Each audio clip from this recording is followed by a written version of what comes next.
Why would we ever trade Luka Doncic? I'm not watching basketball anymore. Come on, bro. No. This can't be real life. David Stern wouldn't have allowed this to happen. This is the worst trade in NBA history. We're gonna let Luka go because he's heavy? I don't care if he was pushing 270. The Pelicans didn't trade Zion. His man's almost 400 pounds. This man dropped 70 points. I'm supposed to care about his weight? I don't care if he was 700 pounds. He lives in Texas. Of course he's gonna gain weight. How often is Joel Embiid on the court? Did they trade him? Why do I even watch sports? How are the Dallas Cowboys more competent than the Mavs? Jerry Jones has something to do with it. I know. If I ever see Nico Harrison, it's on sight. Man said defense wins championship. He's gonna need some defense from these hands. Nico Harrison was a DEI hire. We didn't even get anything other than Anthony Davis. How do we only get one first-round pick? Maybe we'll look back and say this was a good deal. You never know. Luka's 25. He's turning 26. He's in his prime. I thought it was an early April Fool's joke. Why would we trade him to the Lakers? Kyrie's gonna opt out and join them in the summer. I know it. And we traded him for what? A center that's always hurt? Mark Cuban should have never sold his shares. We really traded away a top 5 pick because he dislikes cardio? Is doxing illegal in Texas? Why didn't we let other teams know we're gonna trade him? We could've got way more for him. I hate everyone named Nico starting today. I don't even think I like anyone named Nicole. I thought Luka was gonna be a Texan for life. Imagine if we traded Dirk after the 06 finals. Where were you when you found out? It's supposed to be MFFL, but I'm done. I'm a grown man. Luka never said he didn't want an extension or wouldn't sign here? Ooh. Why? To the death threats, there have been racial epithets included in some of those. Certainly security is going to be beefed up. There will be protests outside the arena, or at least those are planned. Security will absolutely be beefed up. Nico Harrison is not going to be in his normal seat in the stands. They just don't, there's no reason to subject him to that kind of a security risk. So that has been definitely an unfortunate part of this whole storyline. Obviously, the fans' anger, hey, they have every right to feel like they got a generational superstar ripped away from them, but clearly lines have been crossed. Welcome back to NBA Cinema. So, speaking more on the Luka Doncic trade, we're going to focus on Mavs GM Nico Harrison, who has received threats on his life since that deal has gone through. Nico has hired around-the-clock security, according to people, in the know. And they said that, he will not be sitting in his normal spot at the games because that's too big of a security risk, putting him in front of the fans at the game. And they feel like many will be at the game for the opportunity to get their hands on him. So they don't take these threats as idle. There will be boos during the intros because Luka meant so much to the team. We're going to see some of the video from the protest right now. But before that, Nico might have got out a little too quick, with trying to joke about this matter. And we're going to play that first, and then we're going to look at some of the things going on in the protest. Let's check it out. He fits right along with our time frame to win now and win in the future. And the future to me is 3-4 years from now. The future 10 years from now, I don't know. I don't think they probably bury me and Jay Button or we bury ourselves.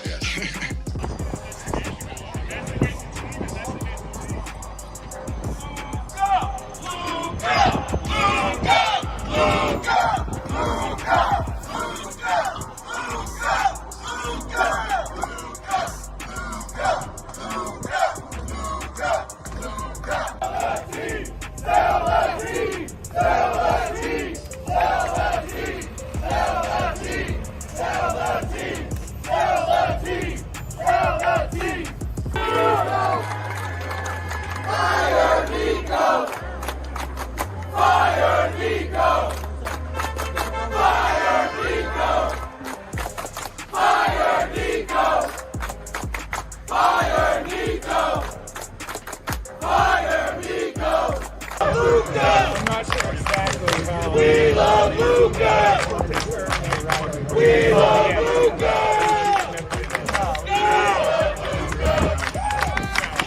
We love Luka! We love Luka!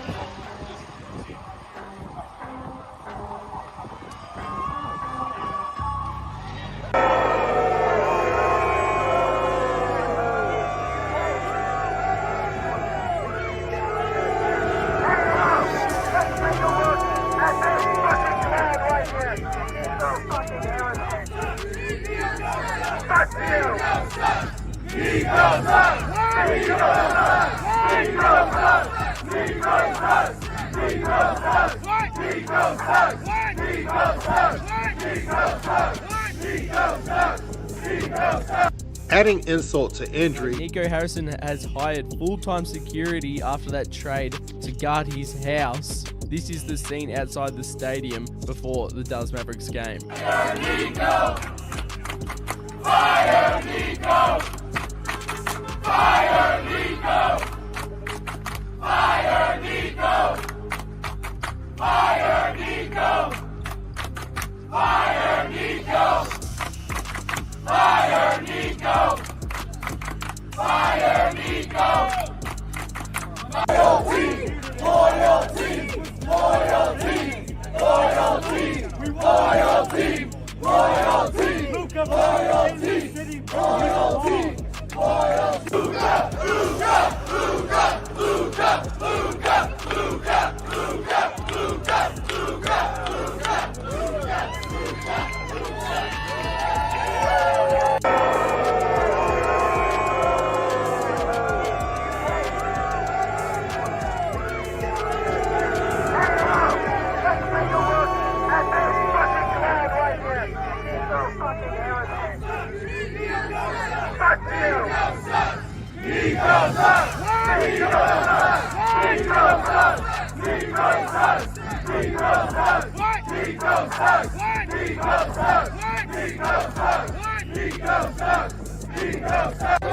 Bring Luka home! Bring Luka home!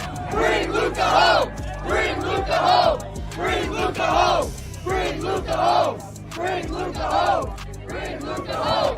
Bring Luka home! Bring Luka home! Bring Luka home! Bring Luka home! Bring Luka home! Bring Luka home! Nothing but shit in there. There's nothing in there, I swear. There's shit. Nothing but a shitty organization.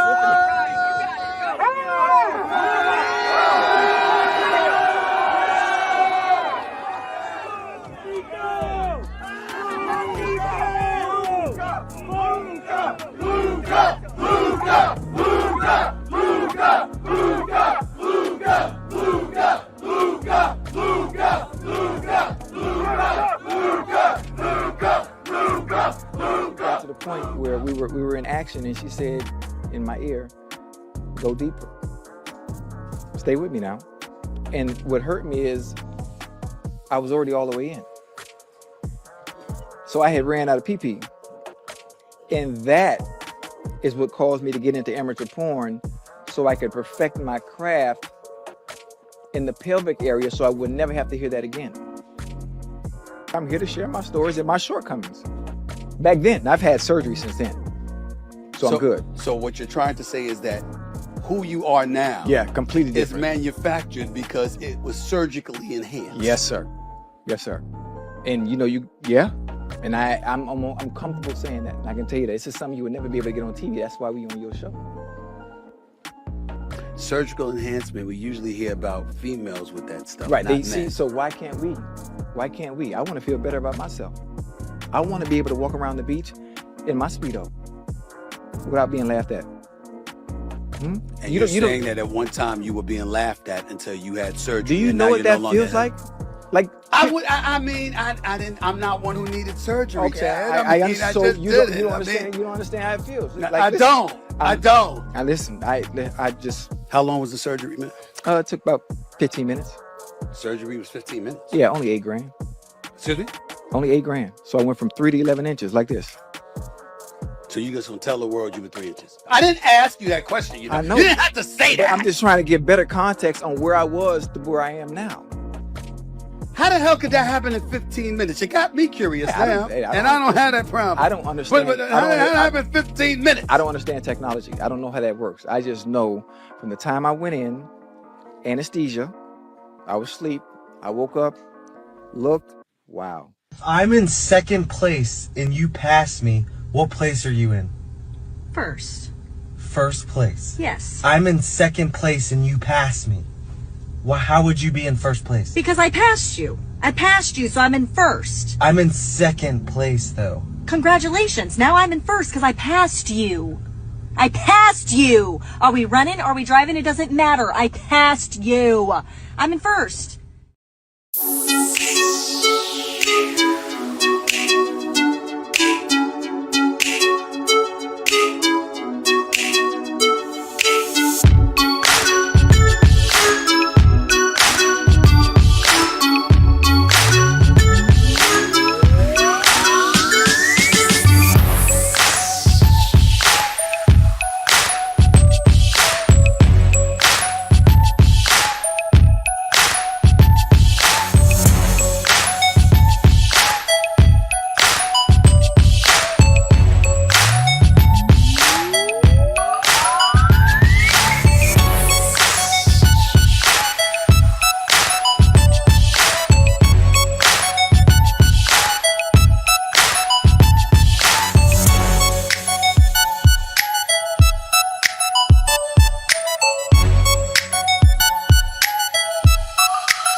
Whoa.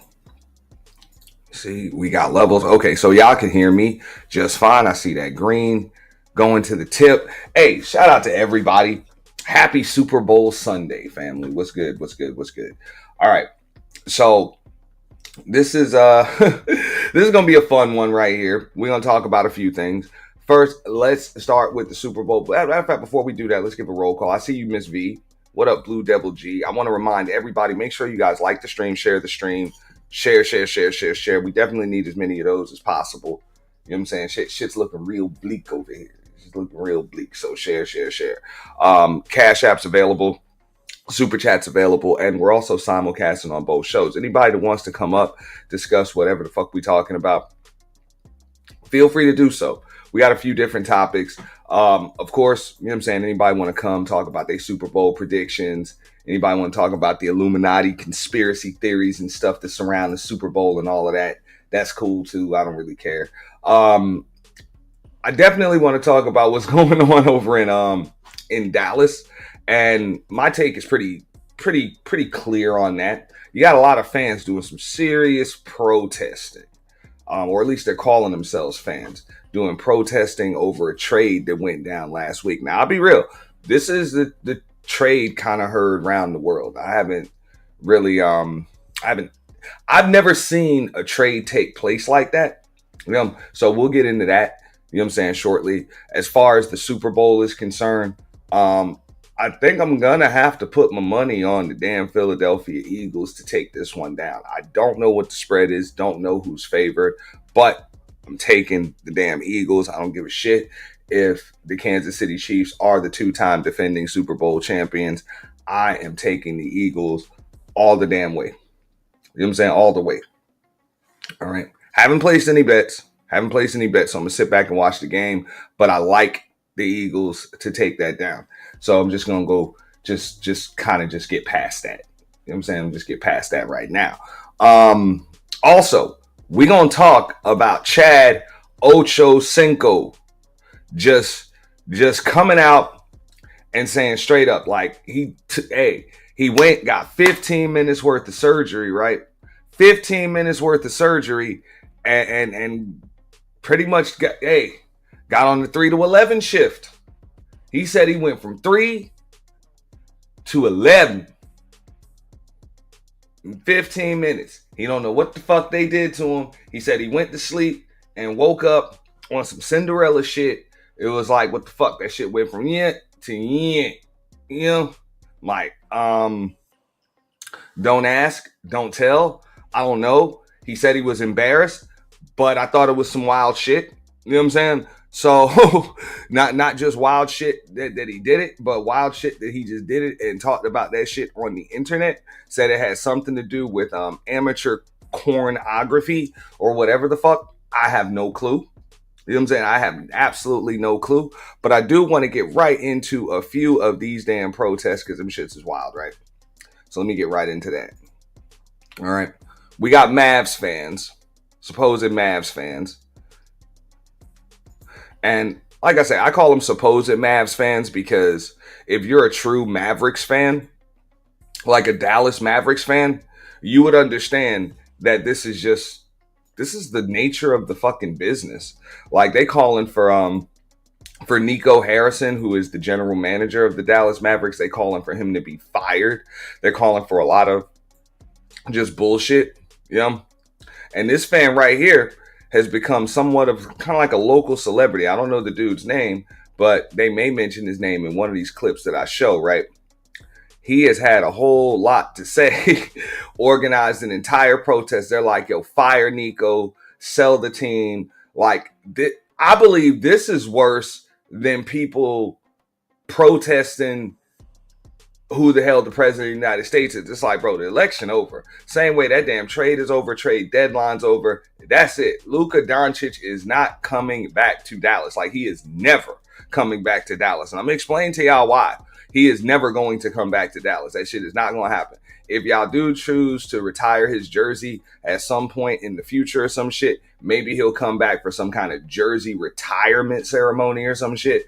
But after the fuck y'all just cost that nigga $116 million motherfucking dollars and shipped his ass off to a city that he's likely going to be a hell of a lot more happy in, which is Los Angeles, no, he is not coming the fuck back there. That shit ain't happening. But let's get... I've been a Mavs fan my whole entire life since I've been a baby.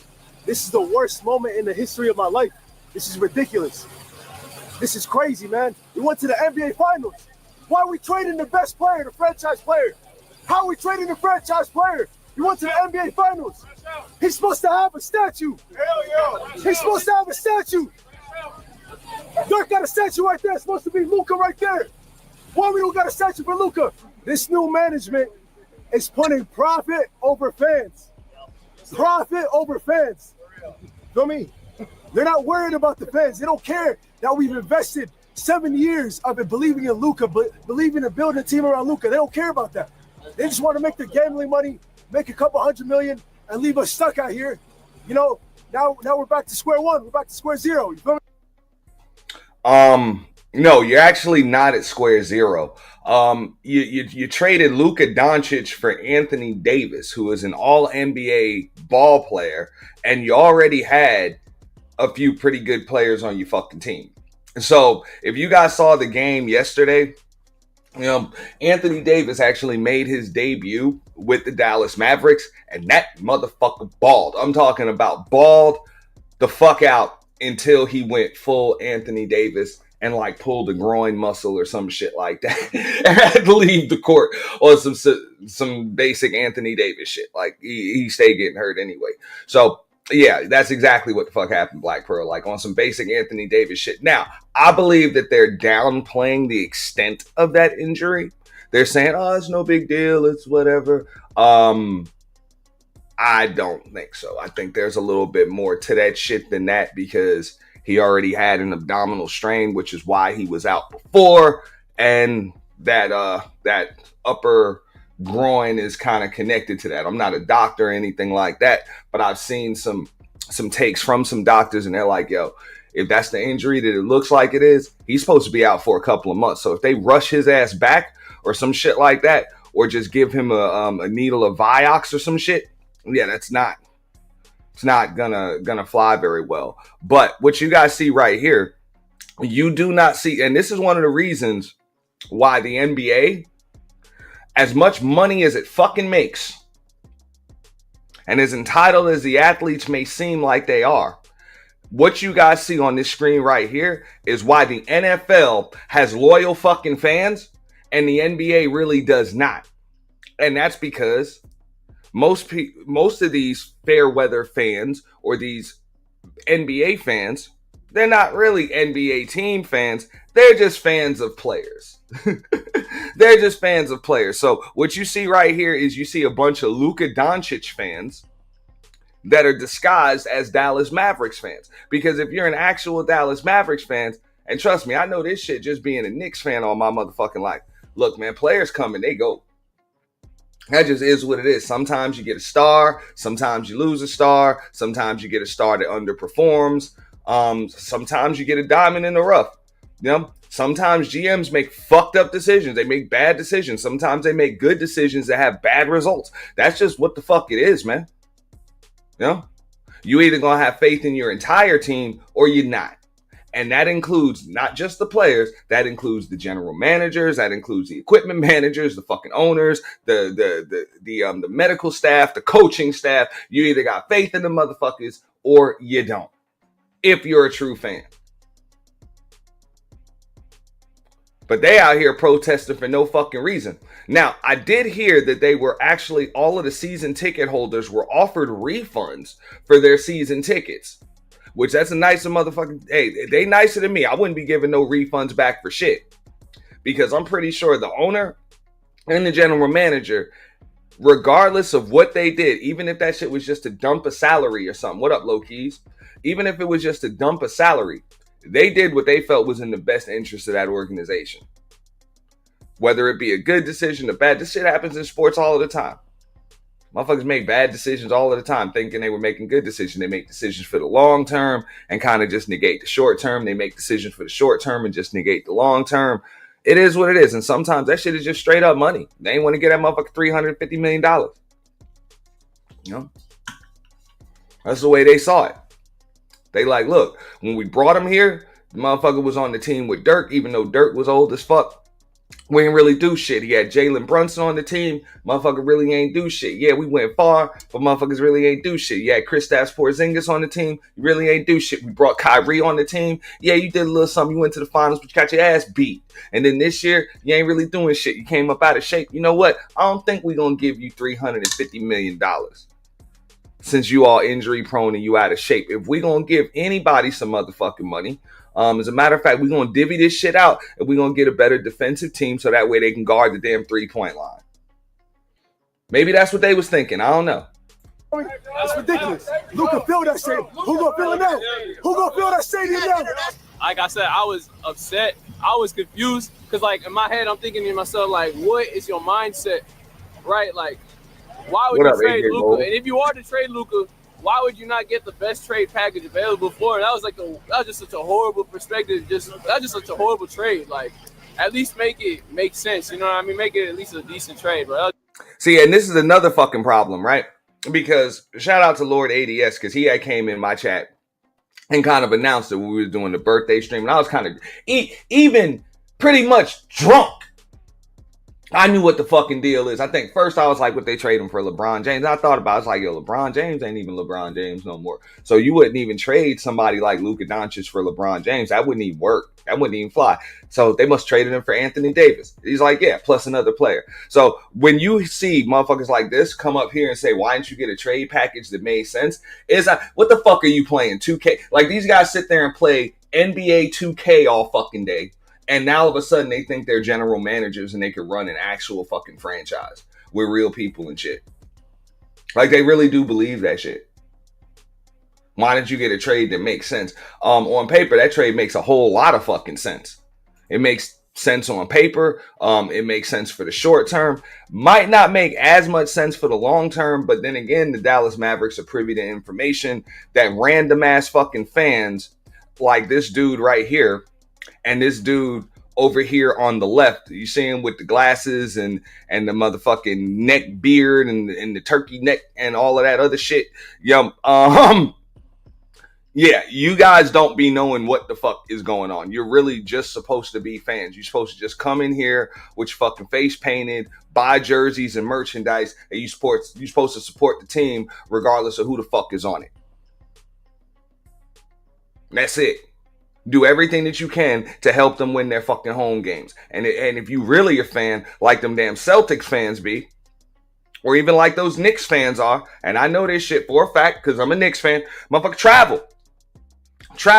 Make sure every game is a home game. Like, that's what fans do. They don't just follow around Luka Doncic or one player. Just a terrible trade. Hate everything about it. I hope Luka goes crazy on us. You know what I mean? Yeah, like I'm done with the Mavs right now, bro. It's done. These guys, this Nico, they finished with my dreams. Okay? And this place, American Airlines, the Mavericks, this was my safe place. And now I have nothing. Basically, they screw up the best sport thing in Dallas. I'm so sad, man, for real. I'm sad and disappointed. Mr. Luka, if you're listening to us, Mr. Luka Doncic, this is not from us. Mr. Luka, you were supposed to stay here for forever. We love you, Luka. My kids were supposed to watch you. My kids, this was supposed to be their childhood, Luka. We love you, Luka. Please come back to us.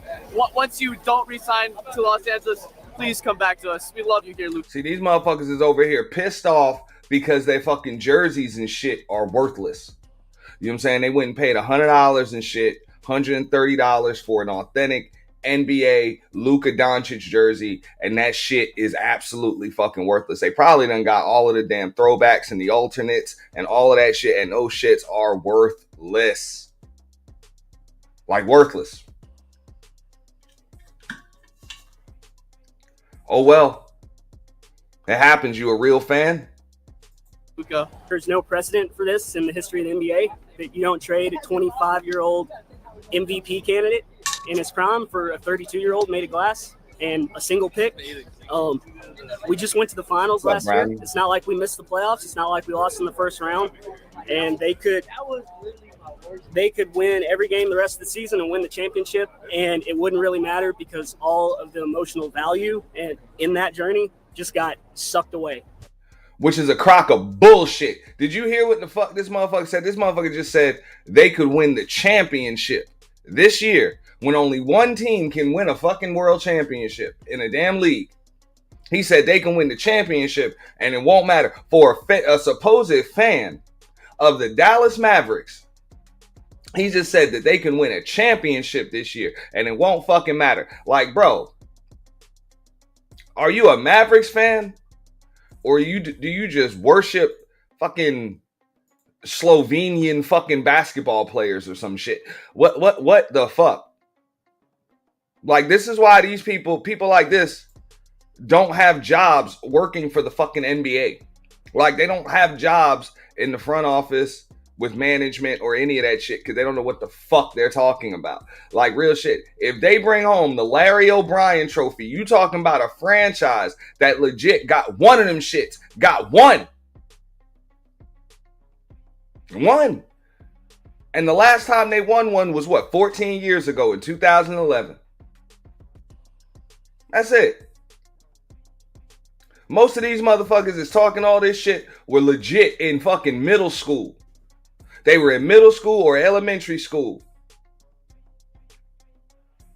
Last time the Dallas Mavericks hoisted a fucking trophy. You bet your ass if the Dallas Mavericks go back to the NBA Finals, win a championship, and have a fucking parade, these motherfuckers will be out there celebrating. Because I ain't gonna lie, watching that game last night, it looked like the American Airlines Center.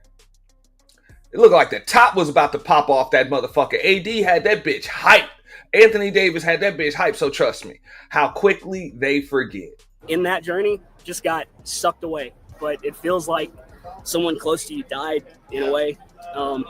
And there's lots of lots of anger for sure. What's inscribed on that statue over there, dirt statue, says loyalty never fades away. And apparently that's only a one-way street. That only matters for the players because loyalty definitely faded away from the organization. They didn't hold up their end of the bargain. Well, y'all say this shit, right? But it's amazing how somebody like a Mark Cuban, for example, gets absolutely no blame for this shit. Which I'm like, maybe he really shouldn't get any blame because he's not the majority owner. But let's keep it real. Even when you talking about firing Nico Harrison and shit, you talking about firing the general manager, which is some crazy shit already. That's some crazy shit already to just say some shit like that, right? Now, let's hear what the fuck they got to say.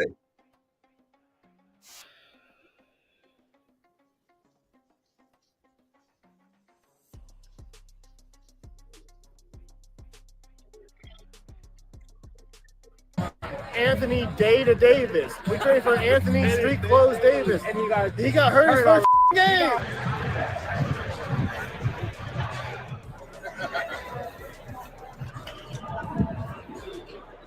It's just sad overall, you know. Melancholy. He's still part of the legacy. He should have had a statue. It's messed up. I think as a Mavs fan. Now keep in mind, Nico Harris can't even. This is the general manager for the Dallas Mavericks. He couldn't even show up to the fucking game last night. If he did show up, he had to show up with beefed up fucking security and sit in the press box. He could not even sit on, you know what I'm saying? He couldn't even sit arena level with the rest of the damn fans. They said he had to beef up security. There have been threats on his life. All in 1 week. Like threats on his life. And I'm like, damn. Now, I ain't gonna lie. If I was a Mavericks fan, I'd probably be a little pissed. In the short term, but I understand how sports works. And everybody forgives a winner.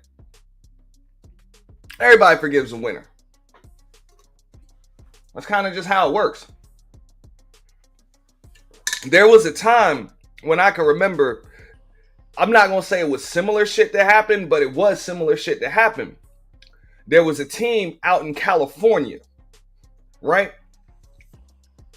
That one day they decided to, after all of these, they had a few like great playoff runs and shit like that. They actually beat the Dallas Mavericks in the first round one year when the Dallas Mavericks were like a number 1 seed. They won like 65 games out of 82 games or some shit. And then they were beaten in the first round by an 8 seed. Just got the shit beat out of them, right? You know what I'm saying? And that 8 seed, pretty much like their star player, they ended up trading that motherfucker away 3 years later. And they fans was protesting. They were protesting. They wanted the general manager fired and all of that other shit. And now, you know what? Right now, that team has got, I don't know, probably one of the highest valuations in the NBA right now because it's the fucking Golden State Warriors. All right. When they saw that they traded Monte Ellis, a fan favorite, somebody that took them this far and excited the fans every night and shit, and that they was going to put all of their damn effort into some scrawny ass light skinned kid with fucked up ankles, fans were pissed. How quickly we forget, right? How quickly we forget. Yeah. You know, the front office decided to make a move. They knew it wasn't going to be popular. But they also knew, like, fuck it, yo, this kid Steph Curry is going to be pretty good. And they like, fuck that, man. This little motherfucker, he don't do shit but shoot threes, whatever, blah, blah, blah. Nobody gave a shit. Now, hey, Warriors for life, right? That's kind of how it works. Our entire fan base is built off of loyalty. Loyalty to Dirk. Man, AD he looked phenomenal. I love AD. I've always liked him as an NBA fan, and I love that he's here with Dallas. Look at that shit. Now all of a sudden, I love it. He's here with now. You was just in protest mode. And now this is after Anthony Davis's debut. This motherfucker had such an ill-ass stat line. This motherfucker left the game In the third quarter, that bitch had 26 points, like 16, 17 rebounds or some shit, like 4 or 5 damn assists and like 4 blocks or some shit. Like filled up the whole damn stat sheet. Top was about to pop off that motherfucker, man. I'm saying did all that shit. You know, now well, I love that AD is here. Yeah, I really don't know what to say. You were just pissed off like a motherfucker. You came out here to protest. I've always liked him as an NBA fan, and I love that he's here with Dallas. To be honest, they played amazing. AD was cool to watch. Max Christie, he looks really good, man. That dude really giving it his all. We really got a good team, but you don't trade Luka, bro. You don't. What kind of fucking inbred pygmy shit is that that motherfucker just said? Yeah, but you don't trade Luka, baby. You don't trade Luka. The fuck out of here, bro. That's it. It's done. The deal is legit done. Like, the guy that you traded for done already suited up. This trade is not being vetoed. There is no more protesting or any of that shit. And I've seen general managers be protested against, to be fired, and all types of other shit. I've seen that shit. What up, Night Queen? You know what I'm saying? I've seen that shit before. Bro, it's usually after a series of decisions. Like, yeah, the team was just in the NBA Finals this year. Now, I get it. Had they have blown the team up, like, had they just blew the motherfucker up, like, just got rid of Kyrie, you know what I'm saying, just pretty much just left it with Klay Thompson, traded that motherfucker for a bunch of draft picks and a food stamp card or some shit. Yeah, I get it. Y'all like, goddamn, man, we was on the cusp of a championship. You just traded him. You traded the motherfucker for Anthony Davis.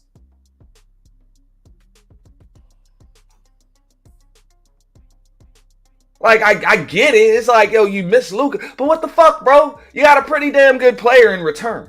You got a pretty good player. Like a really good player. Don't give up Luka, man. It's like the rich, the people that are like owning these NBA teams, they just kind of do what they want. The thing is, I pray to God and Jesus that one day Luka forgives this franchise and just comes back for the fan base. I think it's... Why the fuck would he come back? like think about that shit. Why the fuck would he come back? Luka Doncic didn't just get traded anywhere. What up, Rodney? Luka Doncic got traded to the fucking Los Angeles Lakers. Okay? The Los Angeles Lakers.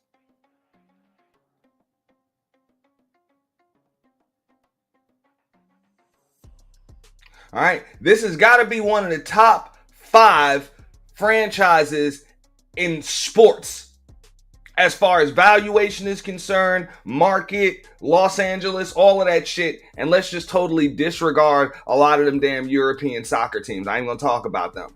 You know what I'm saying? Those football teams. We ain't gonna talk about them. We gonna talk about the big 4. We talking about American football. We talking about Major League Baseball. We're talking about the NBA, and we're talking about hockey. Fucking the Lakers are probably number 2 or 3. They're right up there with the Yankees. You know what I'm saying? Right up there with the fucking Dallas Cowboys.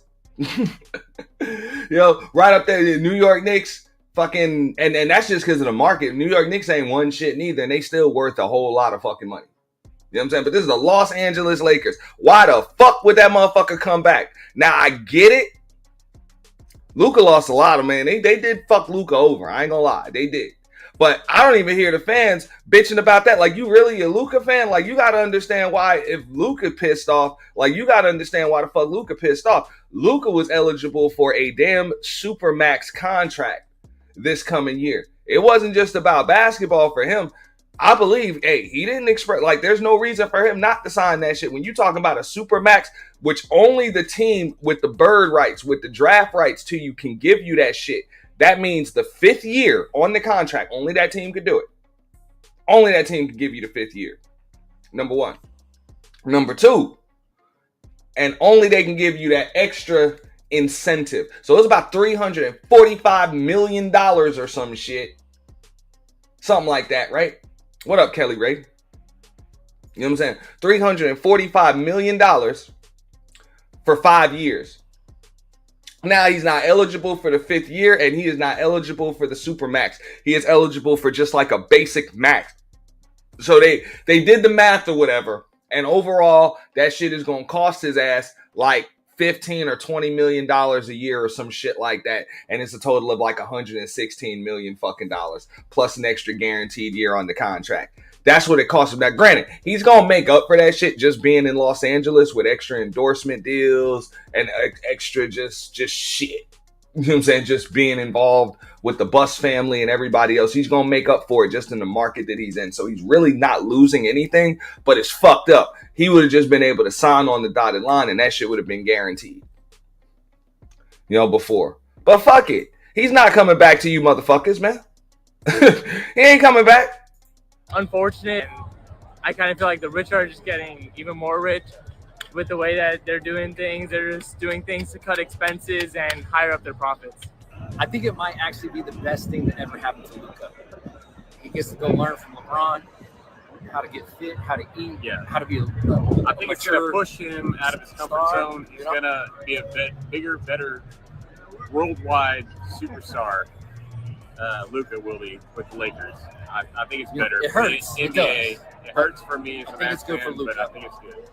What's your reaction seeing the Mavericks without Luka for the first time? Without Luka, I mean, it's sad, man. Of course. I mean, we had a good game. Davis kind of got hurt. That's kind of crazy, but that's what people kind of thought. Today, Mavs played a great game and still going to be a Mavs fan, so that was cool. I'm 27. Dirk was drafted 1998. That was our guy. We defended our guy for so many years. I remember being in school. Look at this shit. A motherfucker sitting up here with a damn with fucking screen printed pictures of grown ass fucking men on his shirt and a beer in his fucking hand. Neck beard. Nigga got a beard on his neck.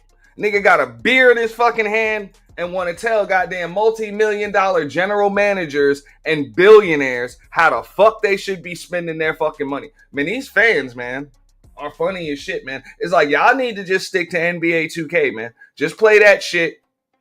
Just play that shit. Everyone told me Kevin Garnett's better, Ron Artest's better, people better than Dirk. And I defend him because that's my guy. And then my guy, our guy, won a championship. What are your thoughts around Nico? You still mad at him? Nico is stupid, man. I don't know.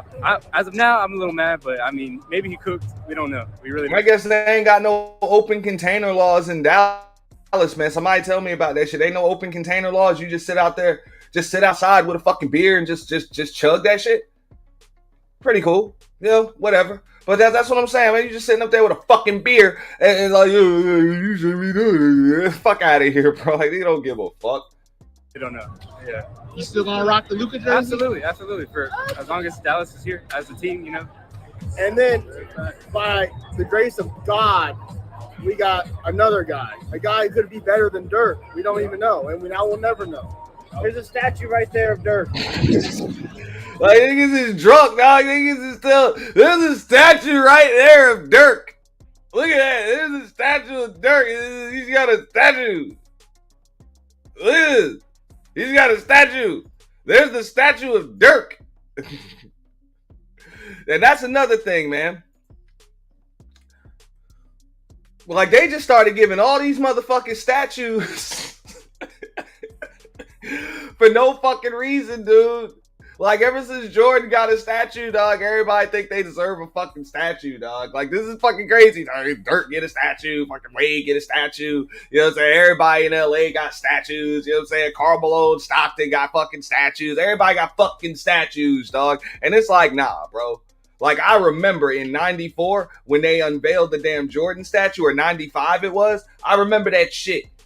There was a reason why Jordan got the motherfucking statue. And it wasn't just because he did so much for the Bulls. It was because the nigga was the greatest basketball player ever. Like, ever. And not only did he get a statue, after winning 3 championships and getting his jersey retired, and already winning like fucking 3 or 4 MVPs or some shit, and fucking 8 scoring titles and all types of other shit, right? And a damn gold medal. The motherfucker came back after the statue was built, all right, and won another 3 championships to prove it in a row. In a row. Like, now they just give all these motherfucking statues. What up, Crown Prince? They just give all these motherfucking statues. That's what I said. Ever since Jordan got a statue, all these motherfuckers think they deserve statues. And like fans are like, Luka could have a statue, and he could have a statue, and fucking I'll get a statue, and you give the ball boy a statue, and everybody gets a fucking statue. Let's just give them statues. Like, no, bro. Like, Jordan got a statue because he was the best player ever. Like, ever. Not just because Chicago liked him. They were like, yo, what the fuck, bro? You know what I'm saying? We opened up a new arena. You know what I'm saying? The United Center. You retired and shit. We love to have you, but you damn sure helped us to. You brought in a bunch of money to this motherfucking city, and you helped us to do that shit. And real shit, that the United Center was pretty much set up as a shrine to Michael Jordan. Because he had retired. Like, he had just retired. And it was like, bro, you the greatest ever. Like, you the best ever. You know? But fuck out of here. Nobody would ever even say Dirk Nowitzki is the best ever or top 10 or any of that shit. But this motherfucker got a the motherfucking Fat Joe lean back fucking statue. Now, granted, Dirk Nowitzki was a bad motherfucker, man. Motherfucker could play. I ain't gonna lie. But fuck out of here, man. All these niggas just getting statues. They kind of getting on my fucking nerves. And there was going to be a statue right there, Luka, after he brought us championship, and now we'll never know. You know, Luka was a generational talent, someone who was a savant, someone who understood the game of basketball, like, genetically. Like, there's no teaching the way he played the game, and now he's gone. And there was a part, you can say it all sucks. Nigga, your beer is getting warm, motherfucker. For real. Your beer is getting warm. Okay? Part really sucks with the fucking Lakers. Worst decision ever. And then Nico wants to trade. The face of Dallas. Yeah, the face of Dallas. Like, it's just stupid. I mean, I watched their first game back like a couple days ago, and I didn't feel anything. I'm good that we got defense, we got rebounding, but it's just not the same, man. I don't know. Luka and the Mavs, that was like my joy. It's my pride and joy. Like, it was my favorite pastime. So now seeing them play like this, it's like, okay, what was it worth? You know what? What was it for? Well, we had to come see the protest. We're not as mad about it. AD's a baller. He is. I'm sad to see Luka go. We love Luka, but we gonna be just fine. It's all good, man. Niggas say that shit after they just got finished watching Anthony Davis play. They like, yeah, hey, AD's a baller though. Yeah, no shit. That's what I'm saying. Get the fuck over it. It's all good. You got to move on, man. You got to move on. I didn't think it was a smart business. My perspective, the long term, I think he did us wrong. But you know, if he gets some championships in the short run, you know, that's. And I will say the this pressure is on him. You go to the heart and soul of the team.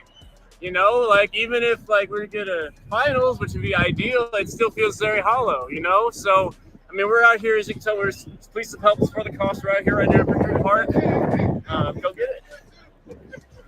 But yeah, that's what we out here doing, guys. Fire Nico. For $20, y'all can help fire Nico.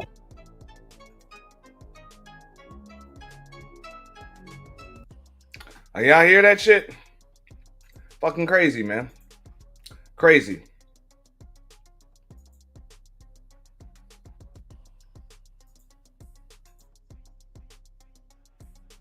Him to that kind of a security risk. So that has been definitely an unfortunate part of this whole storyline. Obviously, the fans' anger, hey, they have every right to feel like they got a generational superstar ripped away from them, but clearly lines have been crossed. Welcome back to NBA Cinema. So speaking more on the Luka Doncic trade, we're going to... And notice this, Alonzo, and shout out to you, Alonzo. Yo, notice this. He ain't even the only champion. Klay, you got Klay Thompson on that team. This is his first season on that team. Klay Thompson is a 4-time champion. 4 times.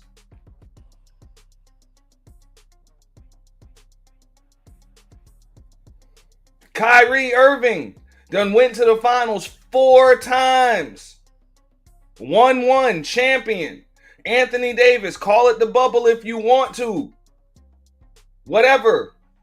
That man motherfucker's a champion. Done went there, got it done.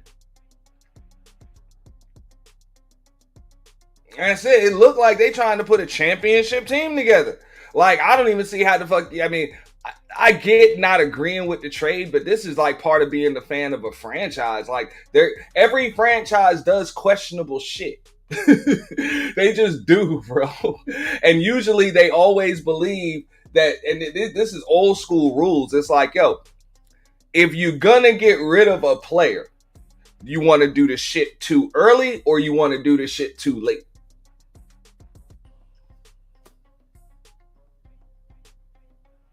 I mean, it's that simple. It's like a relationship breakup. You want to break up with this motherfucker earlier than you should, or you want to do it like later than you should. You're probably better off doing that shit early.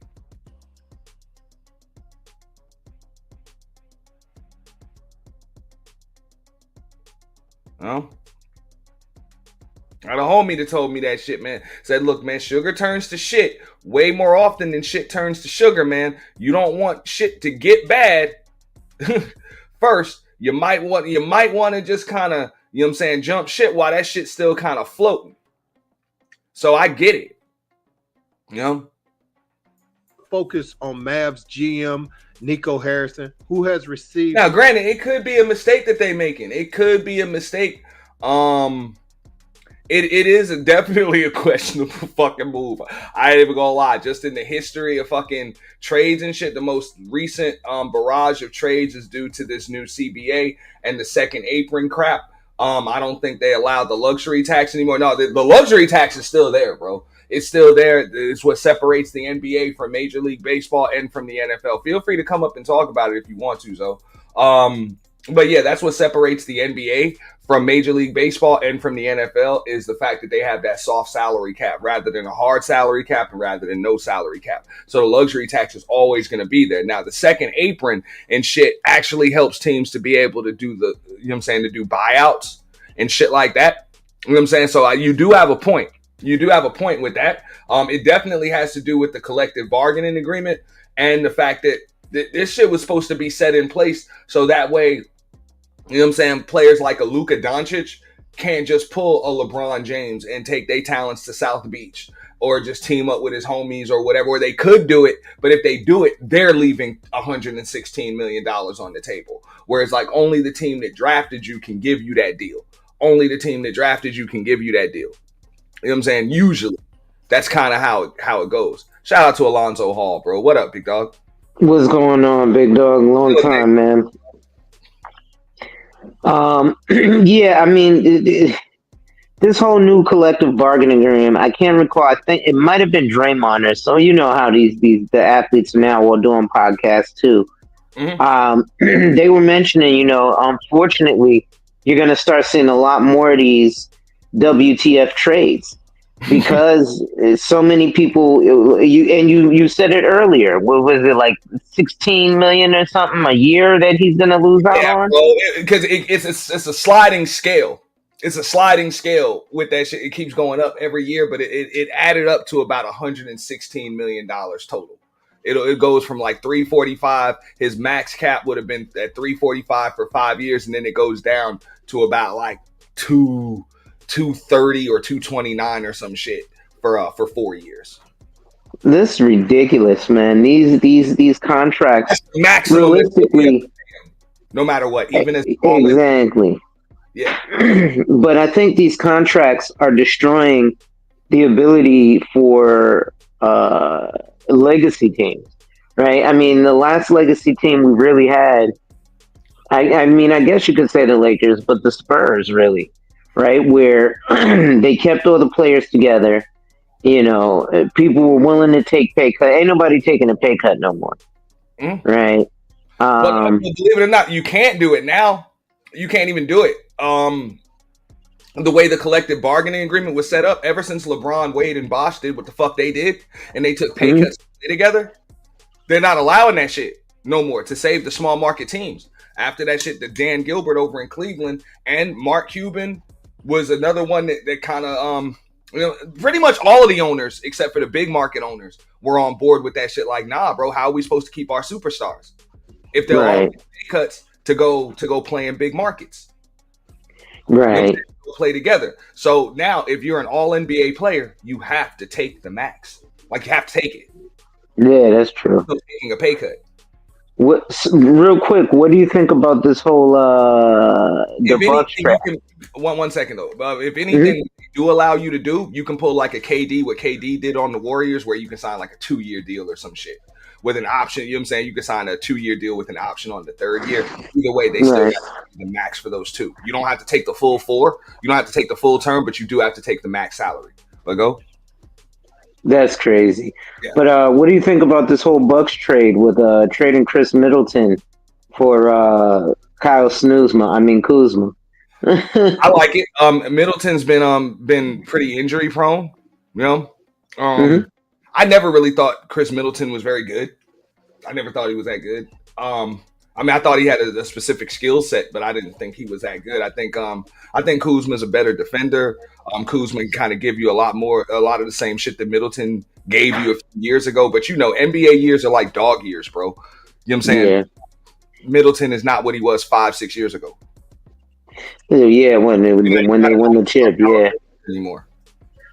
Yeah, nah, definitely. Well, yeah, to be honest, if you ask me, he just kind of emerged their championship year and then fell off. I mean, what he came in the year before Giannis? Something like that. Either the year before or year of or something like that. But yeah. No, I mean, like I said, I didn't think that was a big deal. Not only that, they already have their second day. They have, remember, they didn't have 2 All-Stars. So Chris Middleton was the second All-Star on that team. When they won the championship, they have Dame Lillard now. So they really don't. Game time, man. You know, they just really need a 3-and-D guy. But I mean, it goes back to what you said before sugar turns to shit, right? Well, that has the ability of availability. Right. Most important ability there is in these games. So I don't mind it. You know, that's what they do, bro. They send your ass to the Washington Wizards when it's time for your career to die. Fuck they do. Yeah. That shit is the NBA's morgue. Yeah. Yeah, it really is. There's nothing going on there. Mm-hmm. But even worse, I would say the Pelicans at this point. And only because it seems like when you get to the Pels, I don't know if it's their training team or their medical team, but everybody is injury prone over there. Uh-huh. Yeah. Thank goodness for BI. I thought he was substantially better. I didn't want him to get traded when he got traded from the Lakers, but the GM decided who left and who stayed. So. Well, keep in mind, notice what they flip. I mean, it don't look so bad now, does it? Well, they did get a chip. They flipped Lonzo Ball. All right, they flipped Lonzo Ball. Would that be considered flipping Julius Randle too? Was Julius Randle part of that fucking deal too? I don't think so. I don't think. Lonzo Ball, Brandon Ingram. All right. But who was it? Josh Hart or whatever. They flipped that motherfucker for Anthony Davis, who they eventually flipped for Luka Doncic. Yeah. So when you really bust it down, how bad is it? Well, if you look at it like that, yeah, I didn't even. Yeah, that is what happened. They flipped it for AD, got a chip, and then flipped AD for Luka. This is too bad, does it? And it doesn't. And here's what's crazy. In my opinion, with Luka coming to the Lakers, LeBron just extended his career another 5 years. You said 5 years? So you saying that LeBron is going to play till 45? Because now you got everybody's going to be focusing on Luka. LeBron doesn't have to be 45 or 46 years old. Yeah, I know. It sounds crazy. That is crazy. But I think he could do it. If anyone. Yeah. That's absolutely fucking crazy. And I don't... Because you figure he maybe had 2 years. I didn't think... I mean, look. All right, you saw it. Okay, nowadays you get to see quarterbacks in the NFL play past 40 years old. because they have all these rules to protect the quarterback and shit like that. But even that was weird when you saw Tom Brady do it and, Brett Favre and them dudes do that shit at 44, 45 years old. Major League Baseball, it's common, that they play into their 40s and shit like that. And I get it. It's just a different type of sport, different type of game. But in the NBA, that's just not possible, bro. I just don't think it's I get it. It's just too much young talent, bro. Just too much young talent. Every year you got a new crop of fucking 18, 19, 19-year-olds and shit coming in there, bro. Jumping out of the gym, running up the floor, and shit like that. Like, it's just too many children out there, bro. No, I definitely I understand. But the reason I say, because now he's not going to have to wear himself out. Like, you figure LeBron has been the focus since 18. Right? No matter what team he goes to, even now at 40, he's the focus. Right? So hopefully with with Luka on the floor, the focus will be Luka. LeBron can now move without the ball and maybe not get as much physicality because everybody still gives him their best because he's LeBron. Right, well, and you got these 22-year-old kids. I believe that the Lakers are going to talk LeBron James into waiving his no trade clause, and he's out of there this summer. And where do you think he goes? He'll be back in Cleveland, or he will end up in Miami. That's my opinion. Well, Cleveland would be a good squad for him right now. They're up there. Well, we know that's what LeBron likes to do. You know what I'm saying? He likes to go back to Cleveland once they build a solid team and shit. Yeah.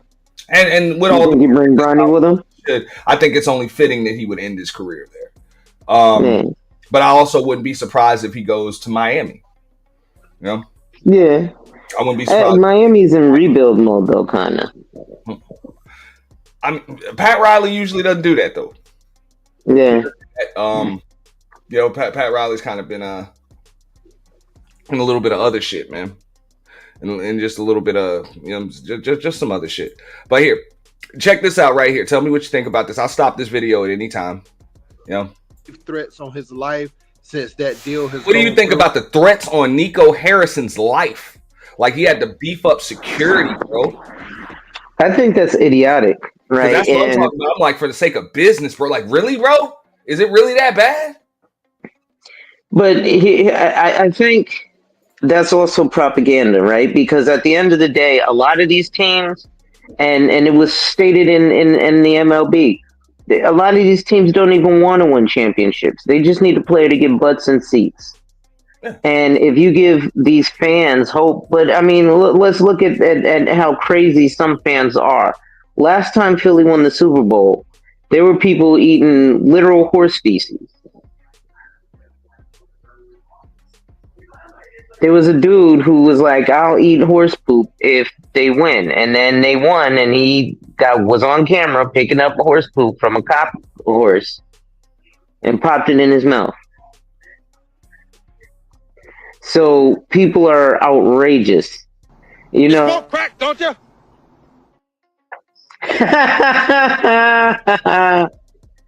Yeah. So I understand why he would beef up security, because some of these fans are ridiculous, and it's not even like soccer fans. He couldn't sit in his normal seat, for AD's debut. And if you saw, I know you saw the highlights last night. AD balling, man. Yeah, balling. So, I don't want to get into the whole X's and O's of basketball and stuff like that, but this is just kind of what I say.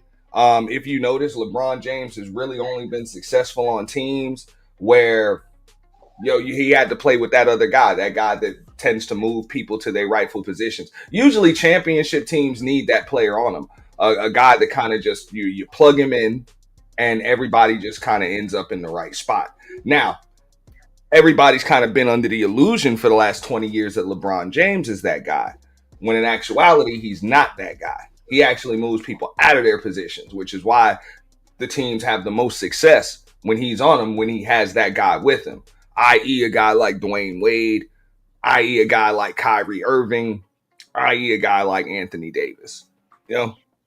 Yeah. Those are guys that's why Anthony Davis says, look, I want to play power forward. I want to play power forward. I don't want to play center anymore. I want to play power forward. You know?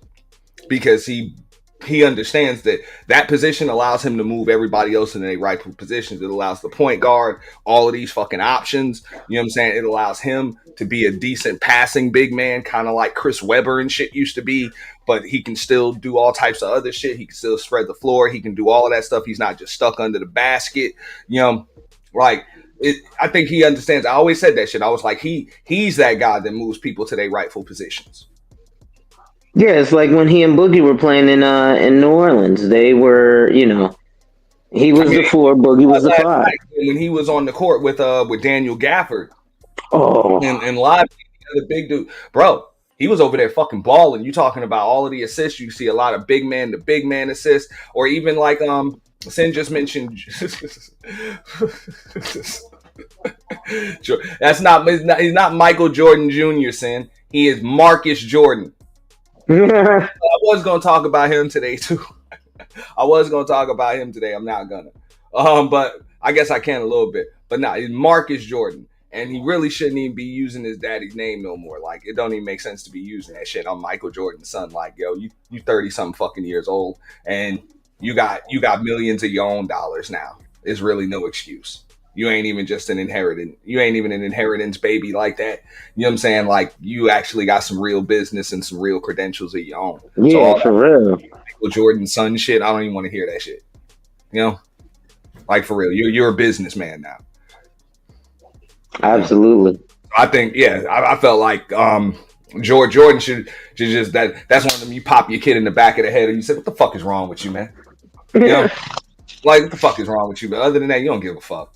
You don't care. There are people talking about Marcus Jordan like he's an actual NBA player or some shit. Like, he's not. So what is this shit really gonna do? Like you said, he's got actual business going on. Yeah. That's what I'm saying. Like, who's really gonna tell him shit? Like, he's gonna pay his fine. He's gonna do his community service, and it's not gonna fucking matter. Like, ain't nobody gonna fire him. Like, ain't nobody gonna fire him. Ain't nobody gonna trade him. None of that shit. You know. But I was like, man, I think they're just taking it too far with threats on his life and shit like that. And fandom just isn't what the fuck it used to be. You got a lot of these folks that play NBA 2K and they think they can just be a general manager or some shit. And they talking about putting threats on a motherfucker's life. They talking about, I mean, I don't, nobody sold their damn season, or nobody gave their season tickets back. I don't think anybody gave season tickets back, bro. Again, not speaking X's and O's, but from an X's and O's standpoint, I mean, the trade, like you said, having AD put a lot of those players in their rightful position. So from an X's and O's stance, you know, it's actually healthy for the Mavs. Well, I mean, you pay attention, right? Even the Houston Rockets are what one of the top teams in the league right now, and definitely in the Western Conference right now. Bro, AD was balling. They was up by 20 on the motherfuckers, man. Yeah. First game. That's why they had to smack him into Johnson and try and injure him. No, that was a non-contact injury. Nobody touched him. Oh, what? Nobody touched him. I don't know. Hey, let me hop off. I got a phone call coming in. It just kind of gave out, bro. Yeah, I'll be right back. I got a phone call. I'm not gonna pull it up, but yeah, you check it out. You like, what the fuck? It was one of those basic AD injuries, dude. You know, one of them basic ass AD injuries where it's like, yo, motherfucker get hit in the shoulder. You know what I'm saying? He get hit in the shoulder, the back of the neck or some shit, and go down and start clutching his fucking kneecap. That's just typical Anthony Davis shit. You know what I'm saying? Like, there's no contact, no none of that. But let's hear some more of this. Nico has hired around-the-clock security, according to people it's all good in the know. And they said that, you know, he will not be sitting in his normal spot at the games because that's too big of a security risk, putting him in front of the fans at the game.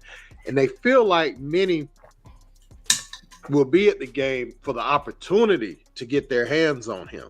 So they don't take these threats as idle. There will be boos during the intros because Luka meant so much to the team. We're going to see some of the video from the protest right now. But before that, Nico might have got out a little too quick, with trying to joke about this matter. I mean, he might as well joke about it. Why the fuck not? not? That shit done. Yo, these signs are funny as shit. That should say overweight, injuries, work ethic, attitude, 25-year-old Western Conference Finals MVP. He had us in the finals 7 months ago. Which is true, and it does look crazy as fuck to trade that nigga, man. It does. I can't lie. It does look crazy, man. It does. It does. But from an X's and O's standpoint, I can't really blame him. Like, even if I was, like, even for the NBA 2K players, like, yo, if you trying to win, you might just make that move. Like, you might just make that move. Just because, even though this is a damn good player, because he's such a good player, you can actually get some decent ass value for him and get the pieces that you need to turn your team into a winner. You know what I'm saying? Like a real winner. Now, I know Kendrick Perkins kept it real though. It's like, yo, you got 3 years. Tops, you have to win a championship in 3 years, or else you will be fired in 2.5 years. Like, real shit. You are going to have to be the number one team in the NBA. At some point, you are going to have to be running teams out of the fucking gym. Like, ain't none of that fucking, like, this year they'll give you a pass if you get in as the 5 seed or the 4 seed or some shit like that, and you able to get to the Western Conference Finals like they did the last 2 times when they got to the Western Conference Finals and then got to the finals. Hey, if you can do that, you know what I'm saying? Yeah, they'll give you a pass this year. After that, no, you're going to have to pull a Golden State Warriors, and y'all going to have to be a 60 fucking win team, or else real shit. That's when the motherfucker will be fired. I bet you, guarantee. But trust me on this shit. This is some shit. You do not trade that superstar away unless you have the okay of the owner. And I wonder why a dude like Mark Cuban is literally getting no heat for this shit. And I get it. People are like, oh, well, he's not the majority owner anymore. He sold his majority stake in the team. Yeah, he did. So when he sold his majority stake ownership in the team, you had to know some shit like this is going to happen. And even Mark Cuban said, hey, man, I sold it to some motherfuckers that they ain't basketball people. They're casino people. They got stake in Vegas. They are casino people. They about that motherfucking money. They don't give a shit. So if this shit makes sense for them as far as money is concerned, that's what the fuck they gonna do. They ain't worried about all that shit. They don't care. Now, there are some conspiracy theories. I will be following this story a little bit further. But let's see some more of these protests because this shit is funny. Look at some of the things going on in the protests. Let's check it out. As he fits right along with our time frame to win now and win in the future. And the future to me is 3-4 years from now. The future 10 years from now, I don't know. I don't think they probably bury me and Jay by then, or we bury ourselves. Yes.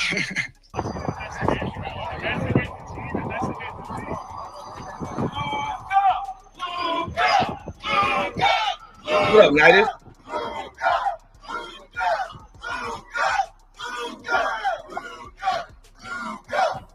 And shout out to Nitish, man. I know you just had a birthday too. Shout out to Nitish. I believe you a fellow Aquarius. Salute, fam. Yo, you would probably remember this because I believe you in the Bay Area, bro. So you remember how pissed off y'all was when y'all traded Monte Ellis for Andrew Bogut or whatever the fuck. You know what I'm saying? Or some shit like that. Man, them fans was booing like a motherfucker. When y'all was gonna rest the entire future of that Warriors franchise, that they was still on that whole the We Believe team and all that other shit. Y'all was about to rest the entire future on a scrawny ass light skinned kid with some weak ass ankles. All right. And I think you guys like just drafted Klay Thompson or were about to or some shit like that. You know? Fans was booing like a motherfucker. They was booing Bob Myers. They was booing Joe Lacob. You know, the GM and the owner Like booing the motherfuckers. Remember that shit? What up, Tom? Hey, I don't hear Warriors fans bitching no more. Oh, you never should have traded Monte Ellis. Motherfucker, 4 championships later, 6 trips to the goddamn finals, 2-time MVP, 73 win season, all of that shit. Ain't nobody crying no more. So this is one of them situations right there, man. Let these people do their job. Oh shit. I got the one and only in the building, and I'm giving her the whole screen. Oh, hello. What's up, Miss Polly? How you I'm doing? trying to be right. I'm trying to be right. How are you? I try to act like I have sense. You can act. Okay. You want to add something to this? I was gonna see. I had put it on mute, and I walked away, and I came back, and then I saw y'all change the subject, so I had to. I'm not ready. I kind of been on the same subject, but I am going to get into OchoCinco's 3-11 surgery in a minute. Oh. Yeah, we're gonna get into Yeah, okay. Well, I was gonna ask y'all what y'all was gonna make for this damn Super Bowl snack. I'm trying to, we trying to do this cooking show. I need to make something before I go to work. So well, here's what I got going on, right? Mm-hmm. My mother, because my brother's birthday was on Friday. My birthday was last week, right? Okay, yeah. She does this every year. So it's usually around Super Bowl time. So we have like one party for both of us every year. I'm gonna go by my mother's house, and she's cooking all types of shit. She's just gonna cook all types of shit. So I don't know what the fuck I'm gonna have, but that's how she get me over there for the game. I'm gonna go over there, watch the game, I'm gonna eat everything. Yeah. Of course. Of course. So you was gonna have cake, nachos, burgers. Look at that. I don't know, but I'm eating all that shit, and whatever I can't eat, I'm gonna give me a foil pan, and I'm bringing that shit home. I believe it. I was about to make some nachos, but I ate those, so that wasn't helpful. So I gotta. You pick a winner for the Super Bowl? I do think Kansas City is probably going to take on here. Now that's easy though, because they don't won the last 3 out of 4 years. They won the last 2 in a row. That's easy. I think so. That's my prediction. That's my prediction, but I'm not always sure. I think a lot of people were, I don't know too much about. I don't watch it too much, but it just seems like that would be. They just been on a streak. I think that's what's going to happen. That's what I believe. Mm-hmm. And obviously I live near Kansas City, and everybody, they ain't gonna come to work today. Nobody's gonna come in. Gonna be real dry. I don't blame them. I know a few years ago, what was this? Probably back in whenever they went to the Super Bowl, I think it was against the 40. Whenever the Super Bowl was in Miami. Oh, okay. Whenever it was in Miami, because I'm in South Florida. I know I was at the Hard Rock all weekend, and a bunch of people from Kansas City came in. So y'all got some loyal ass fans. I don't know serious what kind of group shit y'all had going on or something, but I ain't never seen so many damn Kansas City jerseys just pour into the fucking Hard Rock Casino. Into the fucking they mean business. And they said they all came together. Like they came Midwest. Together. They got Super Bowl tickets. They had a big section of Hard Rock Stadium taken care of because, of course, I guess that was part of the deal because Miami got it's the Hard Rock Stadium. So yes. So not only did they get the seats at the game, they got some pretty cool deals on hotel rooms or whatever. Yeah. They also got damn vouchers to play and all of that other shit. Man, they was living it up. They was having fun. Yeah, the Midwest don't play about their sports. They serious. They shut down restaurants. I'm a Giants fan. I ain't never been offered no shit like that. They don't care. They'll pay. They pay out here for them sports. They'll shut down a whole city. Schools will be closed because they're the championship. They do not play. Now let me ask you this: do they have the same thing out there for like the Royals, the baseball team? Because I remember y'all was in the World Series not too long ago. Yeah, and that was here too. so they do. They really do. They mean business. Let me be honest. They really, really mean business. It's a big. So I like the Kansas City Royals. I'm gonna tell you why I like them. Y'all have a really, really tough stadium to play in. You know what I'm saying? It's a big ass field. It's a big ass field. It's a tough stadium to play in. It's a tough stadium to get the ball over the wall. And they have the World Series every year here too. It's it's a lot. Just saying, they don't play. So you want to make some money, you guys. Just saying. Even I think I lifted that for like maybe 3 or 4 days, and like I made like $1,000. I was doing part time. That was easy. It's not okay. So they just as a server. So you understand, like, okay, so let's say for example, like with this Luka Doncic trade, this I'm not gonna say it would be the equivalent, but it's something along the lines of imagine if Patrick Mahomes were to just get traded or something. How much money, how much revenue would that shit bring from your city? Like how much shit would that fuck up? Oh my God. I don't even know. That sounds bad. Well, I can remember when LeBron James said, I'm taking my talents to South Beach. They said that shit like crippled Cleveland. Like it crippled Cleveland. All the way up. That's what's scary. You can't be doing all that. That's too much. That's devastating. Well, I can remember just being in South Florida. I'm like, yeah, I know Cleveland was fucked up, but them 4 years he was in Miami, man, hey, those were probably the best 4 years of my motherfucking life down here. I ain't gonna lie. Like that was hey, every fucking night was a damn party out this bitch, man. Yeah. For real. I think people underestimate, their influence sometimes, or other people underestimate their influence. Like when they move to one place, like, parties are always happening, obviously people are moving around, even like people like just wanting to get a glimpse of those particular people. It will cause, people to go in that area. They want to be around that environment. So it really does cause havoc. Celebs come out, the nightlife starts jumping and shit like that. Like I would even think like a city like Cleveland, ain't nobody going there unless that team is like in the finals or some shit like that. So I can remember even when LeBron came to Miami. Miami was in the finals every fucking year.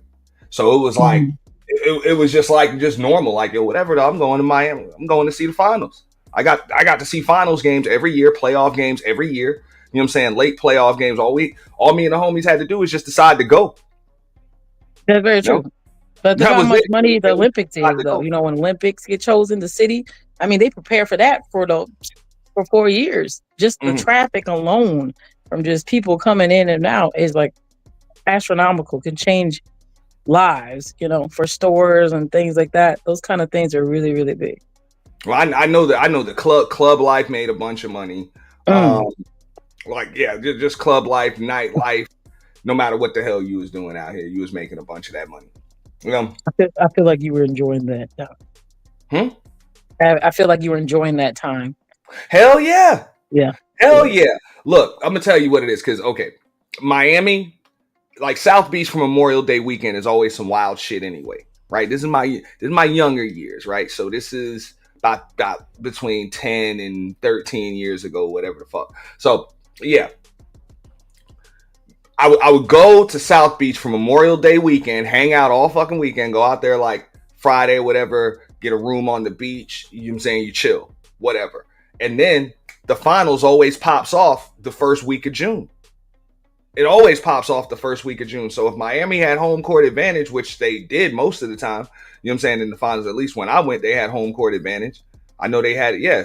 They had it half the time. But either way, when I went, they would. So that shit would pop off. So I'd really just be able to hang out there all damn week. You know what I'm saying? You party for Memorial Day weekend, and then boom. You know what I'm saying? Get a booth at King of Diamonds. You know what I'm saying? Hang out. Go to the game, chill out. Like for real, it was wild shit. Like I remember it's Memorial Day weekend. So you go to King of Diamonds on Monday night, whatever. Tuesday night, game 1. Let's go. Let's go. Ain't no reason to leave. So that's what it was. It was some wild shit. And it was like that every fucking year. Every year. When I lived in Florida, it was interesting. But I'm not a big party person. I am, but not really. No, I shouldn't even say I am. I lied. I go out there every once in a while, but I'm not like. I don't do that no more. I'm older now, so I'm good. Okay. I'm good. This is my younger year. This is my late 20s. My late 20s. My no respect for money days. No respect and disrespect for the money. No respect for money. Just fuck it, whatever. Yeah, if I could just have back a percentage of that money that I spent on spilt liquor, I'd be good. Oh my God. Okay. Yeah, But I mean, I it don't drink. Oh, wow.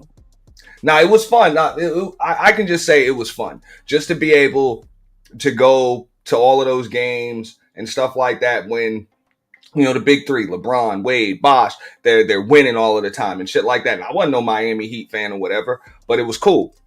I can go with the homies, or shit, if I wanted to just go out on a date or some shit, just bring a baddie with me or whatever. That was some good shit. You know what I'm saying? That was some good shit to do. Yes. You know what I'm saying? Just whatever. That's a cool date. I want to go to the game, check out the game when the Knicks are playing and whatever, and just bring a chick with me.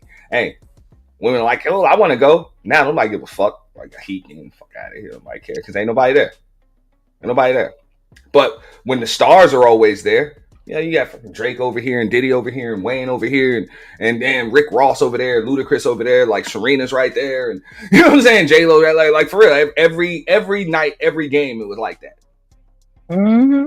It was like that. Like you would literally have, if you had some decent seats that wasn't like on the upper deck or some shit, there was gonna be a celebrity or some shit to your left, to your right, or right in front of you every time.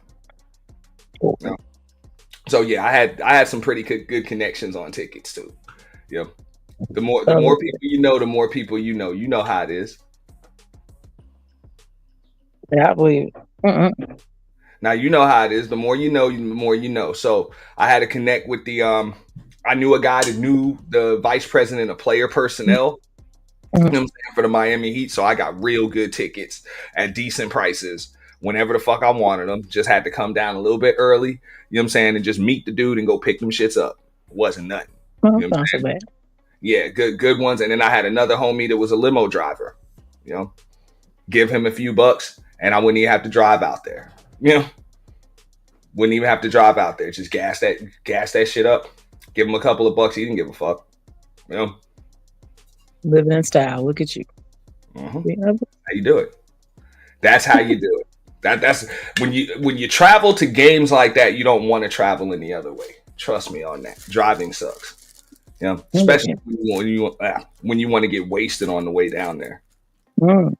Just get a limo, get a party bus, or whatever. Now, I don't know what the going rates are on limos and party buses. I ain't never ordered one of them motherfuckers. I'm pretty sure them shits are expensive. Right. I ain't have to pay a lot. I used to give my homie $200 or whatever, and that's the illest shit. Motherfucker drop your ass off right in front of the damn arena and pick you up as soon as the game is right in front of the arena. Well, winning. It's great. It's the only way to go.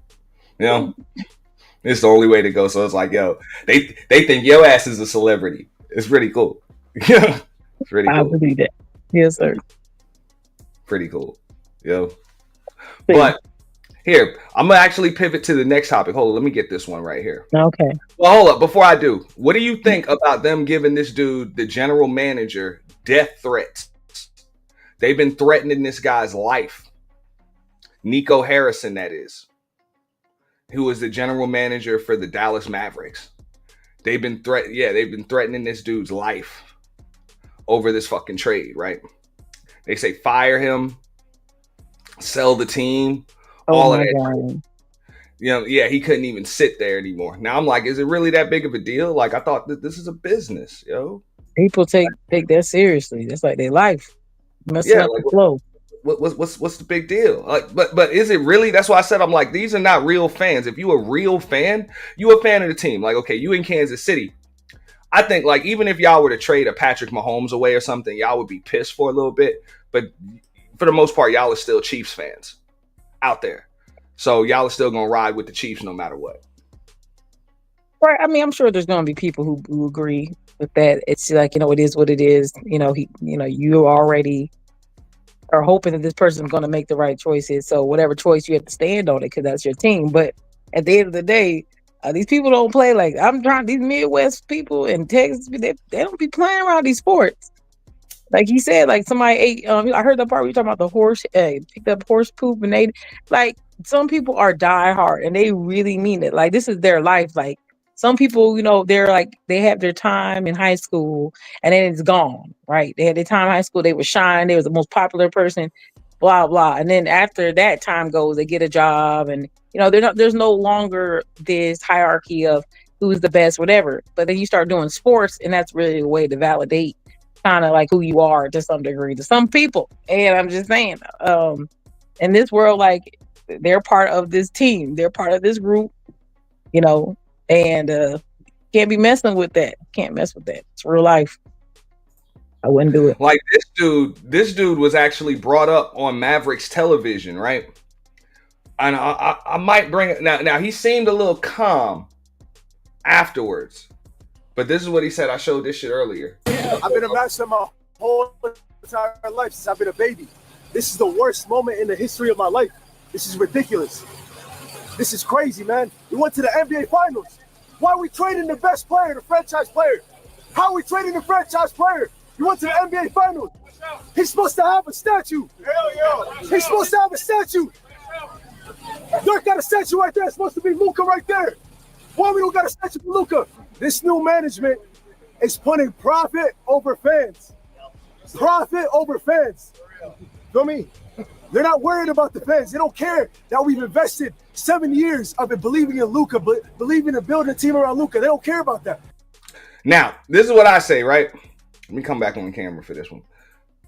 Now, they always say that it's supposed to be the name on the front of the jersey that's more important than the name on the back of the jersey, right? This motherfucker said, fuck that, and just wore that bitch backwards. He meant that. He's like, fuck it. Fuck that. This is the name on the front of the jersey. I'm like, yo, your jersey worthless any goddamn way. Motherfucker don't even play there no more. It's over. What up, Mo? We got Muhammad. You know what I'm saying? I'm just like, yo, this is some crash out shit. They're gonna crash out. Basic shit. Like, this is just the nature of the business. I wouldn't, listen, I live in a place where they take sports real serious. Like, I wouldn't be surprised if you heard a riot. I'm just saying, I wouldn't be surprised. Like, people get influenced by just one game here. Like, they are angry. Like, you're like, oh, did they lose today? Oh, okay. We know what the business in the area will be like based on the games. I mean, it makes sense. And y'all don't even have an NBA team there. And we be like, if something happens, we're like, oh, you know what that means? We know. So like today, I already know my restaurant's gonna be dead. I already know what today is. Today is, you might want to bring a book, possibly. Try to make the time go by faster, possibly carbs. Try not to eat too many carbs, something like that's where we're at. I'm already there. I'm already focused, I know. Hold up. I know I got something else, right? Because we're going to get into this, and you might want to talk about that. Now, what do you think about men that go and get enhancement surgery? I haven't experienced that, to my knowledge, at least. That someone has had it. So admitting they had it, that I don't think that has occurred. I never even heard a story about it, but I'm Really? sure like most people would keep it to themselves. It's not like, okay, so like a woman get enhancements, you can kind of see to some degree. You know what? We're gonna have to make it like more equal. So if a woman got reconstructive vaginal reconstruction, I ain't mad at you. If she got that, she wouldn't really tell anybody. I mean, y'all just blessed. Y'all just got it like that. Right. They would just say, hey, it's great now. We wouldn't talk about it. Maybe just have it. Right. Okay. I don't know. Well, what do you think about this? We're gonna listen to this, and I might just play because it's like a whole half an hour long segment, but I got 2 minutes of it right here. She got to the point where we were in action, and she said in my ear, "Go deeper. Stay with me now." And what hurt me is I was already all the way in, so I had ran out of pee, and that is what caused me to get into amateur porn, so I could perfect my craft in the pelvic area, so I would never have to hear that again. I'm here to share my stories and my shortcomings. Back then, I've had surgery since then. Poor choice of words, or a good choice of words. That motherfucker said I had to share my shortcomings. Yeah. Shortcomings. So I'm good. So what you're trying to say is that who you are now, completely is different. manufactured because it was surgically enhanced. Yes, sir. And and I'm comfortable saying that. And I can tell you that this is something you would never be able to get on TV. That's why we on your show. Surgical enhancement, we usually hear about females with that stuff, Right. not men. So why can't we? I want to feel better about myself. I want to be able to walk around the beach in my Speedo without being laughed at. And you're saying that at one time you were being laughed at until you had surgery. Do you and know now what you're that no longer feels like? Like I'm not one who needed surgery, okay, Chad. you don't understand how it feels. No, Like, I don't. I listen. I just. How long was the surgery? Oh God. It took about 15 minutes. Surgery was 15 minutes. Yeah, only $8,000. Excuse me? Only $8,000. So I went from 3 to 11 inches like this. So you just gonna tell the world you were 3 inches? I didn't ask you that question. I know. You didn't have to say that. I'm just trying to get better context of who I was to where I am now. How the hell could that happen in 15 minutes? It got me curious now, and I don't have that problem. I don't understand. But how did that happen in 15 minutes? I don't understand technology. I don't know how that works. I just know from the time I went in, anesthesia, I was asleep. I woke up, looked, wow. WOW. Yeah, OMG, sir. That's just. He said, "Wow." He did. Now we watch this whole thing and get it into its whole context, but I think we've heard enough. That clip kind of says everything, Miss Polly.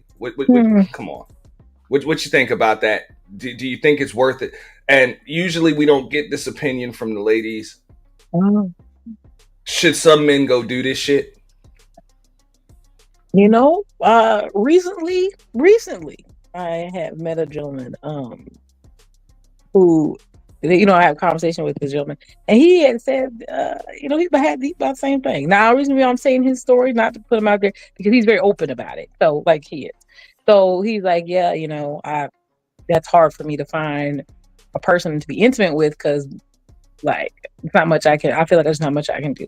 So, I mean, for him, I think he's cool, whatever he has, but, like, he also expresses the lack of sexual interactions he has and lack of intimacy that he can't get past a point with certain women, with most women. And so then you're like, okay, so for him, that may be something he want to look into. But I mean, I never asked him. He just expressed it to me. So if that is something that he would want to do, I could see that could be something that could be an option. Because he's not, like you said, there's a lot of women, there's size queens out here, and there's some women who, is really, really important. Sex is really important part of intimacy for this whole generation, to be honest. So if you're not even getting past her touching you down there, I mean, that's a lot. I don't know. That's why I'd like to hear. I didn't say you would know. I know. I'm saying, yeah. I'm saying most women are gonna be like, well, how are we supposed to do this? Like, first off, you got to be in shape. No, this is being honest. We're gonna be honest today. We're gonna be honest. We're gonna have honest about that. We ain't gonna be rude. We ain't gonna no judgment today. No judgment today. But if you're like, most people aren't thinnest in hell in America. Let's be honest. If you got 3 inches, we get we diagram it out if you want to. That means back shots is not an option for you. Most likely, unless you don't got she flatter than a pancake too. You have to be small, like thinner, because obviously, like even for her, like being big, that's a lot. And then, or even you being big, because that takes away inches. Whole pelvic is puffy, so you didn't took a couple inches away from yourself. So you got to be in shape. Your options would be as a man to be in the best shape possible, right? A woman, you have to find a woman who's also very in shape, probably a smaller person in size. And she'd have to be okay with that herself. She'd also have to be someone who hasn't, who has the ability to be like, okay, I'm okay with what you have. And so that sounds like a lot to try to find on top of personality and someone liking you. That's a lot. So, I mean, that could be an option for them. That could be an option. Or what happens is you have that size and then you just don't want to have sex with nobody. You don't bring up sex and then you get used and abused as a man. Because now all you can offer is either money, right? You're going to have to pay to just get around women, to be around any woman and have any kind of connection with them, because you're not going to try to give her sex because you're too embarrassed or you're too worried about her seeing it, whatever. You'll end up being a cuckold or something. Just being honest. Because then you might want to feel validation by her getting done by somebody else because you can't do that. You might want to see that. So, I mean, there could be some positives here. Anybody with this could be positive. Maybe not to 11. That sounds like a lot. But, like, let's go from shit. I mean, if you're gonna pay 8,000, what the fuck? You might as well get your fucking money's worth. Shit. Praise them. Okay. Well, I mean, but what about the women who can't take 11? Then could we go down some? Get them good meat. You want to have ability to be with, the larger, what we're going to say, the larger amount of women, then have the ability to only be with women who are deep. I mean, he said something about amateur porn. Matter of fact, let's go back into that one. Okay, let's go back. That 2 minutes. Hold up. She got to the point where we were in action, and she said in my ear, "Go deeper. Stay with me now." And what hurt me is I was already all the way in, so I had ran out of pee. Wait, and that is what caused me. How did he stick it in without her seeing it first? That's my question. Y'all be sneaky. No, she said go deeper, and he's like, I'm already in. Like, I might not have hit the back of it, but I ain't got nothing else. But she said like, I'm already when she saw it. I'm as far as I can go. But if she saw it, she would have knew that it wasn't gonna go deeper. If he said he was 3.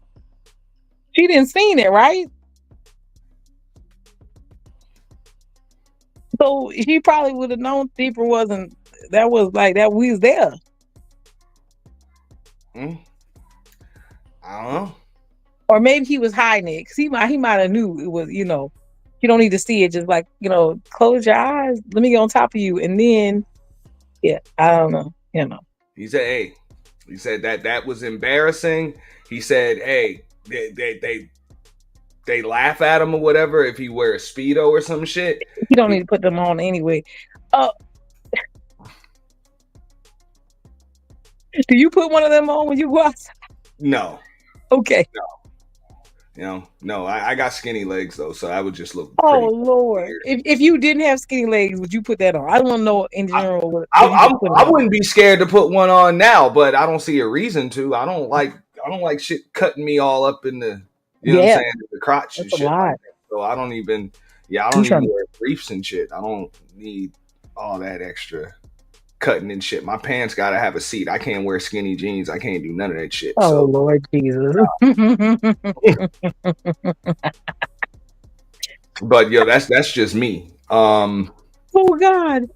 Okay, he said okay, I'm not gonna make fun of this gentleman because that's not what we're gonna do. I mean, I'm with Stephen A on that. I don't know. Maybe there's been a whisper or two, you know what I'm saying, elsewhere, but I ain't never heard no shit like that. Okay. that Ocho talking about. I kind of want to feel bad for him, but I don't know. I'm thinking about like, what chick were you with, bro? Where it was let's ask another question because we're gonna be fair. He said he had a tray piece. He had a tray ball. So, oh God. But have any men had an issue where maybe they're average? We'll say average. And I know everyone has a different range of average. So let's say you out here with 7. Okay, we're gonna go with 7. So you're 7, right? And if anybody been around that size, let's say, and you've been a woman and she still says it's not big enough. Because there's some, what happens to that? Because then that's not necessarily quote unquote you then.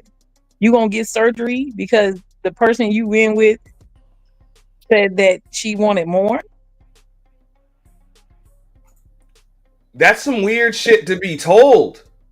That you're not big enough. But I guess some dudes got to hear it in some way, shape, or form.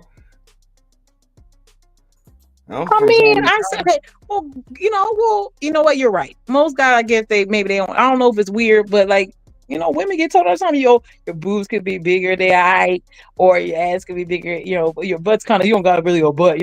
We get told like that all the time. Yeah, we get and then they go get surgery. But I would never say no shit like that to a woman. I wouldn't.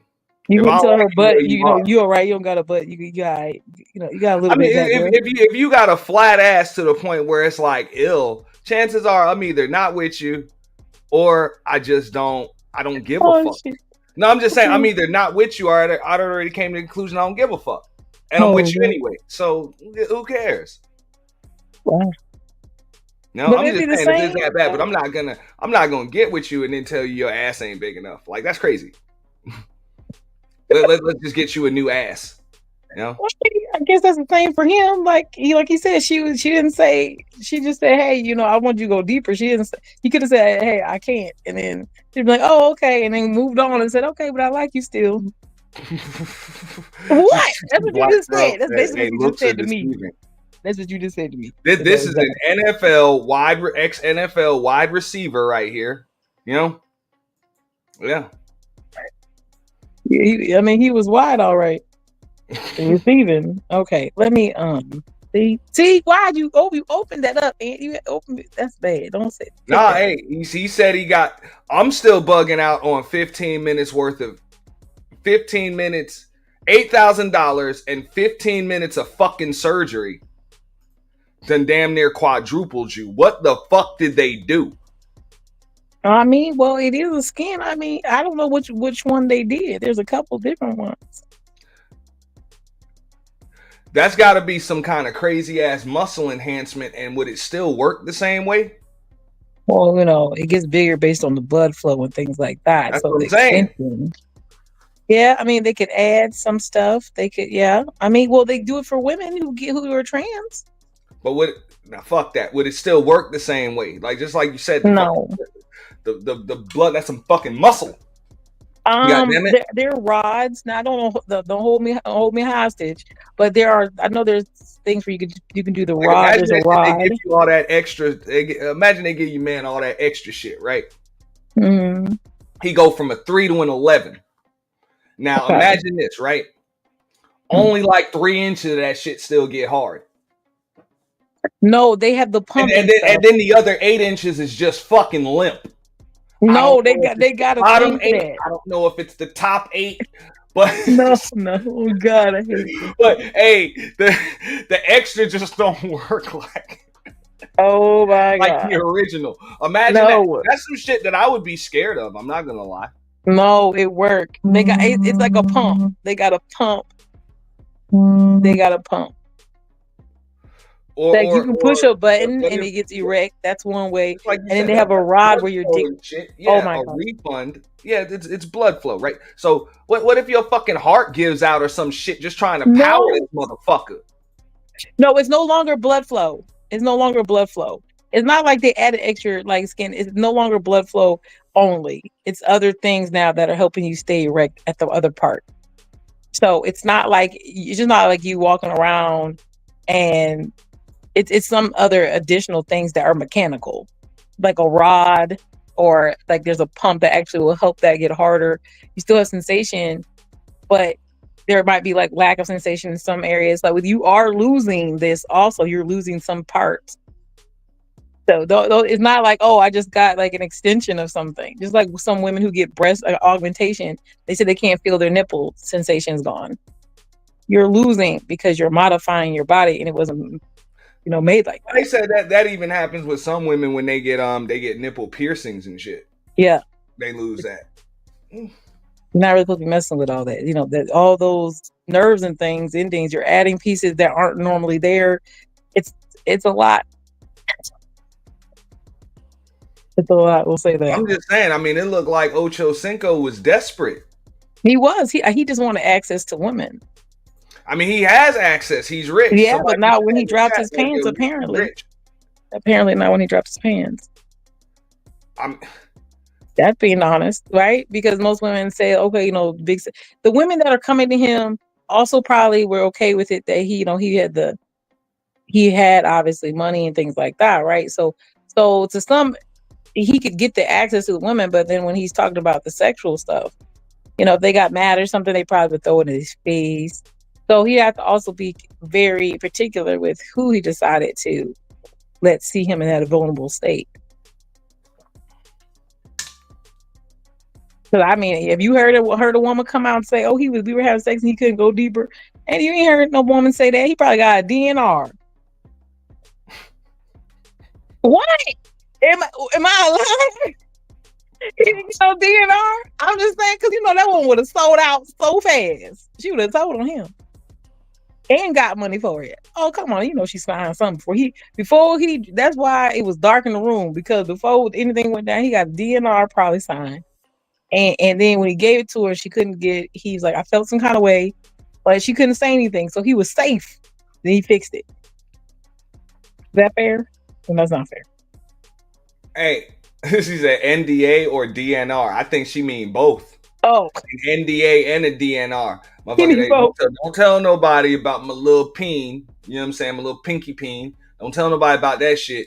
And yeah, damn sure DNR. Like, yeah. Dude, that's supposed to mean do not resuscitate. Yeah, he probably need that too. My bad. I'm sorry. It is very upsetting. Sorry. I want to know, Brownie. What up, Peaches? Right, y'all tell me. Do y'all believe some men should just go get this shit done, or are y'all the types of ladies, or should every lady just be like, "Look, man, I'll work with it. I'll work with it." You said every woman should say that? Is that what you just said? Say it again. Say what you said again. Okay. Do y'all believe that some dudes need to just go get this shit done? You know what I'm saying? Go get this 15-minute, $8,000-$10,000 surgery, whatever, and go get some help? Or do you think women should just be like, fuck it, I'll work with it. I'll work with it. I'll work with what you got. Well, that's it. You know, it depends. He probably have to if he has. All you got is a trade ball. I'll be your corner pocket. Fuck it. Well, I told you there's some women who like that. Some women like cold. Some women like men who, you know, listen, because he's not going to ask for sex. There's some women who are fine with it. He ain't going to ask for sex. You get the benefit of being his woman without giving him sex. So there are a lot of women who do that now, don't give out sexual access, and they still get the benefits of being a girlfriend, and they still go out and have sexual interactions with others. That is true. You know, even if your lifestyles or not, there's a lot of women do that because he's not going to ask for a whole bunch of sex because he knows that he's probably not going to be able to satisfy you. So he's not going to always ask for sexual interaction, and he probably hasn't had that much sexual interaction. So his drive might not be low, but his expectation will be low. So there's a lot of women who would still deal with that if he's providing other things. But what if she's got a high drive? She can still go outside. That's why I say there's a lot of situations like that. So so what if you got the type of man you don't want to go outside? Like you don't want to go outside. You don't want to step out on them. You don't want to just enter the lifestyle, have to get it elsewhere, and you don't want to have to bring in extra toys. Will you work with what the fuck this nigga's got? Well, like Bridget said, she said he got a Vienna, right? I think she said something like that. Yeah. If you have a high sex drive, you're not gonna end up being with this person. That's what's gonna happen ultimately. It's like someone telling you. Brownie. It's like this is Brownie's way of saying fuck that. Yeah, you're not. You're not. Shit, huh, Brownie? That's what I'm taking that as. You ain't working with shit. Fuck that. If you know you addicted to caffeine and you go with a man who only drink water, that don't make sense. You're not gonna date that person. He doesn't meet the qualifications to stand with you in the first place. The only way that would happen is if you believe what he has outweighs the bad. This is a stream in itself. We don't want to hear shit no more, fella. We ain't got to listen to a goddamn thing about us being too superficial.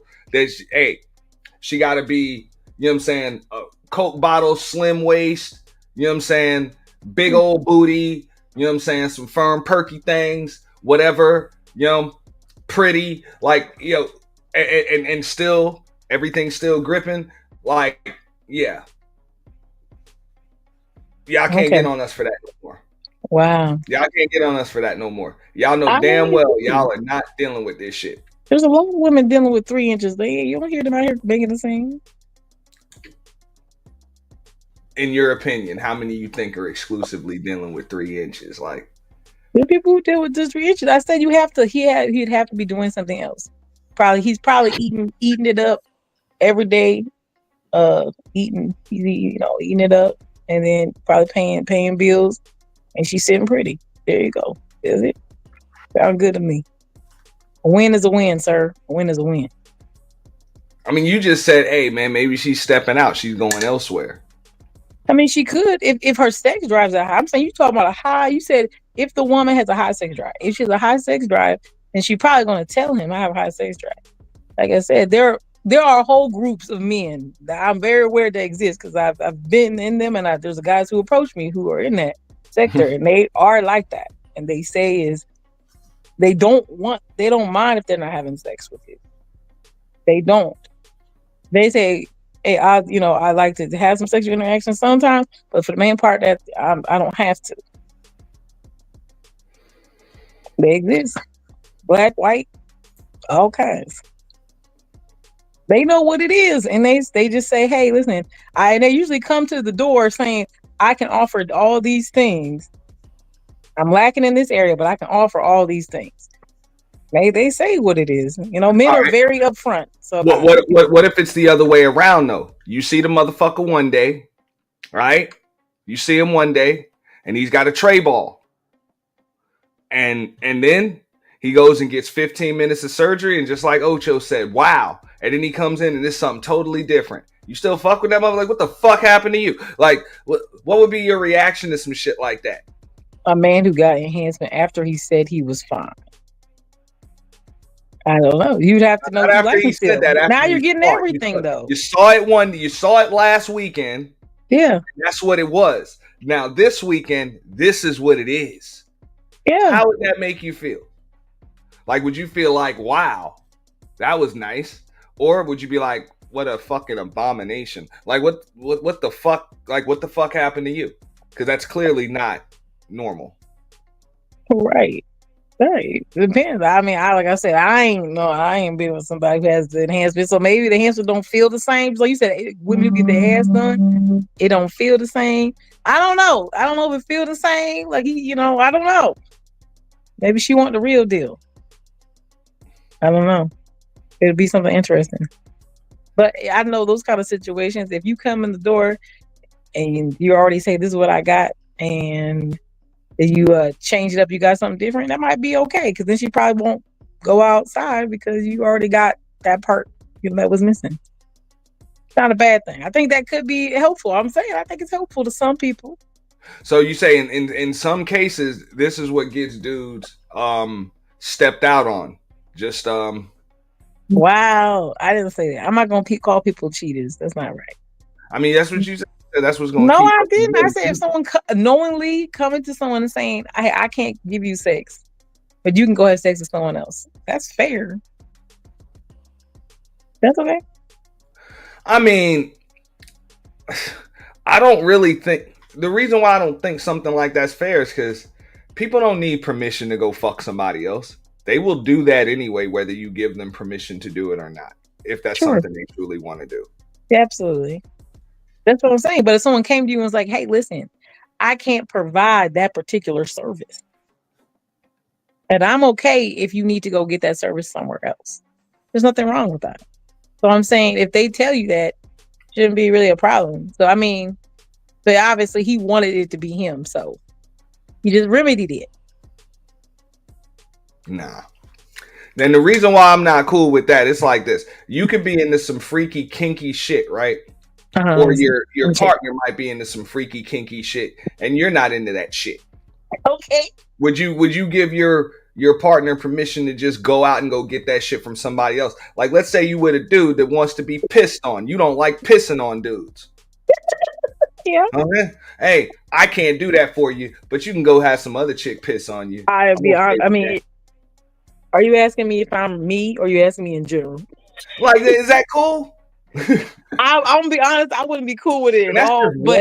But if just mention it, yeah, I'm not down with eating fecal or any of those things. But if somebody is into that bad, and I'm in a relationship with this person, hey, listen, you can maybe find somebody to help you get what you need, because I can't do it.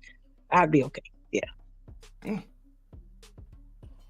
Because I can't do it. I mean, I'm okay with that. That's me personally, though. See, that don't matter for nobody else, though. Most people who are monogamous are going to say, no, he has to just refrain from having that particular thing that it's scratched, and that's it. That's what happens when when you're monogamous and you just, or if you're monogamous and you decide not to go outside, then that's just what it is. You made an agreement, and that's the agreement, and you just got to stand on it. That's all. All the other stuff is wrong. You made an agreement. So you agreed that you wanted this person. You agreed that, hey, if you want something freaky, that's not going to happen. You can't step out. And if you step out, that's fucked up. Point blank. Ain't nothing about it.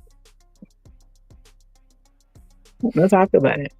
You can't make an agreement and say, I want to break the rules because you're not giving me something. No, you already knew what the rules were. That's why you should have a conversation. If you want a man with a big slong, you have a man who come to you and they say, I got 3.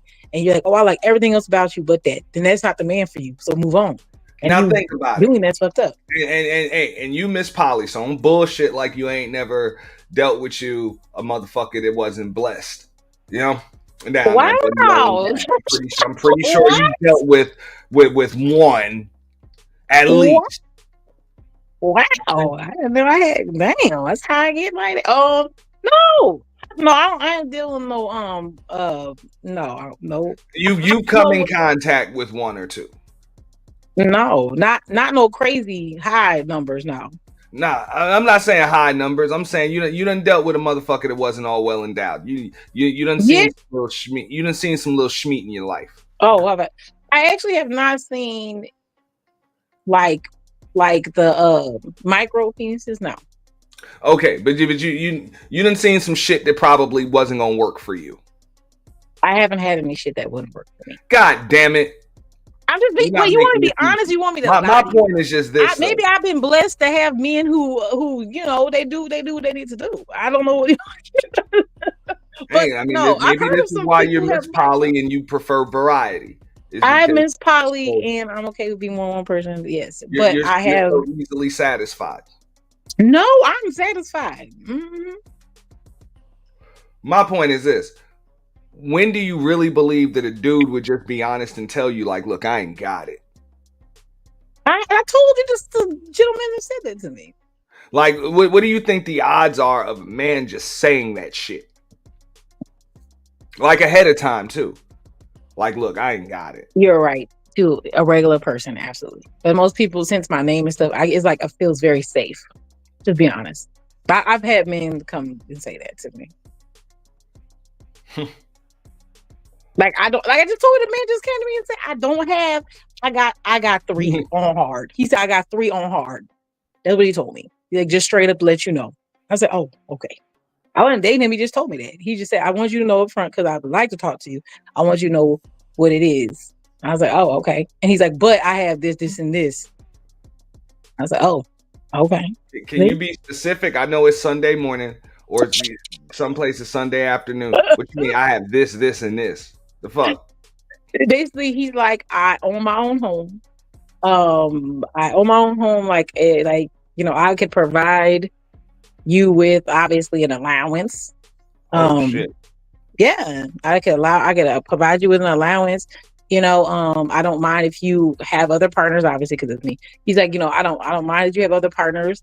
I just would like to have some time with you, a particular amount of time with you, if that's okay. And like, I really don't have any like urge to go out with anyone else because, I mean, that's his business, but like, he's like, I hadn't had that much sexual experience because of this. So like he's like, I either like I've only probably had sex this many times. It was less than 50 times. So I was like, okay. So he's like, so I'm not over the top trying to do all that. I'm okay with that. That's okay. That's what he just So told he's me that telling flat you out. he don't know what he's doing, or he just don't have a drive like that. No, he said he has a drive to do it. He said, but I'll eat it out. I'll do that. He's like, but the fact that like I don't even know why I'm asking you this shit. It's kind of weird. I didn't know dudes. I'm talk telling to you, y'all these like- people exist. There are whole groups. I would love to share them, but I think that's wrong. People need to save space. No, I didn't know dudes talk to y'all like this. For real. Yeah. They'll just say, hey, or they'll avoid the sex for a long, like the sexual interaction, they'll avoid that for a long period of time. As long I've as had some deep possible. conversations with women. I've never. This is different though. Yeah. 'Cause I always They'll felt push it out. sex is like an unspoken thing. Like you don't even have to really talk about it because that's the purpose. You're supposed to feel it. Oh no, you gotta talk about that. I'm sorry? I mean, you know what? I don't know what young ladies you're Like talking if you got to do all that talking, unless it's while you're doing it. If you got to do all that damn talking, you ain't doing it right. Real shit. What do you mean to talk about the I'm just saying, man. If you got to go through an entire contract negotiation and there's got to be stipulations and a motherfucker has to interpret the fucking fine print and all of that shit. Oh You know what I'm Lord. saying? Just to establish the rules of engagement. No. Oh like, no. Like I'm talking about like yo, like you got all of those to that. Fuck that, man. You ain't doing it. Oh, Right. I see. You know, I want this shit no more. Oh, I see what you're saying. Oh no, I mean, there's some people who just be like, they just want to do something. Like, okay, so I've obviously interacted with somebody who I thought like was horrible at oral. Like, I almost was like, who did you have oral with in your life? And they had told me they were married for a long period of time, and obviously we were dating. And when I started interacting with him, I was like, who, like, what in God's name? And like, he had been with someone for like, I don't know, 12 years, and I was like, you did this to her every night? This is the worst. I was like, this is not good. And I wasn't mean. I just said that shit. Yeah, I said no. I didn't say it like that. I just said, I was like, I don't really like how you're doing it. Like, this is not for me. I might be totally different. So we gonna have to talk about what maybe we could talk about to fix it, because it was that bad. No, so that had to be a conversation. Yeah, or I said, well, like, why did she let you do? Unless she liked it like that, why did someone let you do that for 12 years? 12 years? That's what it was for 12 years? Oh, absolutely not. Nope. You should have said something. That's what I think. A lot of people just be like, oh, let them do it their way. No, you have to. No. Why would you let a woman suck you off the wrong way for 12 years? That sounds crazy. That's different. How? That's different. So every time she suck you, she scrape her teeth on the backside. You be all right with that? Man, we talking about surgery. You talking about an acquired skill. There is no. You can learn skill. Yeah, I'm just saying you got to. Yeah, you can learn that. You can't learn an extra 8 inches. You're like right. I'm sorry, Auntie.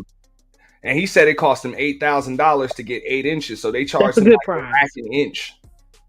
Yeah, that's a good price. He seems happier. Well, he seems happy. I think that's positive. I'm just like, what the fuck kind of? I'm gonna have to look this shit up, man. That procedure can't be safe. You tell it. Okay, so let me ask you this: if you had the 3 inches and you heard that from a woman, would you consider this surgery as a man? Would you consider it? Hell nah. What would you do? Fuck that. Hey, somebody just gonna have to be cool with what the fuck I got. Somebody. Okay. And what if you did that for a couple of years and you were trying, you kept hearing the same thing for several years? You would just keep on going that way? Yeah. Okay. Well, that's fair. That's fair. And that's okay. Hey, it ain't much, but it's mine and it works. Right. Like that's it. Hey, you either want me or you don't. That is fair and valid. No. That is fair and valid. But look at him. But he didn't want that though, Auntie. Yeah. He wanted to have the women who want, he wanted to penetrate that woman to the point that she could, fall out, her eyes rolling back her head, she started quivering on the bed, looked like a crime scene after he was done. And he knew that if he got that, he could do that. And it empowers him as a man and makes him feel very authoritative. So let him be great. I had to handle some shit. I forgot to subs only mode. Appreciate that, Lord 80. That's get rid of that shit. I got a sub. I got trolls. Wait, what? No. Now, this is what happens when you don't put your shit on subs only mode. You get trolls. Well, you get trolls. Oh, Lord. Well, I mean, I know they said they use what they use. They use toys and stuff. I'm not a toy lady personally, but I know the people who like toys and stuff. Sorry, I had to adjust myself so I can make sure I wasn't, Anyway, I sat up. But yeah, you like toys. Look at you. Even got my glasses on, trying to read. Okay, so yeah, if you wanna, I don't know. I have concerns. But it's okay, guys. Be the best you can be. That's my answer to that. I mean, look, you either got it or you fucking don't. Like, what the hell? You've been stuck with that shit your whole life, so at this point, you should be used to it. This motherfucker went through a long enough NFL career. Like, I'm pretty sure you know what the fuck you got. This motherfucker said that he ended up getting into amateur porn and shit. Listen to this shit one more time. Okay. Go deeper. Stay with me now. And what hurt me is I was already all the way in. So I had ran out of PP.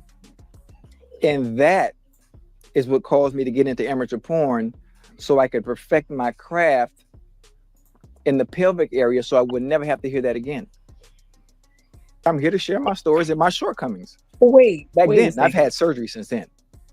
So I'm good. So what you're trying to say is that who you are now, completely different, is manufactured because it was surgically enhanced. Yes, sir. And and I'm comfortable saying that. And I can tell you that it's just something you would never be able to get on TV. That's why we on your show.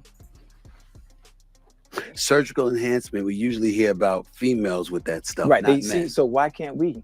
Why can't we? I want to feel better about myself. I want to be able to walk around the beach in my Speedo without being laughed at. And you're saying that at one time you were being laughed at until you had surgery. Do you know what that feels like? Like I'm not one who needed surgery. Okay, you don't understand how it feels. I don't. And listen, How long was the surgery, man? It took about 15 minutes. Surgery was 15 minutes? Yeah, only $8,000. Excuse me? Only $8,000. So I went from 3 to 11 inches like this. So you just gonna tell the world you were 3 inches? I didn't ask you that question. I know. You didn't have to say that. I'm just trying to give better context on where I was to where I am now. How the hell could that happen in 15 minutes? It got me curious now, and I don't have that problem. I don't understand. But how did that happen in 15 minutes? I don't understand technology. I don't know how that works. I just know from the time I went in, anesthesia, I was asleep, I woke up, looked, wow. Thanks. She got to the... It's okay. Okay. Lord. That's all I can say. Okay. Wow.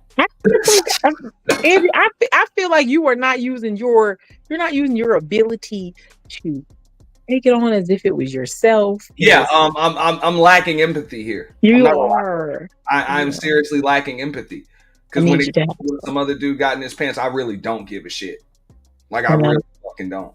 Right. I think he's just maybe promoting that maybe you should think about it if you had the same issue. Hey, if he's taking care of business, I'm out of business. So it ain't my fault. You can't satisfy your customers, motherfucker.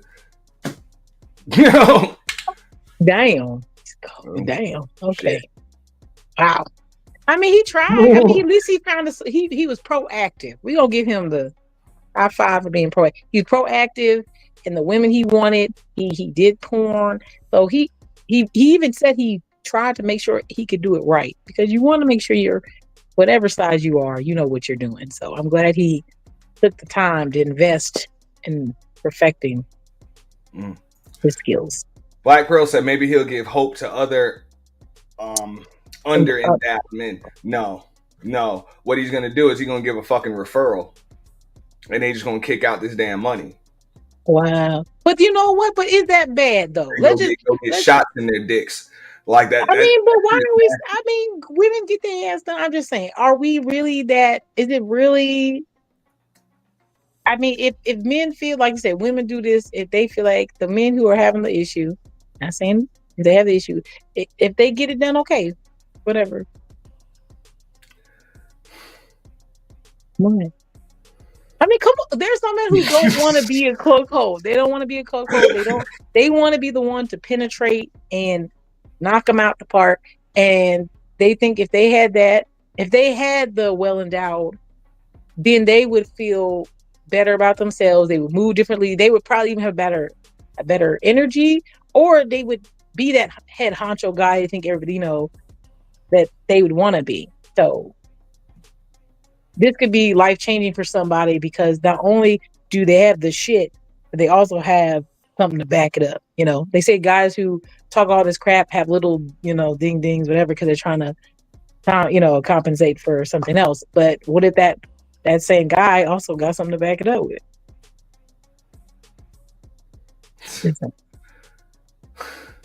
Anthony said he can't believe this is crazy. Nah, I'm not gonna just. He said 15 minutes, motherfuckers. A bitch injected your dick with something, man. Like real quick, some kind of like super HGH or some shit. That's disgusting. That's some scary shit. I think he may be wrong on the 15 minutes. I think he was out. I think he thought he was out for 15 minutes. Probably. We should look up the different kinds. I'm not saying you personally, just for educational purposes. Yeah.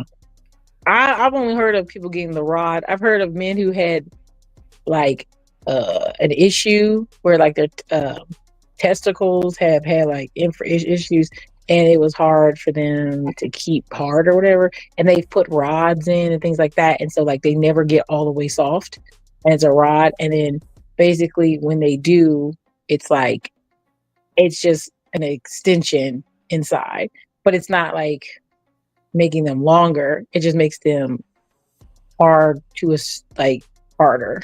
No. Try to be PG. No, and I do like empathy from motherfuckers like that. Fuck that. If you a confident man, that means you a confident man. You shouldn't need that extra shit. Now I get it. Somebody like him has likely, worked on his body to the point where there's really not really much more that he can do with his own body. In order to be they paid that motherfucker millions of dollars to play football. Mm-hmm. So he's probably at the peak of physical condition. So there's not much that there's nothing else that he can do personally. He just can't. He just wasn't blessed. But fuck that. So. Oh Lord. Okay. That means whoever you end up with actually has to love you for you. Okay. Like that's it. I hear you. I'm not fighting with you. Like, hey, the poly lifestyle, the pornography lifestyle and shit like that probably isn't the lifestyle for you. I mean, there's probably people who are non-sexual. Don't do that, Nancy. Fucking women. There's probably people who are non-sexual. That's not fair. Yeah, that too. I'm just saying you're gonna have to do something. Just like you said, you're gonna have to do something else. But hey, I just believe you either got the confidence or you don't. The kind of woman he's probably looking for is gonna probably want to get done down. One or two who are coming to his door, who were knocking at his door, weren't the lady next door who's all sweet and nice, who ain't, that's not who's coming to the football games. So that's the kind of woman he's wanting to attract to. I think you're under the presumption that all the women are coming to him who are wholesome and just want to be loved. No, there's probably women who just want to get thrashed because they've heard that these kind of players could possibly have big slongs or blah blah blah, and they want to get taken down under, and they're coming knocking at his door, and he can't give them what they thought he had. That's probably the track. I don't really believe the story. Well, I'm not gonna say I don't believe the story that he mentioned to Stephen A. I just believe it's more stories that he just kind of left out. I don't think some chick told you to go deeper and you was just already in there and you was like, "Fucking, I'm getting surgery." I believe that he's heard that more than once, and he's been stepped the fuck out on, and his feelings are hurt. Okay. And he's been laughed at, and he knows what's up. He be in the locker room and shit with other dudes, and motherfucker can't help but notice what the fuck is going on. And it's like, what the fuck? I ain't shit. Damn. That's real. Yeah. And that's just the dude that lacks confidence. Fuck that. Instead of just saying, "Hey man, this ain't the chick for you. This ain't the chick for you. You're gonna have to get what you want." That she's willing to work with that 3 ball you got, you know. And if you really like her, you might be able to get it to 4. You might be able to. Like if you could really get into it, you might be able to get 4 out of it. Lord praise him. No, I mean the micros do exist. They're called just that. Like we used to do this shit on the sales floor. It was like first thing in the morning, you tell everybody, "Hey, okay, I'm gonna show you guys what you're capable of. Do me a favor. Raise your hand as high as you can. Raise your hand as high as you can." And then people raise their hand, and then you're like, "All right, now raise a little higher." And or raise it as high as you can. And then you're like, "Raise a little higher." And then they go, "Ugh." And then you're like, "Just a little higher." And then they're like, and then just a little higher. And then, hey, they're always able to go up higher, no matter what. It's like, yo, I asked you to raise your hand as high as you could the first time. Why did you? Why did I have to notice? All I had to do is just ask you 4 more fucking times, and then I got 4 more levels from you. So when I asked you to raise your hand as high as you could the first time, you didn't bother. Lord, that's a lie. Maybe maybe just like Brownie said, there is no connection there. You know, there's no connection, so you're not really into it. So because you're not feeling it, she's not feeling it, and you're not really utilizing sex to what it's supposed to actually be. Okay, what's it supposed to be for then? I'm just asking. Just for procreating? It's supposed to be a mind, body, a connection both ways. You're supposed to be able to feel it. So maybe he's not feeling it, which is the reason why she's not feeling it. That's why she's like, go deeper. You know? Go deeper. Because, hey, you really don't like her like that. I can't give that to you, Auntie. I can't give that to you. I can't get it. I mean, hey, all he can do is work with what the fuck he's got. Exactly. I'll give you do what you can. I mean, he could have just said, "I am," and then kept going. It would have been fine. She didn't tell him to stop when he was in. I believe this is a waste of $8,000. I mean, but he got money to waste. Does he though? I don't know. This is deep. This is deep. I think you fathom. This deserves that a man would do that is a lot. But there's men who get their legs done, be taller. And we don't agree with that either. But the people are starting to get to the point where they're understanding that mentally those enhancements do make them act different, and they walk different and they move different. And that is why even when you like go into business meetings, they'll say like most of the CEOs and stuff like that are over 6 foot, blah blah blah. It's because even being in that physical position, you move differently. Men who are in better shape and blah blah blah, they move differently. They talk to people differently. They interact with people differently, because you're not the same person at 500 pounds that you are when you're 170. You're not. You're just not. And there's nothing that you can say to convince anyone different, and the facts are just there. You're a different man when you have 3 than you are the man who has 9. You can be a man who is a homosexual at 11. You can try that shit when you're 2. So I'm just saying, there's the men who say that. I'm not saying I'm just saying these are statements, but is it true? So and we're going to go with the majority rules. So majority of women are saying, hey, you got to talk to me like you got a 10 inch. If you talk to me like you have 10 inches, you can talk to me any kind of way. But you talk to me at the size you are. heard women say that to people. So it apparently matters enough that people say things. Not everybody, of course, but enough that people do know. Just honestly. Like, just like we know that women who have a curvier shape, who have bigger asses, who have bigger tits, get more attention and get more people following. Whatever the reason why they're doing it, even if it's just for sexual access, it doesn't matter. The facts are the facts. Men chase those women more than they chase the flat back. Let's just be honest. Don't lie about it. It's just what it is. But if she's okay, she makes it okay, she's cool.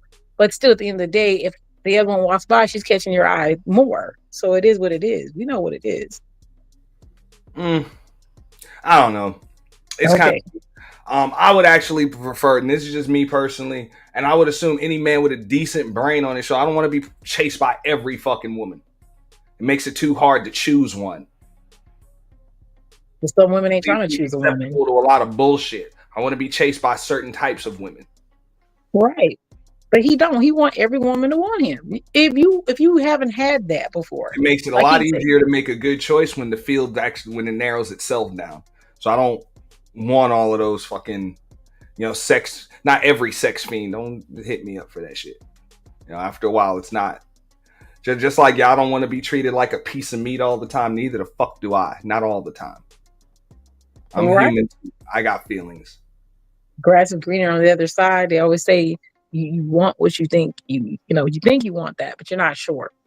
There's always pros and cons to everything. Pros and cons to everything. So being the guy with 9 inches, just pros and cons. Being the guy with 3 inches, pros and cons. Got to find which side you want to be on. And he chose the other side. That's all.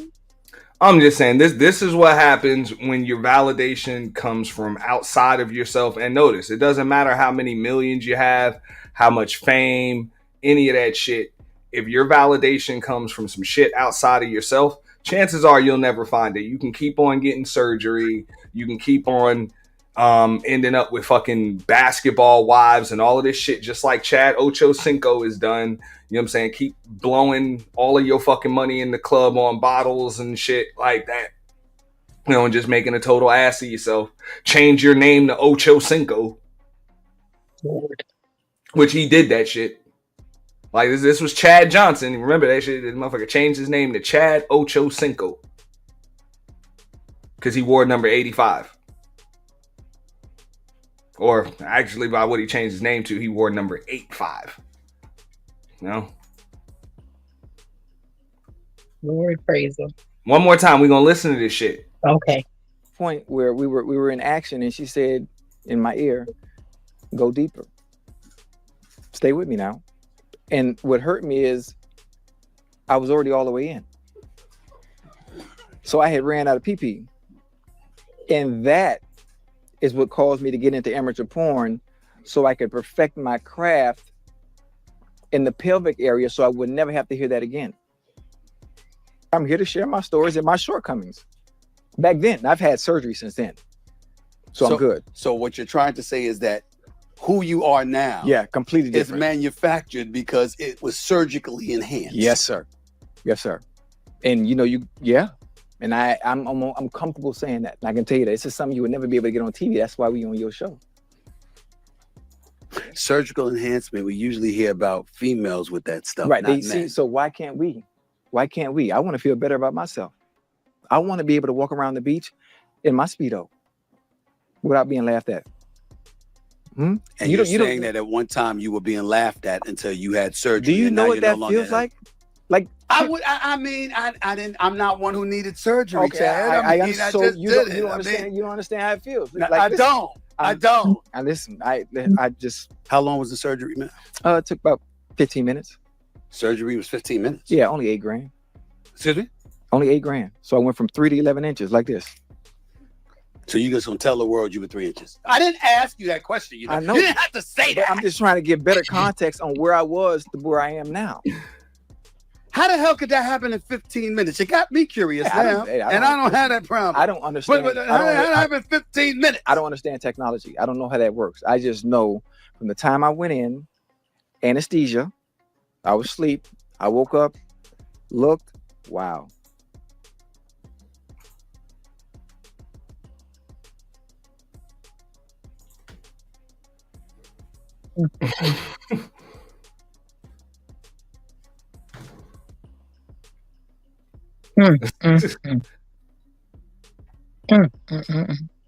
I'm gonna look up something real quick. I think it's important. Please do. 1,000 an inch.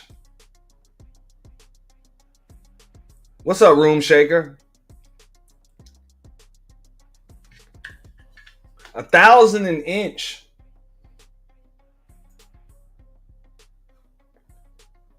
You're hilarious. Mm-hmm. Mm-hmm. Mm-hmm. 1,000 an inch. Yeah.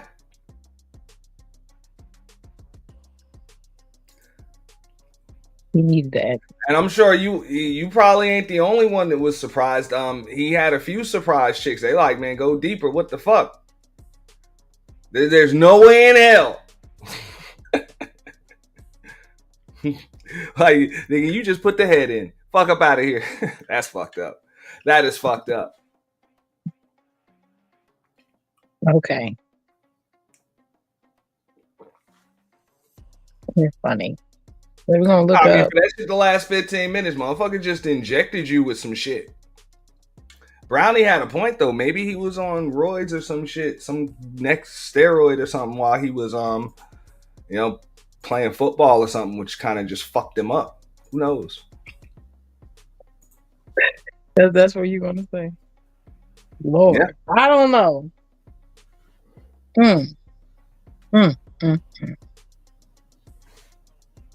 What does it say, Polly? What does it say, Miss Polly?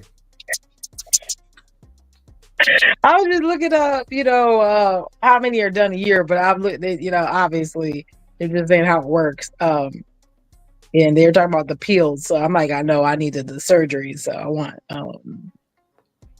the surgery part. I don't want just the peels themselves, because a lot of that's blood flow. A lot of men experience blood flow issues, and also they have issues with having a low testosterone when they get older. So sometimes there's other stuff going on, and keeping erect, obviously with age that will start. Guys are talking about, I'm hitting it out the park. It is a fact that starts to slow. The drive goes down for guys, and the women are going at the same time. So men are coming down and women are going up with age. That's just what it is. All right. So hold on. Boom.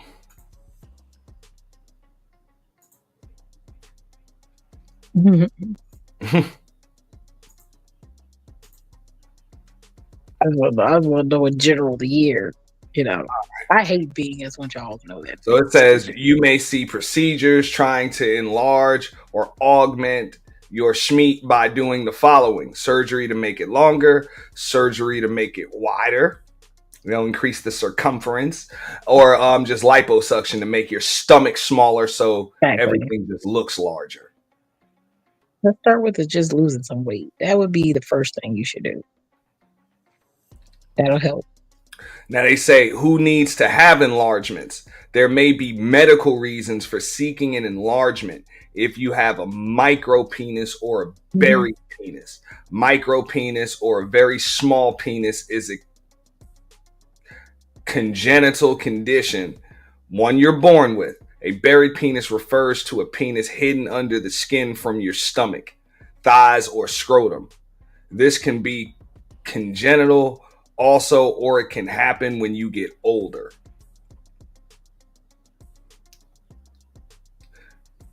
People with these conditions often seek surgery to restore a functional penis. These functions include being able to urinate standing up or being able to have penetrative sexual intercourse.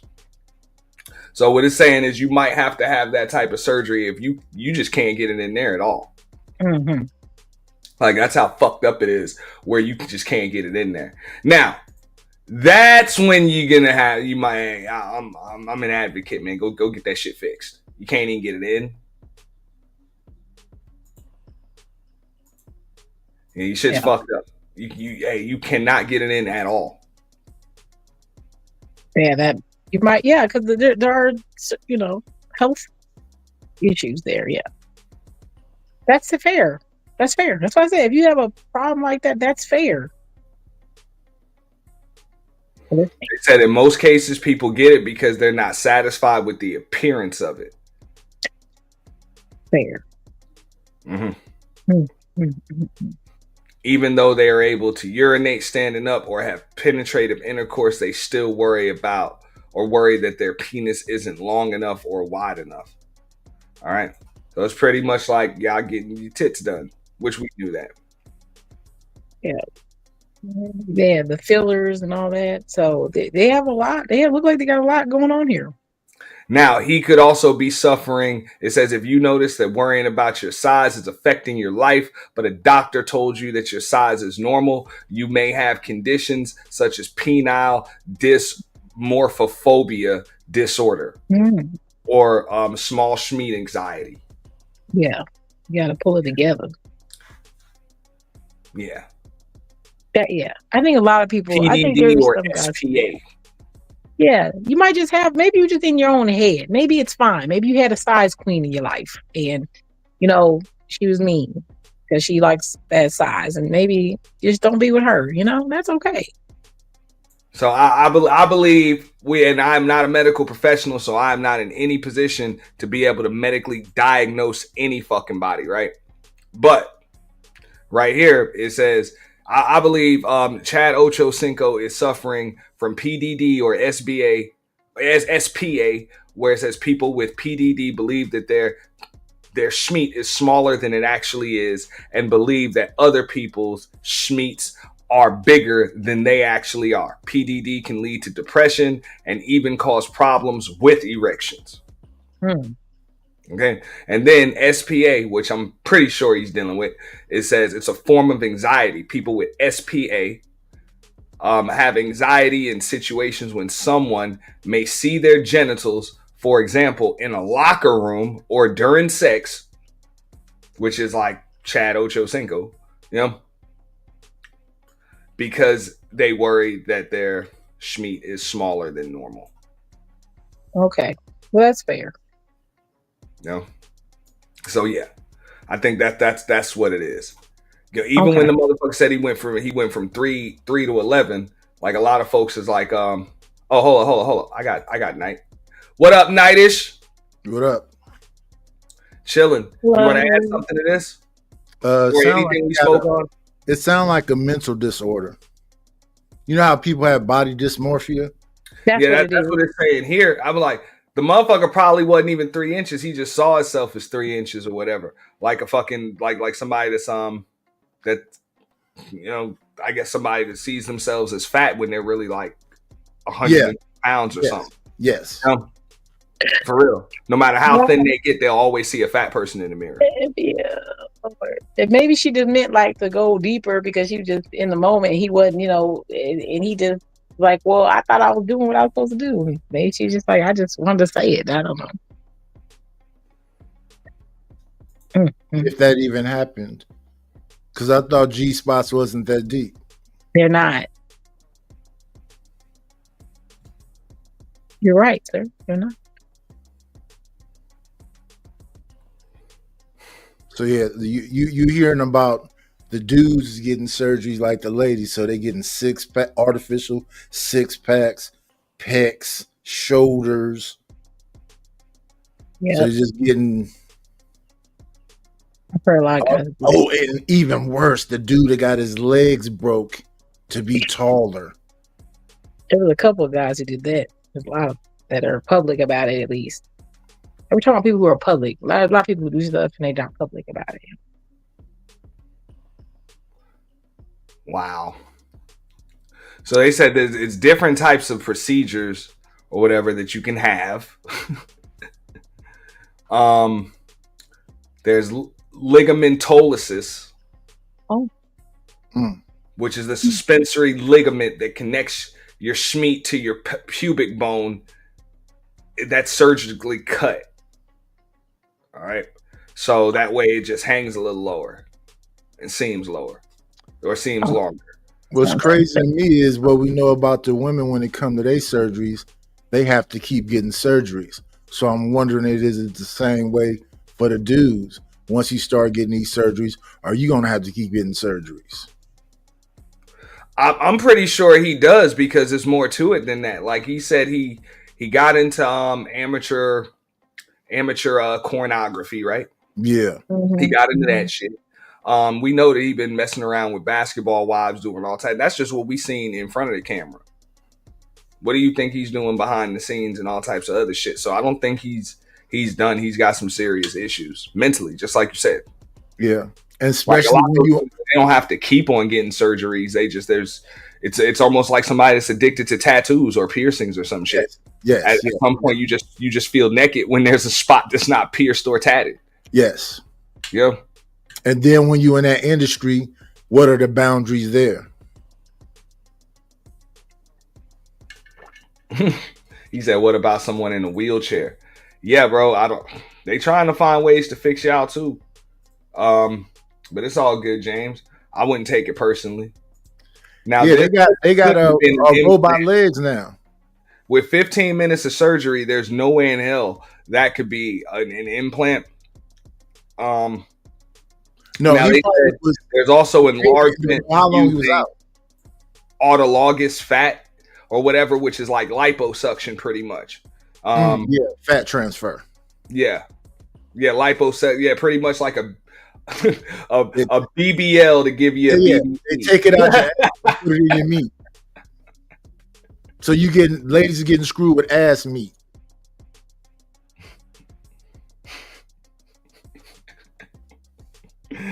From a BCL to a BA to a fucking a BBL to a BCL. Holy shit. All right, but I don't think that's what he did. Not in 15 minutes of surgery. I think it's this shit right here where it says enlargement using dermal fillers. And it says a provider injects cosmetic fillers under the skin. Yeah. And some of these are safer than others. But then again, he could have been sedated and thought he was only out for 15 minutes. He could have been out for who knows how long. Yeah, he said it was that and that's usually the way it's supposed to feel when they put you under. It's supposed to feel like you was out for like 15 minutes or some shit. Yeah. Yeah. What? Sheep said a Brazilian dick lift. Yeah, BDL, BCL. I was gonna call it a Brazilian cock lift, whatever the fuck you want to call it. You know? Yeah. Bridget said, "Is it firm though?" Oh Lord, ma'am, I don't know. My goodness. I mean, I would be scared. My shit wouldn't work no more. Oh Lord. But I know he said that, and Scarface said that. Scarface said he got a rod put in. Yeah, the rod. I heard about the rod. That's what Holly was talking about earlier. Yeah, I've been with one person who had a rod. Yeah. And then they got this other thing that's like two balloons, and you push a little thing that like pump it up.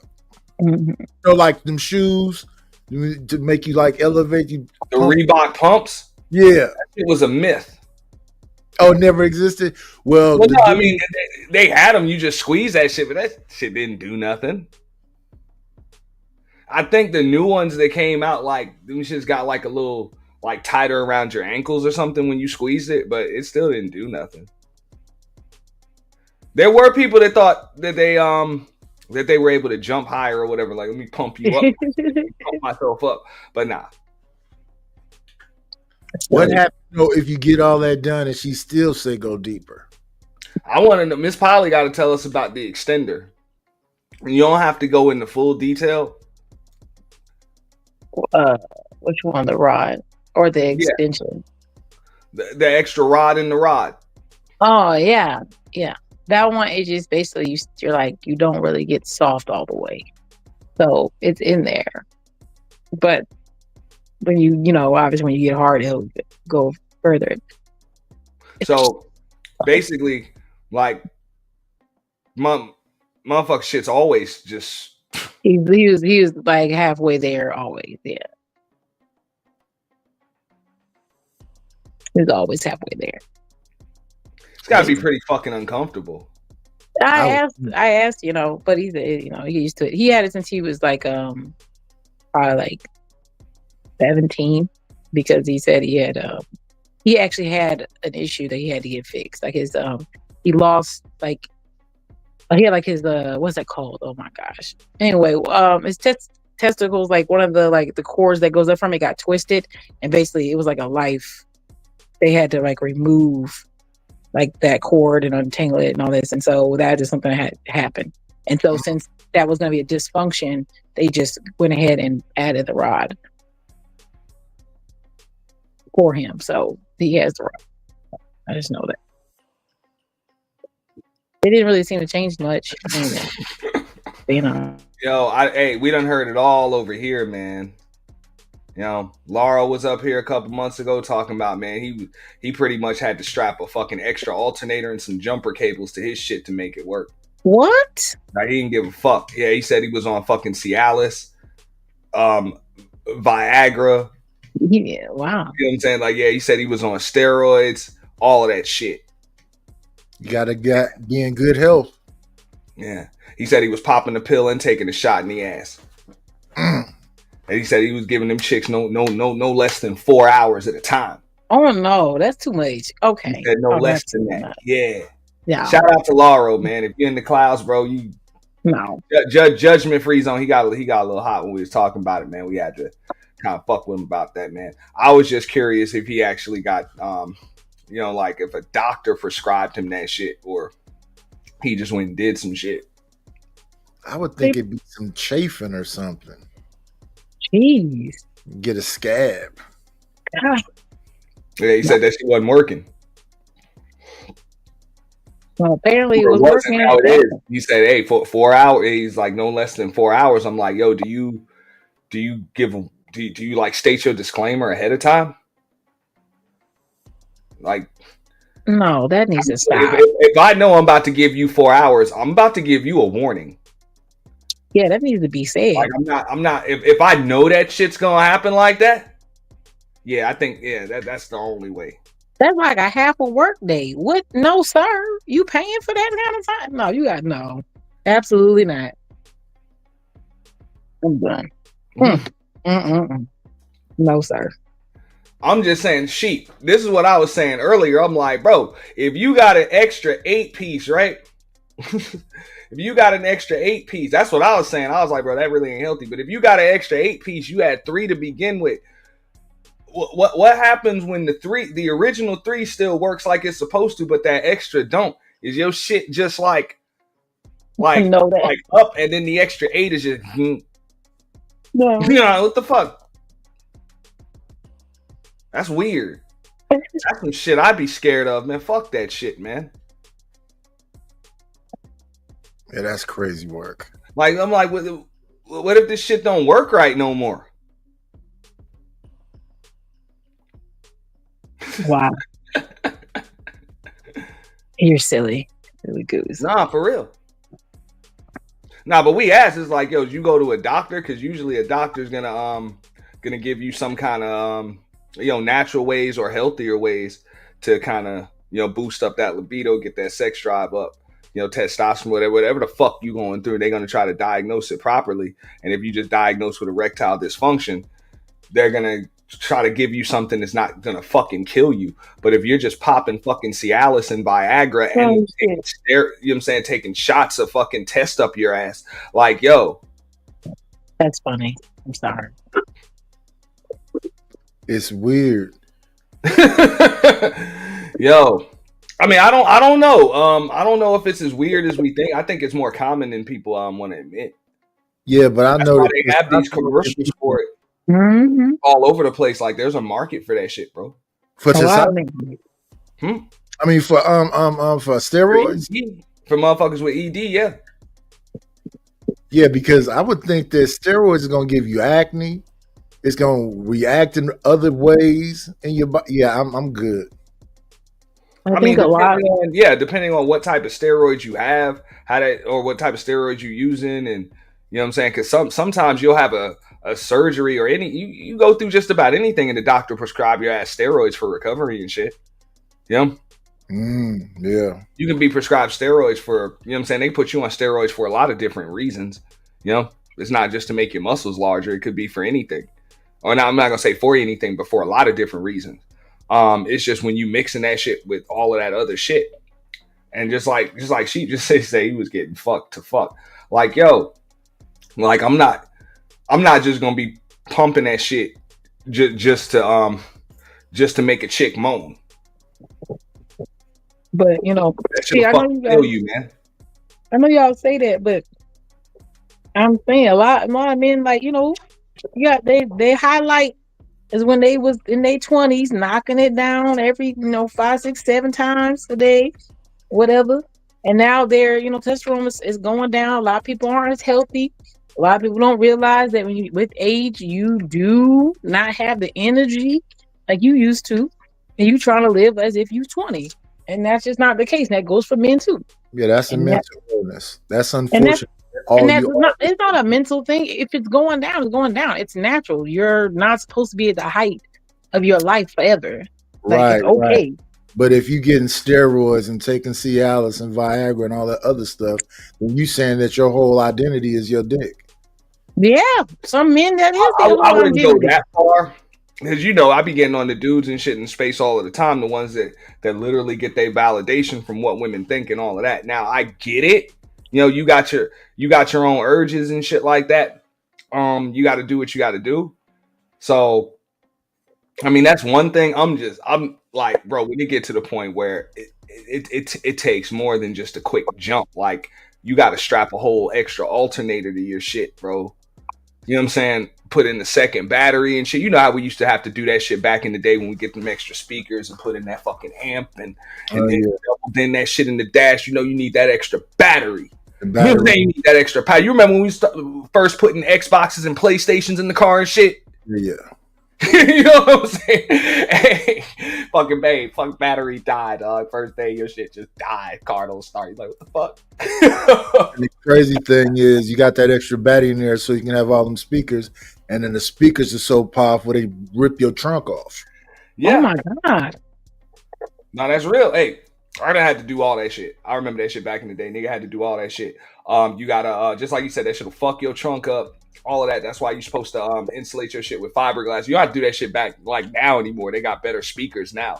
But you know how it was back in the day. You would have to either have custom boxes built, or the professional spots would insulate your whole shit with like fiberglass, or just the right shit.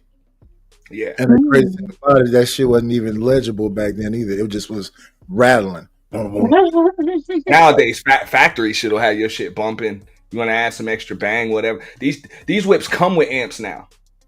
Yeah. You know what I'm saying? They come with amps. So, I mean, like, that shit ain't even necessary no more. But it's a damn shame when you got to do shit like that to your shit just to get it to work right. That's all I'm saying.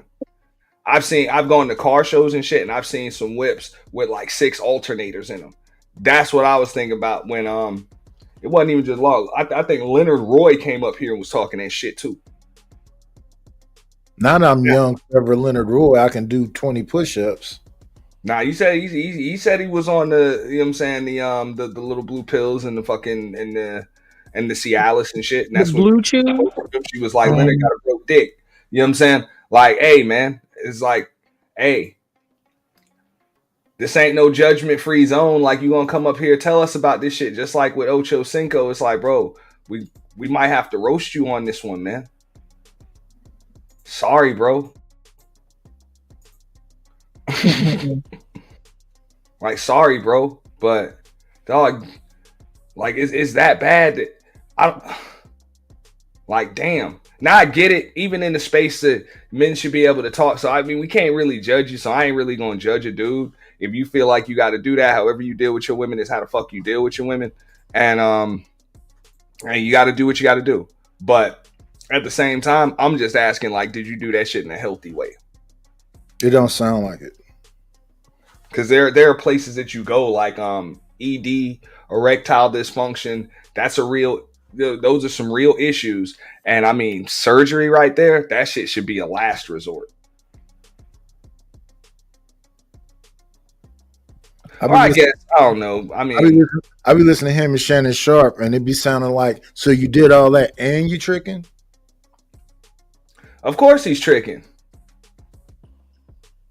He was tricking before. That's motherfucking Chad OchoCinco. Like real shit. Like let's keep it real. This nigga changed his name from Chad Johnson to Chad OchoCinco. Like this has been an attention whore for a long time. You know that. Oh Lord.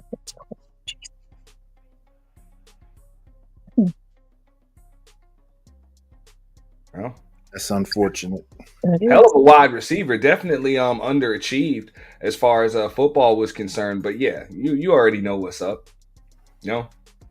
Yeah. I mean, I can respect him being honest because I guess this is something that folks need to talk about because just like they said, some dudes are getting surgery to get taller. They're putting rods in their damn legs. I don't know. Did you break that down with the dude that I know y'all all saw it where the dude here, he had to get, you know what I'm saying? He got the rods in his legs and got that shit done. And he had to go through about a year of recovery. Yeah. Just pretty much learning how to walk again. Yeah. They completely break your bone. Mm-hmm. But he got what, like 5 inches, 6 inches taller? Yeah, he's over 6 foot. Yeah, over 6 foot. But somebody mentioned right there, like, you're not going to be proportioned. Yeah. You don't have these long legs. And I wouldn't have thought about that shit, but I remember even in art class, they tell you, like, you know what I'm saying, one head is 2 arms. You know, I'm sorry. One arm is 2 heads. You know? One arm is 2 heads. You know what I'm saying? A leg is 3 heads. Those are standard body proportions, like even when you're drawing. So that's kind of the way it's supposed to be. So if you just give yourself an extra 15%, you just add that shit onto your height, but you still got these fucking T-Rex fucking arms and shit. Hilarious. It's pretty deep.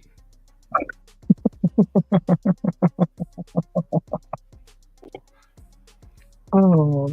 And I'm just like, yo, if you're gonna get an implant or something down there, like you can't be used to working that shit, man. Even when you in there, like you ain't used to doing nothing with that shit. You might hurt somebody, man.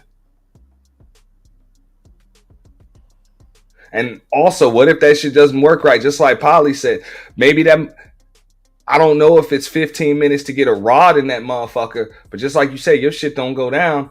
None of that shit, man. Motherfucker might hurt somebody, man. Oh.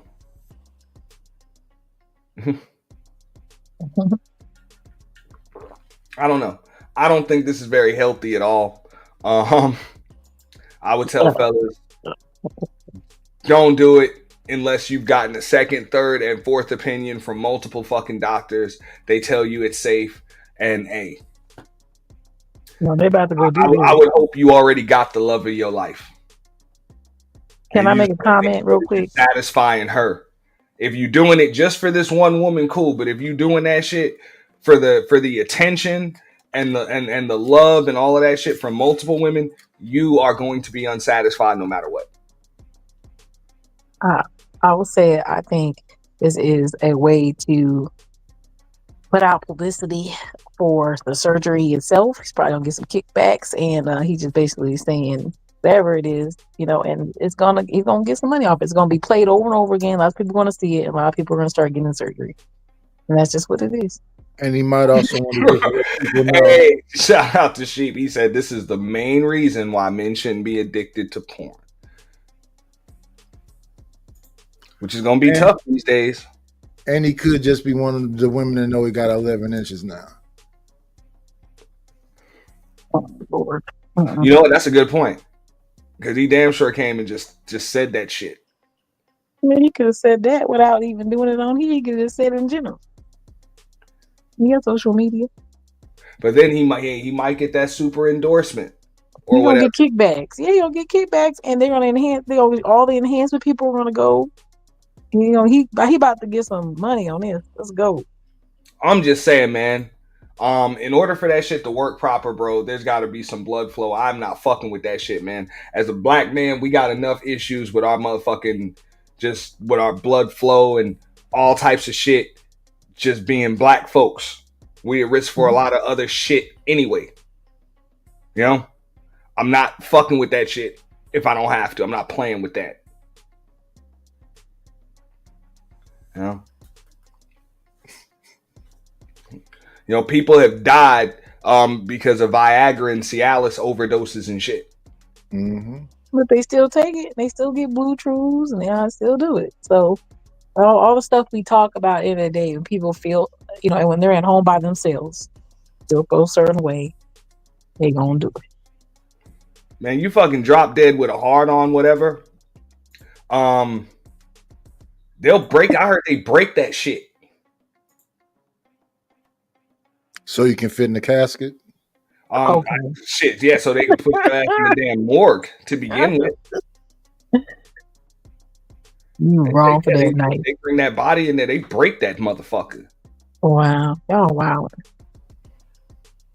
You know what I'm saying? When they bring your body in that motherfucker, that shit standing up and break that mother with quickness. Lord you. Well, gentlemen, I'm going to run away, but I appreciate you letting me up and all. All right, thanks for giving us your take on this one. Sure. Y'all have a good day. Super Bowl Sunday to you. I know, you too. We'll see who wins. We're gonna find out. Yeah. Now, all right. I'm betting on the Eagles. Oh wow. You should really put a real bet out here. Okay. Bye. About to talk a little sports with Nightish. What up, Night? Night. What's up? I was talking about the fans out in Dallas. Yeah. All right. Now I know you in the Bay. You know what I'm saying, around that area. You remember when they traded away Monte Ellis? That's them new people, right? Huh? I started watching all these sports and stuff in like the 90s. I started watching again when they traded and got Klay Thomas and they became the Swish Bros, whatever they was calling him. And okay, yeah, you ain't really qualified to talk about this no. one now. But no, that's what happened. I mean, okay, so I guess I can give you the scenario. You know enough. The Dallas Mavericks. What up, Sharonda? The Dallas Mavericks traded away their 25-year-old superstar a few months before he was eligible for a supermax deal that only they could offer to him. You know what I'm saying? Which is, you know, 5 years, $345 million. So now he's only eligible. They actually traded him to the Los Angeles Lakers. Okay. Pretty big franchise, all of that other shit. But he is no longer eligible for that 5th year. And he, you know what I'm saying? The contract will overall be worth about $116 million less. Mm. Okay. And the fan base is pissed. And nothing you can do about it though. Just they traded away a 25-year-old superstar. The trip thing about those old teams though, like we had a bunch of people on the Warriors that didn't do well on the Warriors, but once they were traded, they became superstars. Like who? I mean that ain't like who? Let's see. Was it? Let me see. Let me go back one right quick. But I mean, this wasn't like that. This trade wasn't like that. This was pretty much superstar for superstar. So they just made a bad decision, right? I don't think it was a bad decision. Not necessarily, at least not for the people say it was a bad decision for the long term. All right, so the Dallas Mavericks were just in the NBA Finals last year. Let's hear what this dude has to say. They were just in the NBA Finals last year. They have this 25-year-old superstar that has been first team All-NBA all like 5 of his years. You know, in the league. You know, first team All-NBA, which is what makes him eligible for that Supermax. You know, that's kind of the way the collective bargaining agreement works. If you make, you know, an All-NBA team like the 2 or whatever of the last 2 of your previous contract years or whatever, boom, you eligible for, you know, Supermax. You know, or I'm sorry, you eligible for the max or the Supermax if you with the team that drafted you. I've been a Mavs fan my whole entire life since I've been a baby. This is the worst moment in the history of my life. This is ridiculous. This is crazy, man. We went to the NBA Finals.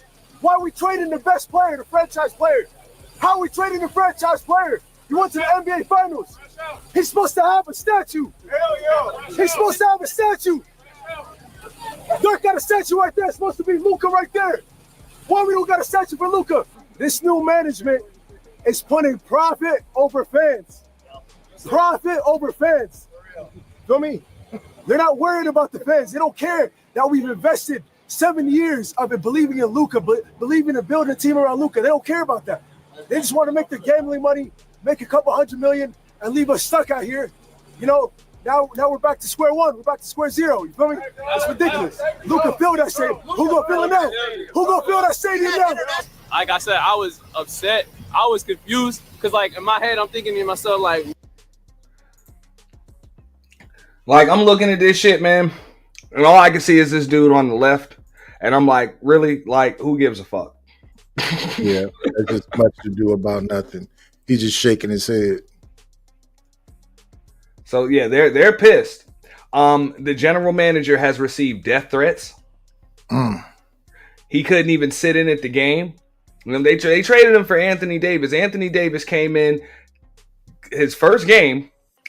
He ended up getting injured in the third quarter or whatever. Got injured in the third quarter, but in 3 quarters he had like 25 points, like 16 rebounds, 4 or 5 assists, about 3-4 blocks, like 6 stat line for his first game. So I'm like, you traded an all NBA player for an all NBA player. Somebody said it's like trading 25-year-old LeBron in his prime. Yeah, but it's kind of like trading like a LeBron in his prime for what the fuck? Back then, what would I say? Maybe for like a Vince Carter or some shit. Somebody that's a little older but still an all-star themselves. No? Probably about 4 or 5 years older, still in. No, I wouldn't have said not for Boozer. Nah, fuck that. Anthony Davis and Carlos Boozer ain't even on the same level. Yeah.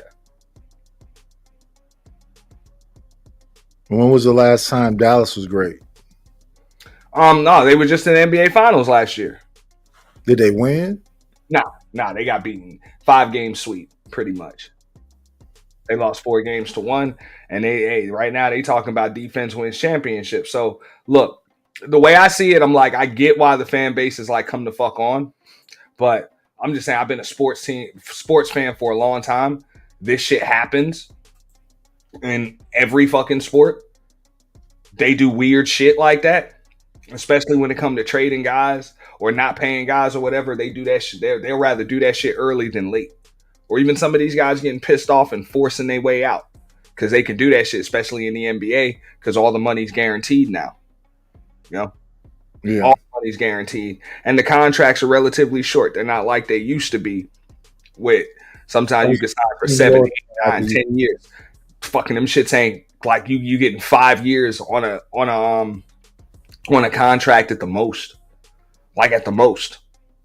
And you usually if you do get 5, like unless you got some super max like Luka was about to get, it's about to be some team option or some shit on the 5th year, team option or player option on the 5th year, you know, something like that. So they're shorter contracts. So these guys can get pissed off if they think the team that they're with won't pay them, or they might lose some stock or whatever, and they'll just demand to go somewhere else, you know, before the contract's up, and you gotta move them. So I think that's what kind of fucked a lot of people up, because this was supposed to be the era of player empowerment, where the players pretty much decided who they want to play with, where they want to go, and all of that other shit. And it's been the first time in a long time that you've seen owners and management pretty much just do some shit anyway. And they didn't give a fuck what anybody wanted. They just did what they felt was best for the team. Yeah, so now the players that left the Warriors was Kevin Durant, Harrison Barnes, Dante DiVincenzo, who's the other dude? Justin Holiday. There's 5 of them. Yeah, I mean, okay, so you talk about the Warriors. Now, of course, I mean, the Kevin Durant thing, that was going to happen, but yeah, that was it. Once he left OKC, there wasn't no Supermax in his, you know what I'm saying, in his future. No, none of that. I mean, it's not even a money thing when you got them big maximum deals with Nike like Kevin Durant got. Fuck. You know what I'm saying? I think he got some stupid ass $250 million or $300 million deal with Nike or some shit. Yeah. You know, it's some stupid ass deal plus all types of other shit. And then when he came out to Oakland, you know what I'm saying? They make all types of money off the court anyway. Like just off the court, they get into real estate deals and they're able to invest money and save money and all of that other shit, and then they just leave. Now, it does look like everybody's trying to get to a place like Texas or Florida anyway, especially with these NBA contracts, because that's why they're like, this is why Luka got fucked, is because he was about to get $345 million for 5 years with the Dallas Mavericks. So even if he was to spend his entire career with Dallas, not only does he get that extra $116 million with that extra year, but he also saves about 6% in state income tax. But it benefits them because if he's there, they think they had a better chance of winning in the next opportunity they get, right? Yeah, I mean, but both teams feel like they're just in a better position now to win. You know, I mean, the Lakers, remember, they got 40-something-year-old LeBron James on the team. So it's like, okay, we got to kind of look past that. You know, what are we going to do after that? Now we got a 25-year-old superstar, all NBA player. So we have a life after LeBron James leaves, which is something that's rare when LeBron James leaves a team. Usually teams end up decimated. The Lakers will not be decimated. They will still have a star. You know, cool.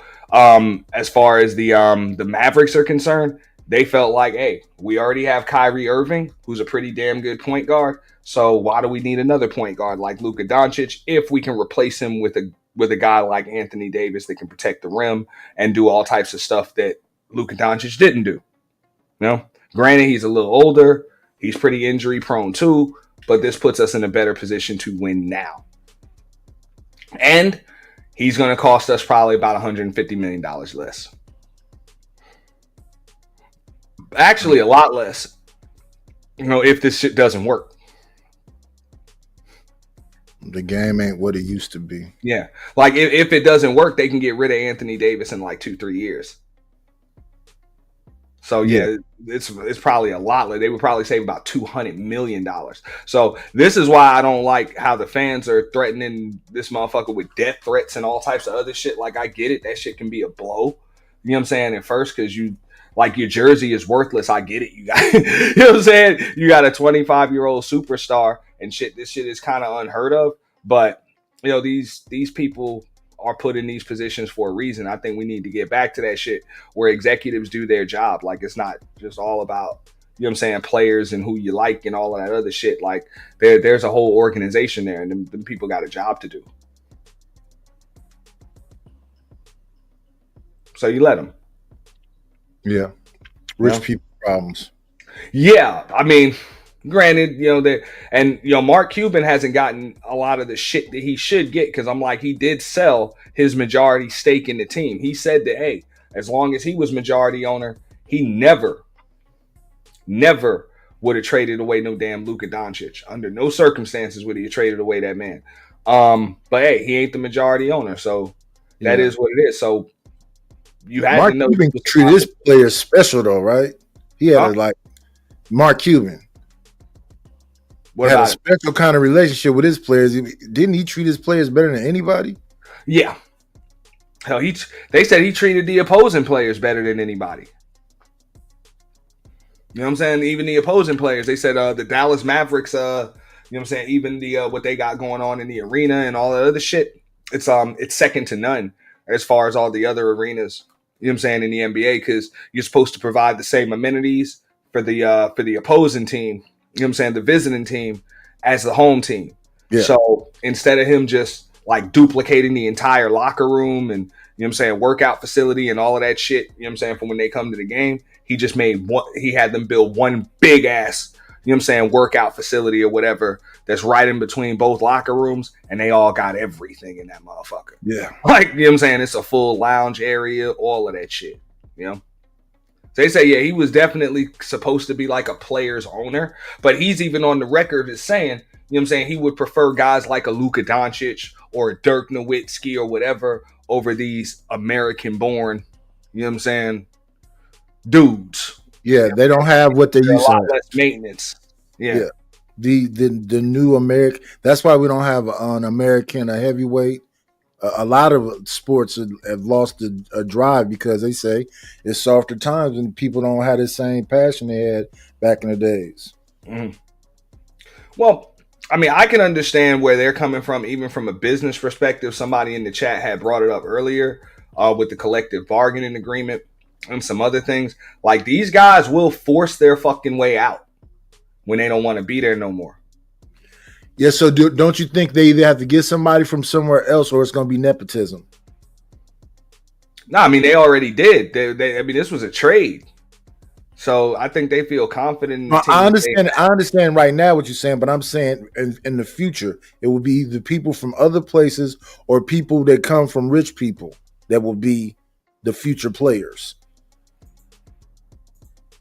Because as far as players are concerned, I mean, it's a draft. The NBA has a draft, so they're always going to try to get the best players available. That's it. Now, I can tell you this much.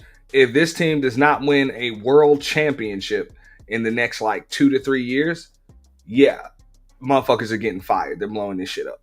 Yeah. People are getting fired. They're going to trade away the whole team for draft picks. They're not going to give a shit. It's over.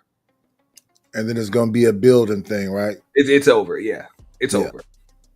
Now, if they're winning championships, they'll go into the luxury tax. They'll do all of that other shit. They'll, you know what I'm saying? Just like that team out in the Bay, the Warriors and shit. That's why they so pissed off now, is because, we done paid everybody that wanted to get paid while we was winning.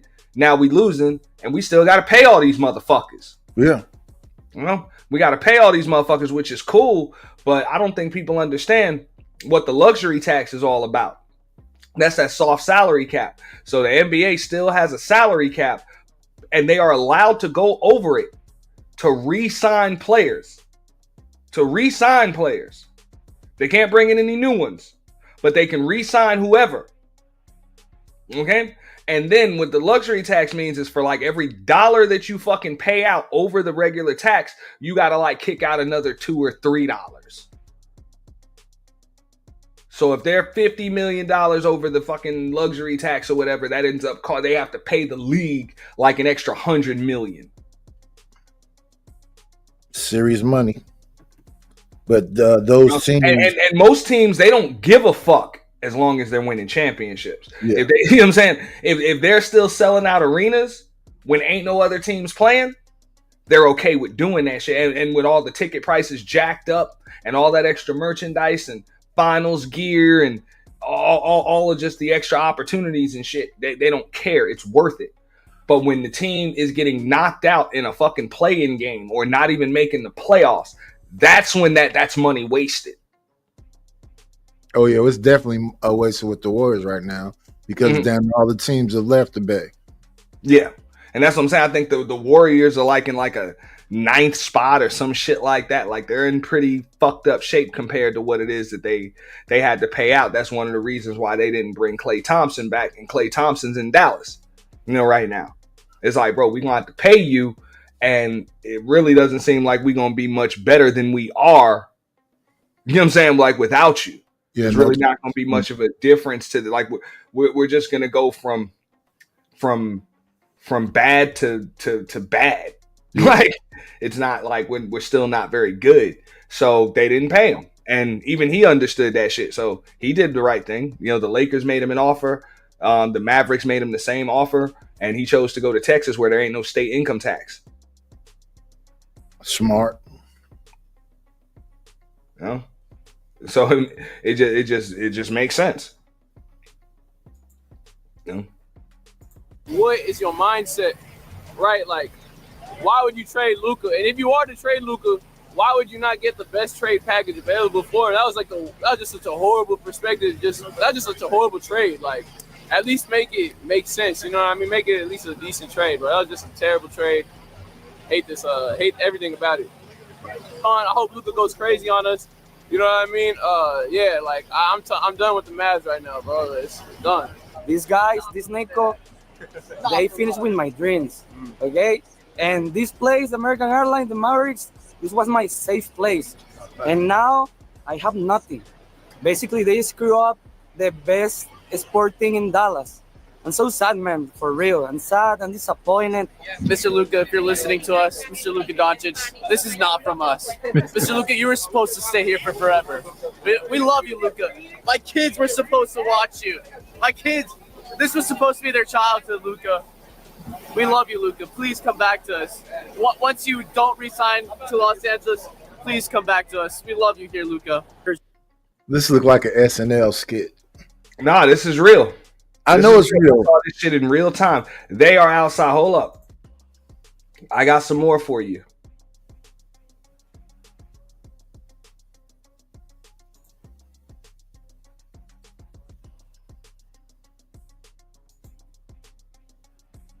There was a full-on wake/funeral in front of the statue with a full-size coffin with the flags and the jerseys and everything over it. I mean, the guy that was running it was legitimately talking like he was speaking in a church for a funeral or a wake. It was just bizarre what was going on. People are booing and chanting, and I mean, it felt like a full-on riot almost down there, like a protest for something else. And it's just crazy that can all come from a trade that I don't know basketball very well, but just from following people and hearing stuff, obviously this was massive. There was a full-on. You know what he said, and listen to what the man he said 2 words, and the man went ugh.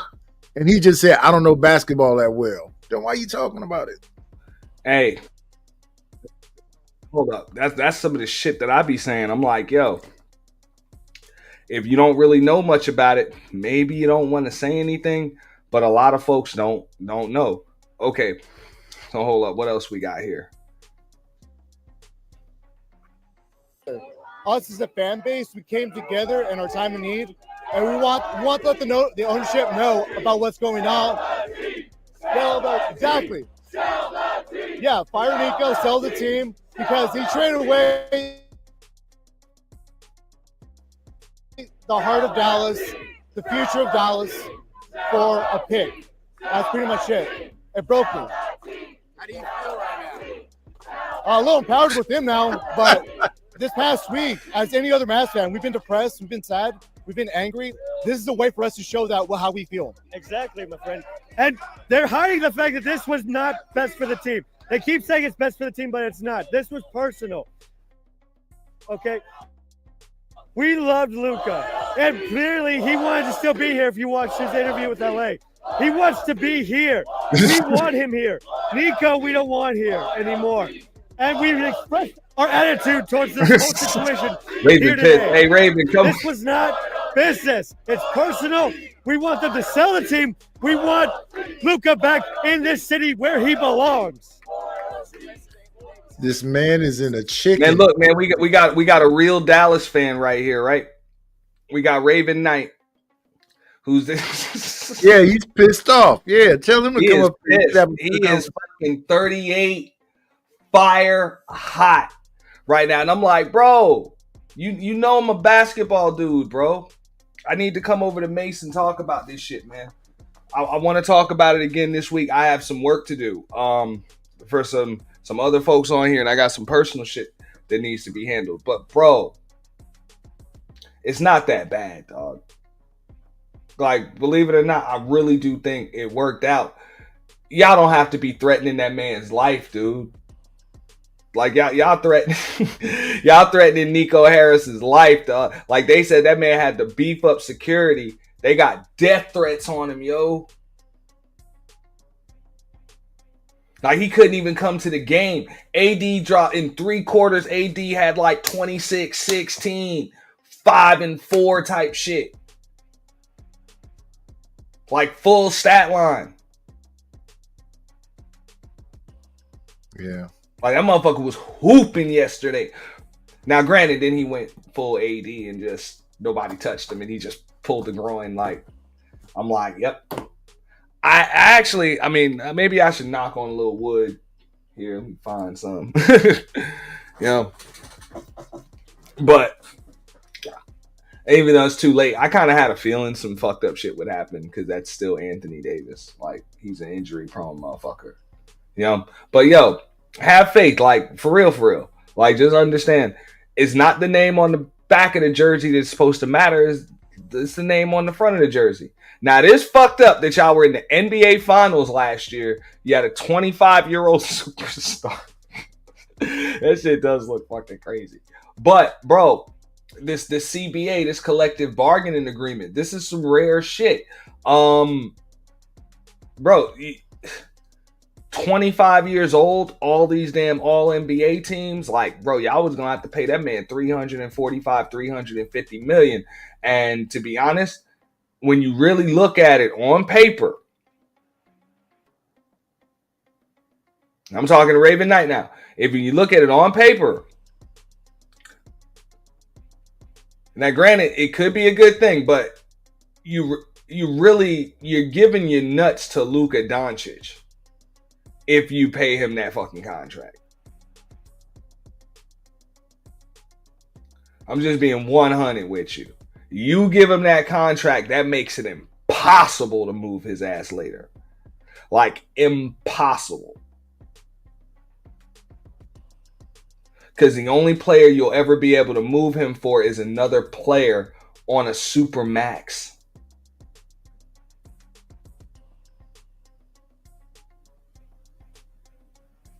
Yeah, this is for the sports fan.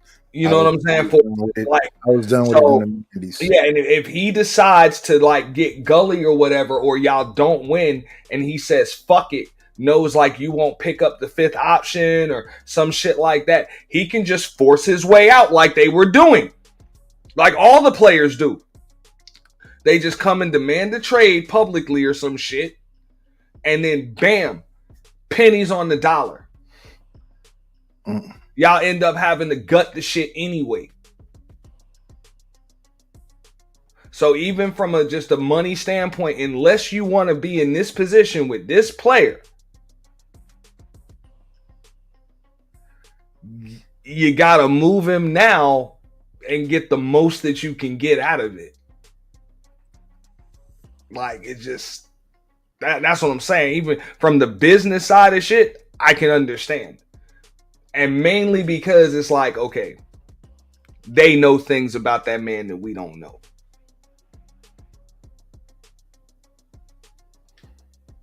They know about that motherfucker's real work ethic. You know, they know who he hangs with. They know who he's hanging with in Dallas. They know who he's hanging with back over in Slovenia and shit. They better know if they're finna give him all that money. They know what other behavioral modifications he might take part in. You know what I'm saying? On the side. They know what type of gambling debts his daddy got. They know about all of this shit. But isn't that what they do with players, all athletes? Didn't they scout OJ like when he was in junior high school or something and follow him his whole life? I mean, and Luka Doncic, like him especially, like they know everything about them. He's been scouted ever since he's been a professional ball player, which has been since he was about 13 or 14 years old. Because remember, he's from over there. They don't have to be 18 or 19 years old to go pro. Over there, they go pro if they're good enough, they go pro at 13, 14 years old. Which is one of the reasons why, you know, Dallas had this superstar right here.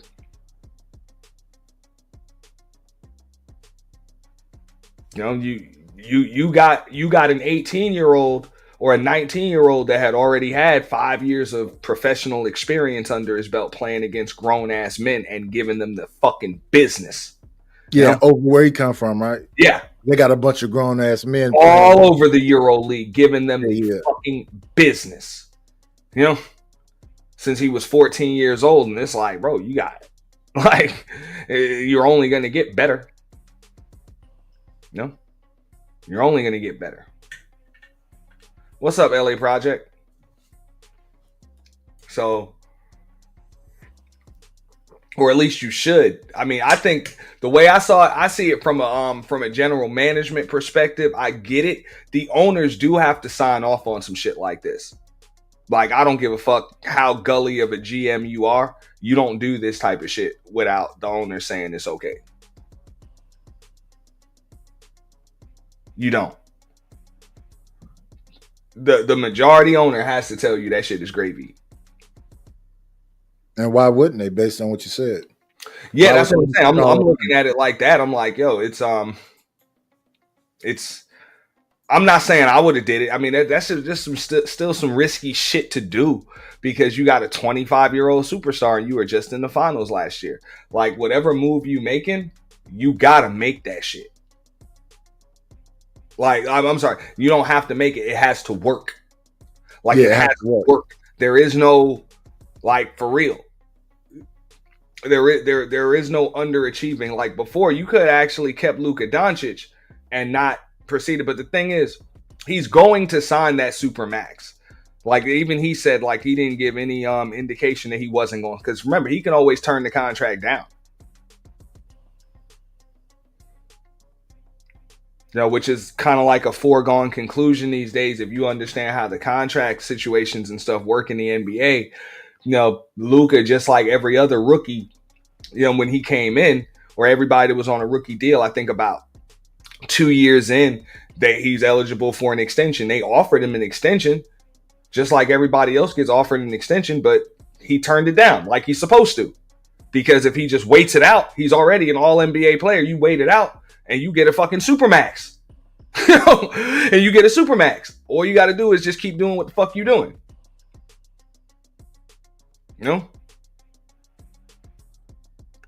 This is the most money players have ever made. Do you think that the game is still as exciting as it used to be? Even though they're the most, they got the best at training. They're younger, they're stronger, they're bigger, and everything else. Do you think now that they make all this money that the game is as good as it used to be?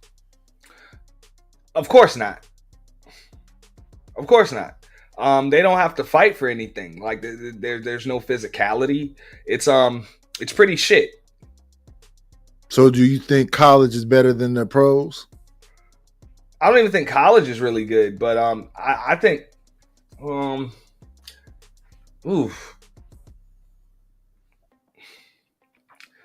yes and no. Yes and no. The level of competition is just shit either way. And the reason why I say college isn't necessarily better than the pros, like, yeah, the level of competition is there because they just play hard, but those dudes really don't have much skill neither. Like if you're watching Division I basketball, all of these kids are like AAU recruits and shit like that. So most of them really don't understand the game of basketball. Like it was just a time, and I can remember growing up, you know, great players were not just great because they were talented and gifted. You know, they were great because they were talented, gifted, and extremely skillful too. Like they were just better at something than everybody else was. And now it's just, you know, you're a freakish athlete or you got a big name or whatever. Especially with the NIL deals, they kind of create stars now. So you think the best basketball you can see is overseas? Yeah, I do think EuroLeague is definitely more interesting to watch than and a lot of those other leagues, bro. Even some of the leagues in South America, over in the Middle East, you know, are pretty good. I catch some of those games from time to time, and they're pretty good. They're pretty good, very, very intense. Like, bro, you saw even at the Olympics and shit, when you saw them playing against teams like Serbia, France, Australia, Germany, and shit like that. Like you saw the way the games were, even with the superstars. That's the way those international games are. Yeah, those shits are eventful. Like very, very intense. Pretty damn physical. Motherfuckers are going at each other, play by play by play by play by play. I don't see all of that bitching and crying to referees and all of that extra time in between plays and. You know what I'm saying? Pretty much, I don't see all of that, them trying to just sell shit. Like everything's, with the NBA, everything's a sneaker commercial. Everything's a car commercial. Everything's a fucking Sprite commercial. Everything's an insurance commercial. They always have to get all this shit in there. That's why there's so much money involved in it. I understand that. But because of that, it really does slow the fucking game down. You know? It slows the game down and the competition isn't really there. And because these guys are worth so much money now, I get it. They just have to kind of be protected. That's why they're like, okay, well, we're gonna get rid of the freedom of, or we're gonna give a freedom of movement now. You know, freedom of movement. So we're We're going to not let big men protect the rim anymore. You're going to have to step out of that lane from time to time. So now you just beat one defender and you're at the fucking rim, you know, because we can't have our superstars going to the rim and then get knocked the fuck out of the air. Yeah. Like we can't be doing that shit every damn night. You know, these remember, these guys jump up and down for a living, really, and every time they leave their feet, they're risking their fucking career. Like every time. And now some of these guys are worth $200 and $300 million just on an NBA court. Like at any given time, you go watch an NBA game. I remember the first game I went to, my homie said to me, he was like, yo, it's $1 billion on the court right now. I'm like, he's right. And this is back then. Now, shit. Any given time, there is $1 billion on the court.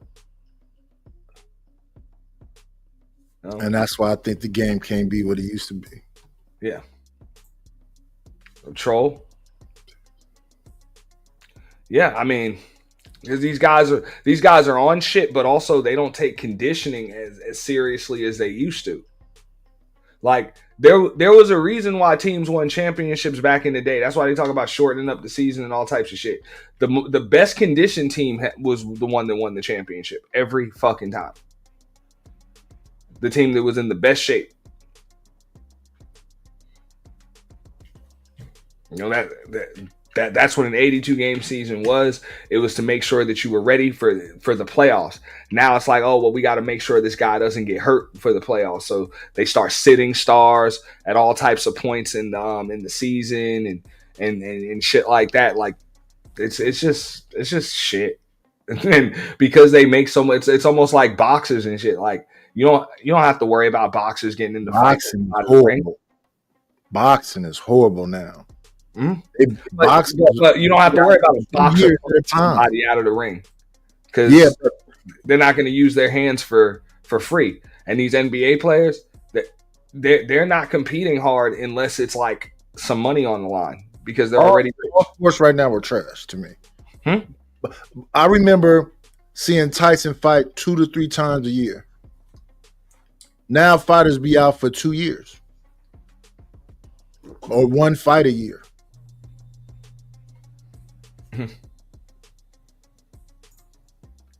Yeah. Troll, that's what's, bro. Just like you said, it was what Tyson probably had a fight every 3-4 months. Yeah. Probably then. But there was big money involved. You know, big money. Now the money's still there. You know what I'm saying? The money's still there. It's just they don't have to fight as much anymore. Right, because they get so much. Yeah, they don't have to. So it'll be a long gap before you see Tank fight again. It's a long gap before you see Terrence Crawford fight again. It's like 2 years since Errol Spence last fought. It'd take a long time. That's why I'm like, man, you know, professional sports, it's fucked up. So I don't know. They're gonna have to find a way to incorporate this shit into the way that we consume our shit now, like with social media and streaming and all of this other shit. They're gonna have to find a profitable way to do it without watering down the integrity of these damn sports. You know, because this shit never would have happened. That's why you've never seen, like, people are like, you've never seen 2 all NBA players get traded for each other in the middle of a season. You've never seen that. That shit has never happened in history before. Not mid-season, maybe in an off season, but never mid-season. Because most of the time, when you got an all NBA player on your team, your ass is trying to fucking win. Now, if you don't win, you reassess that shit in the offseason. But this time, a motherfucker got rid of their damn, like 2 teams just got rid of their all NBA player. And at the time, both players are injured in the middle of a season.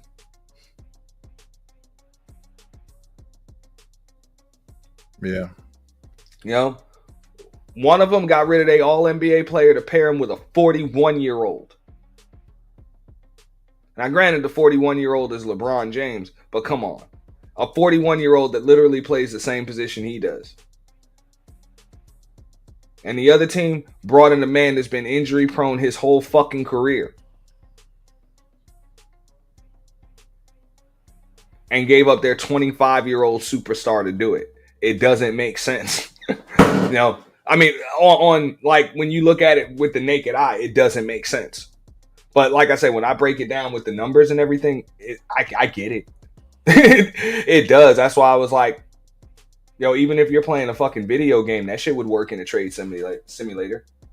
It will work.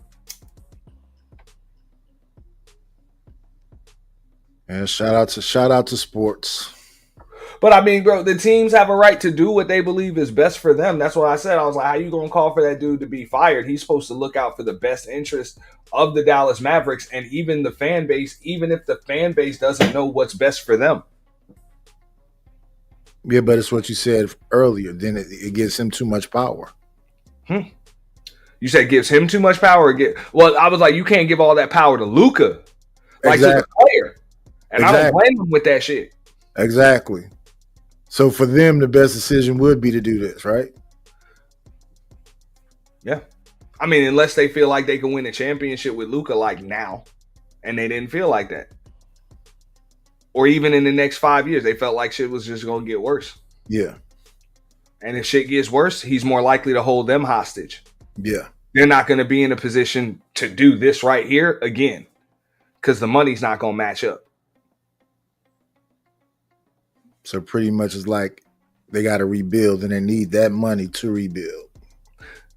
If they do have to rebuild, but right now they feel like they have a team that can compete now.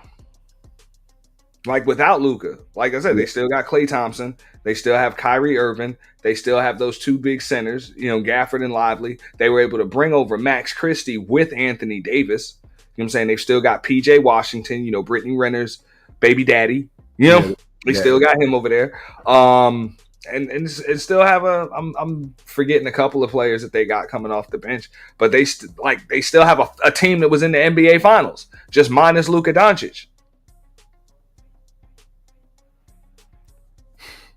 You know, and add in Anthony Davis.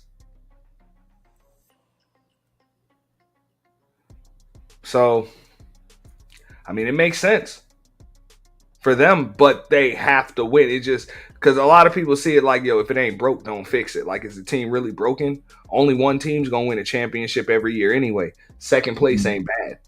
Yeah. In the fucking NBA, like second place ain't bad. Like, you know, and a lot of times, you know, this kind of fucked a lot of other players up. It was that around the league yo, this we're not safe. Like nobody's safe, no matter what the fuck we doing. If Luka can get traded, yeah, Shorty, I gotta get rid of your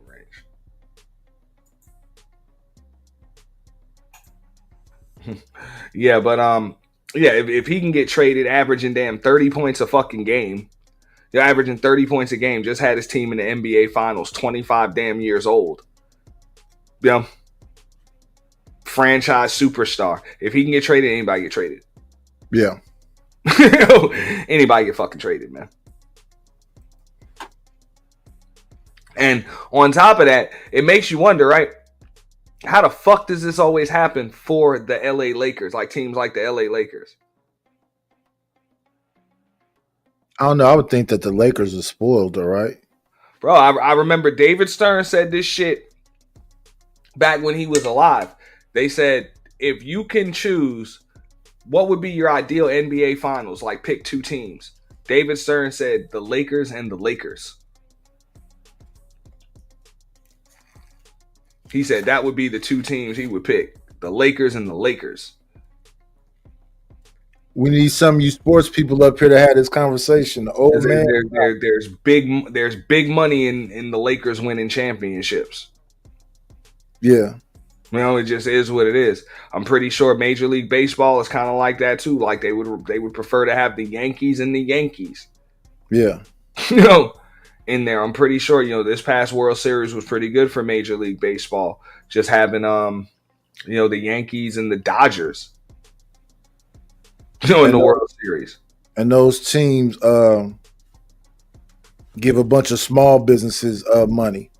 Because everything that's around that stadium, around that team, in that city is all driven by that. So when the A's left, the Raiders left, that all those businesses is gone. In fact, that's why the Hagenberger corridor right now is pretty much shut down. No major team. And what they got over there, the Oracle Stadium. Oracle's y'all lost the Warriors out in Oracle. Mm-hmm. They went across the bridge. Yeah. That's fucked up. I didn't like that when I heard that, but I guess the team grew too big for y'all. Yeah. So no Warriors, no A. I didn't like that shit, but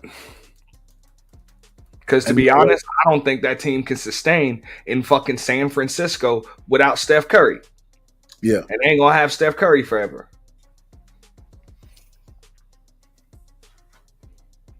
But hey, the Warriors always had a loyal fan base.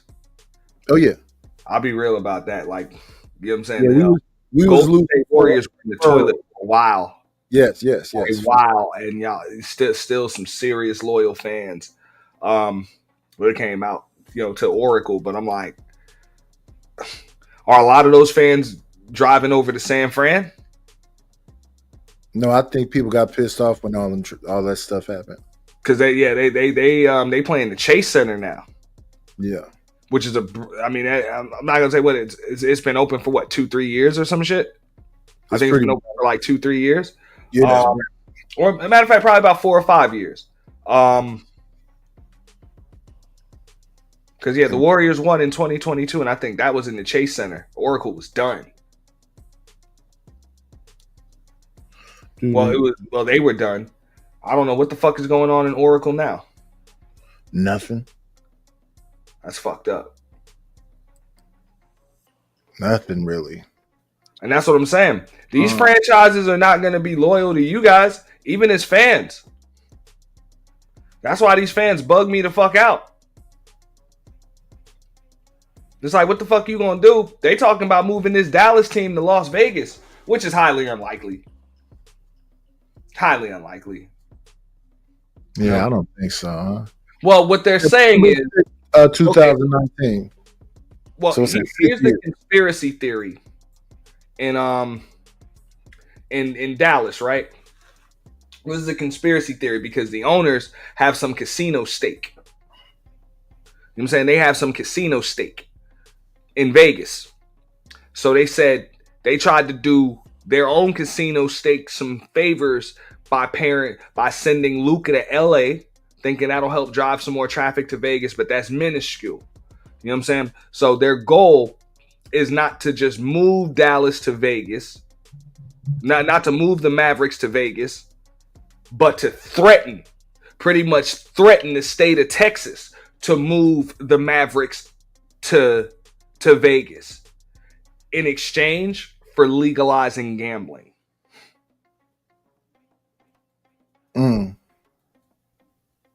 Because they said that those owners for the Mavericks that likely signed off on this shit, they not likely, they definitely signed off on this shit. They paid like a couple of $1 million last year for lobbying to legalize gambling in Texas. Which it wasn't passed, but they have a serious stake in it. So what they're saying is that they may what up, Jones boy?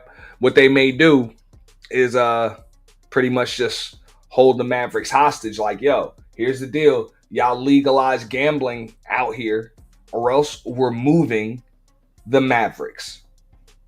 Because they're like, yo, if you legalize gambling out this motherfucker, we're going to set up some surrounding casino. You know what I'm saying? We about to light this shit up. So that would be big money. Yeah, for them. Yeah, for them. Now I don't see what the purpose was to move Luka Doncic. I don't know. They don't want to spend the money. The thing is, it is what it is. I don't see, like, I don't think it's possible. Like, that's an idle threat like a motherfucker. You are not going to move a team in Dallas to fucking Las Vegas. Las Vegas might have a sexy name and appeal and shit. It's just not the market that Dallas is. Yeah. Nah. Yeah, Dallas is enormous. They said as far as markets are concerned, you can compare Las Vegas to like Memphis.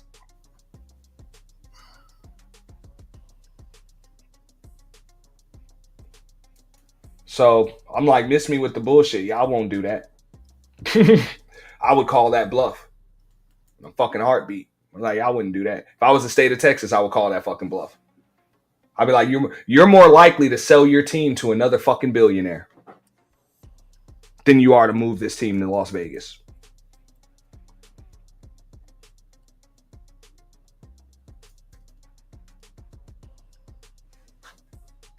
I'm just saying.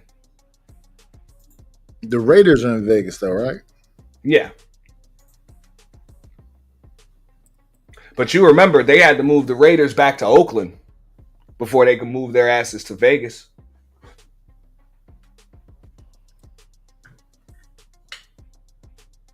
The Raiders are in Vegas. I mean, they've already they haven't experimented with it in baseball yet. It's gonna come. They're building a new arena and shit downtown in Las Vegas. So they will be, experimenting with baseball, but they've already done it with basketball. But they did it with the women, with the Las Vegas Aces. So they know the market's there. The market's there. They've had multiple All-Star games and shit like that. And the Raiders are doing pretty well in Las Vegas too. So they know it'll be fine. It'll be A-okay. Yeah. Yeah, they moved the Oilers. Yeah.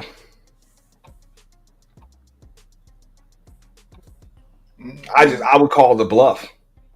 I'm just saying, you got a successful team in Dallas. Like, I don't know. It just doesn't make sense. It just doesn't make sense. I would call this bluff right here.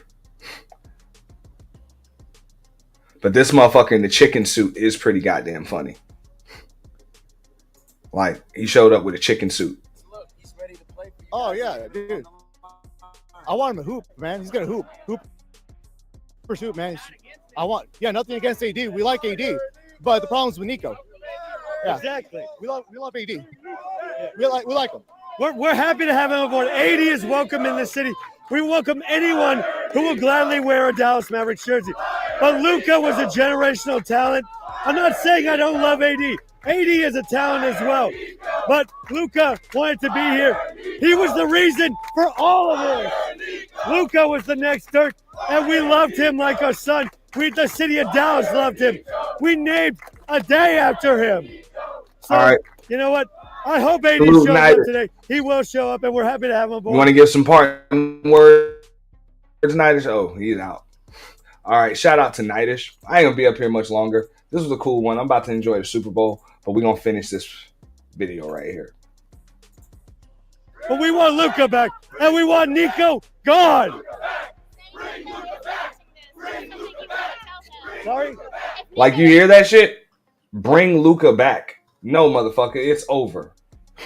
Like, that's it. It's over. Luka Doncic is gone. He is not coming back. If Luka Doncic is 25 years old now, about to be 26 years old. If Luka Doncic comes back, it will be 10 years from now, minimum. For a minimum. There's no way in hell.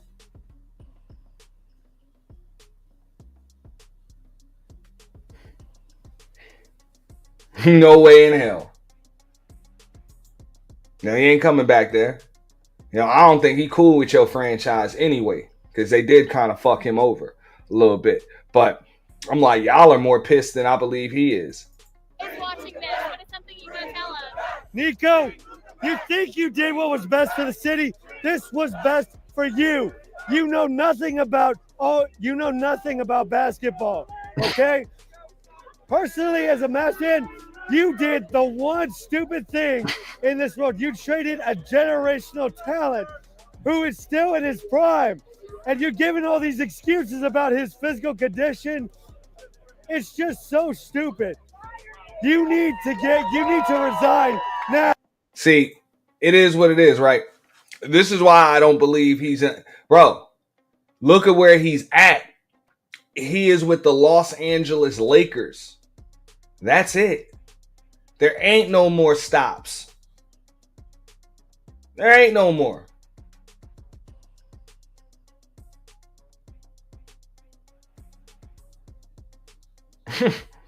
There ain't no more. That's why the Lakers picked his ass up, is because the Mavericks were ready to the Mavericks were willing to lose him. Now, what a lot of folks are saying, they're like, yo, well, why didn't they shop around? You know what I'm saying? Why didn't you put him on the market and see what else you can get for him? Now, you don't do that shit with Luka Doncic. You can't even let that word get out that you're willing to trade him. You can't let that shit get out, because once it gets back to him, his value is just naturally going to go down. You know? And the thing is, if you're Nico Harrison, if you're Jason Kidd, because that's another thing that they want to make it seem like Jason Kidd was surprised about that shit. The head coach, he wasn't fucking surprised. He wasn't surprised. He signed off on that shit too. He said, yeah, I just found out about it. No, the fuck you didn't. There's no way in hell you make that damn deal without consulting the head coach. Because this has been proven over the course of years. Teams will fire their coach before they trade away a 25-year-old superstar. Yes. They will. That just had them in the finals last year. Ask Magic Johnson. They will fire their damn coach because they can get another coach, but I probably can't just go get another 25-year-old superstar. So nah. Nah. The coach was on board with that shit too.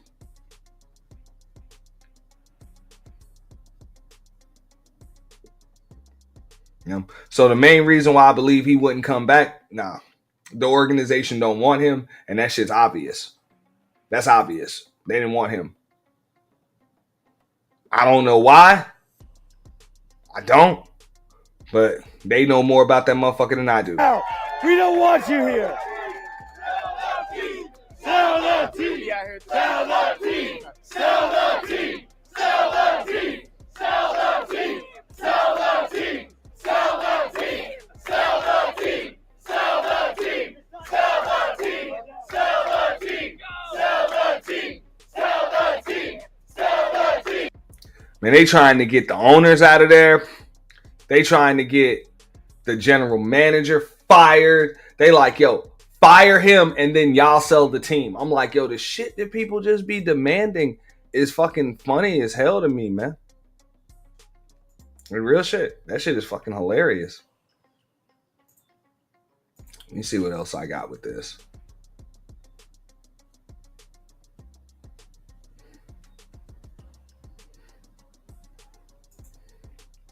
What's going on, guys? Welcome into Mavericks Today by Chat Sports. I'm Jeffrey Cooperstein.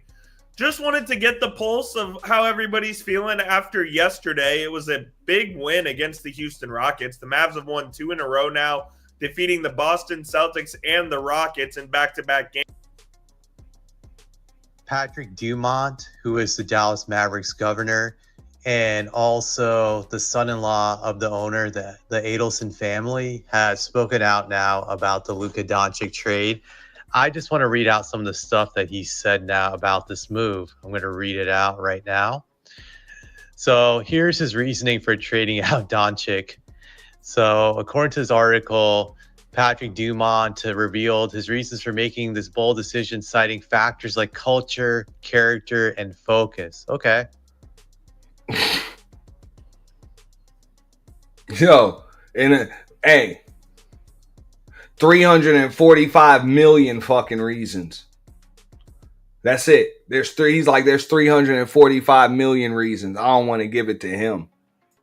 So let's see what he has to say about this. The quote: if you look at the greats in the league, the people you and I grew up with, Michael Jordan, Larry Bird, Kobe Bryant, Shaq O'Neal, they worked really hard every day with a singular focus to win, the Mavericks governor said. And if you don't have that, it doesn't work. And if you don't have that, you shouldn't be part of the Dallas Mavericks. That's who we want. I'm unwavering on this. The entire organization knows this. This is how I operate outside of basketball. This is the only way to be competitive and win. If you want to take a vacation, don't do it with us. Yeah, bro, that's what the owner had to say. We're going to listen to some more what that motherfucker had to say. What up, Lord ADS? Bring us in. I'm about to use the restroom. I will be right back. You got it, bro.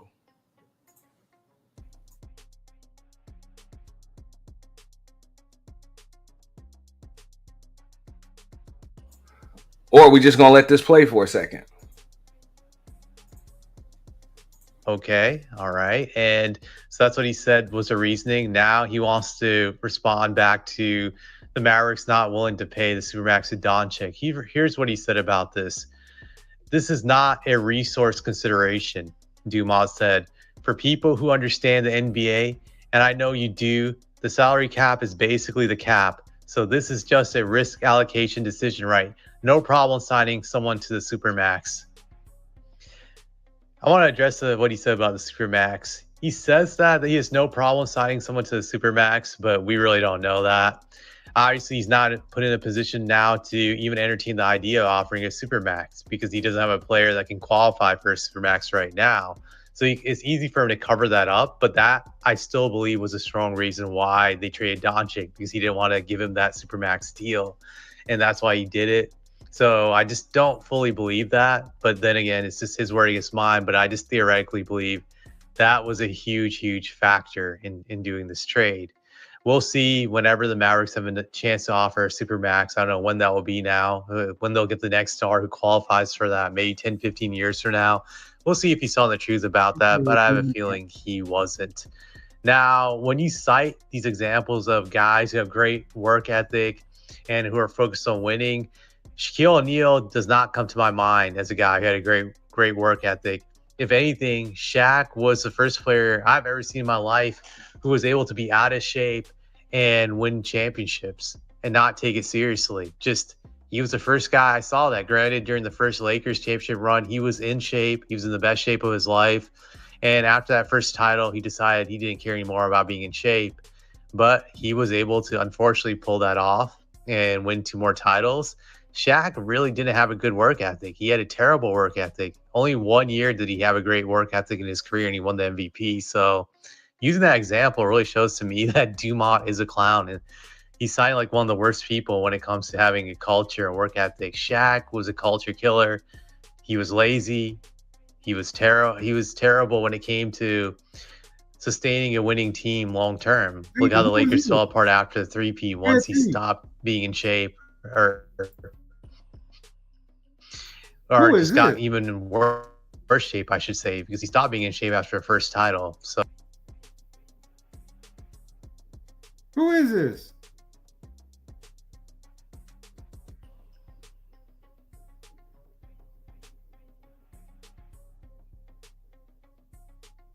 Oh, okay.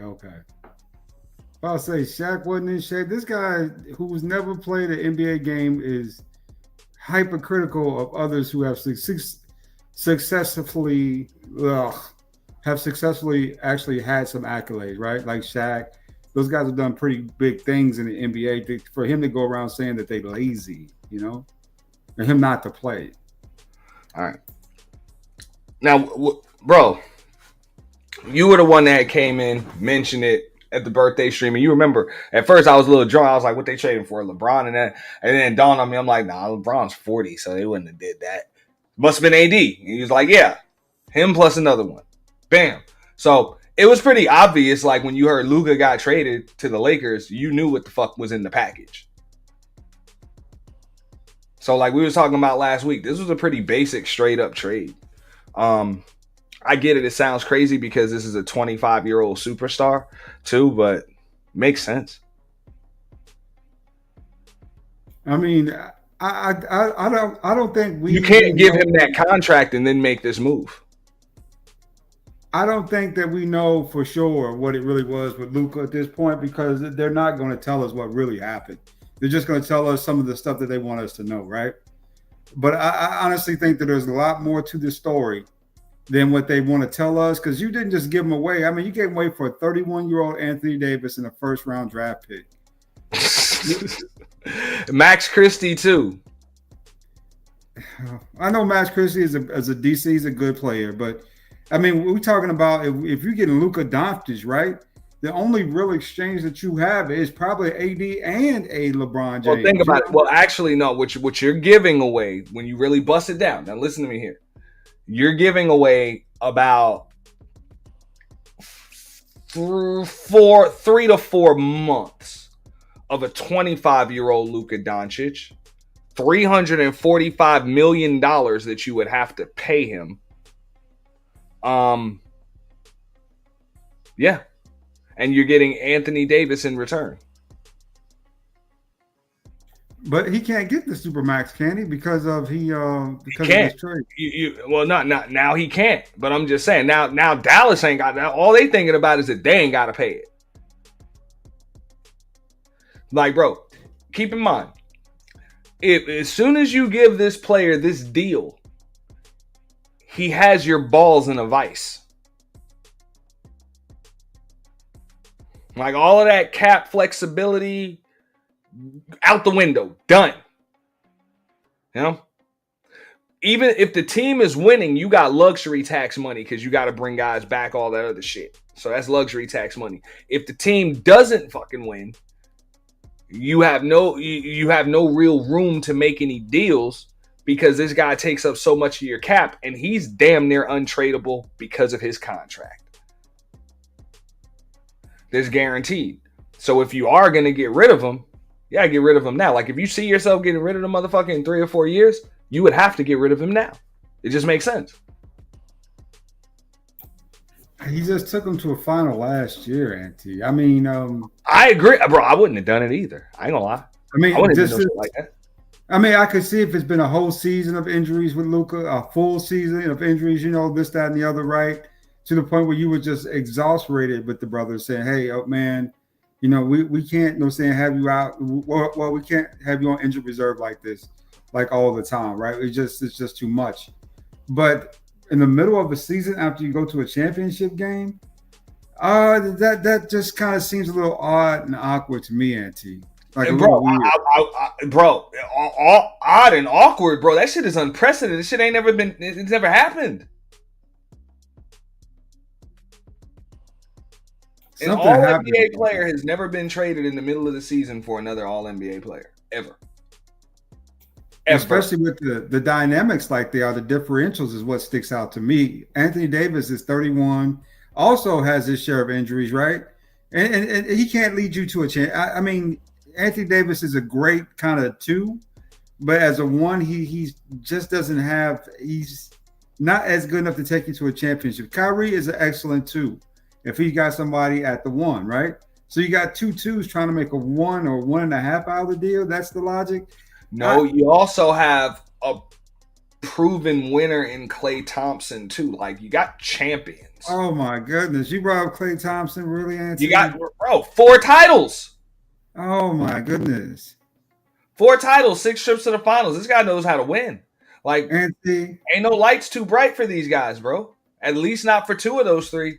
And AD, I don't see the lights being. He just got out of LA, bro, with LeBron James on the fucking team. Like, I mean, I think now it's time to just play ball. Well, what I see is Clippers 2.0, brother. You saw the game last night?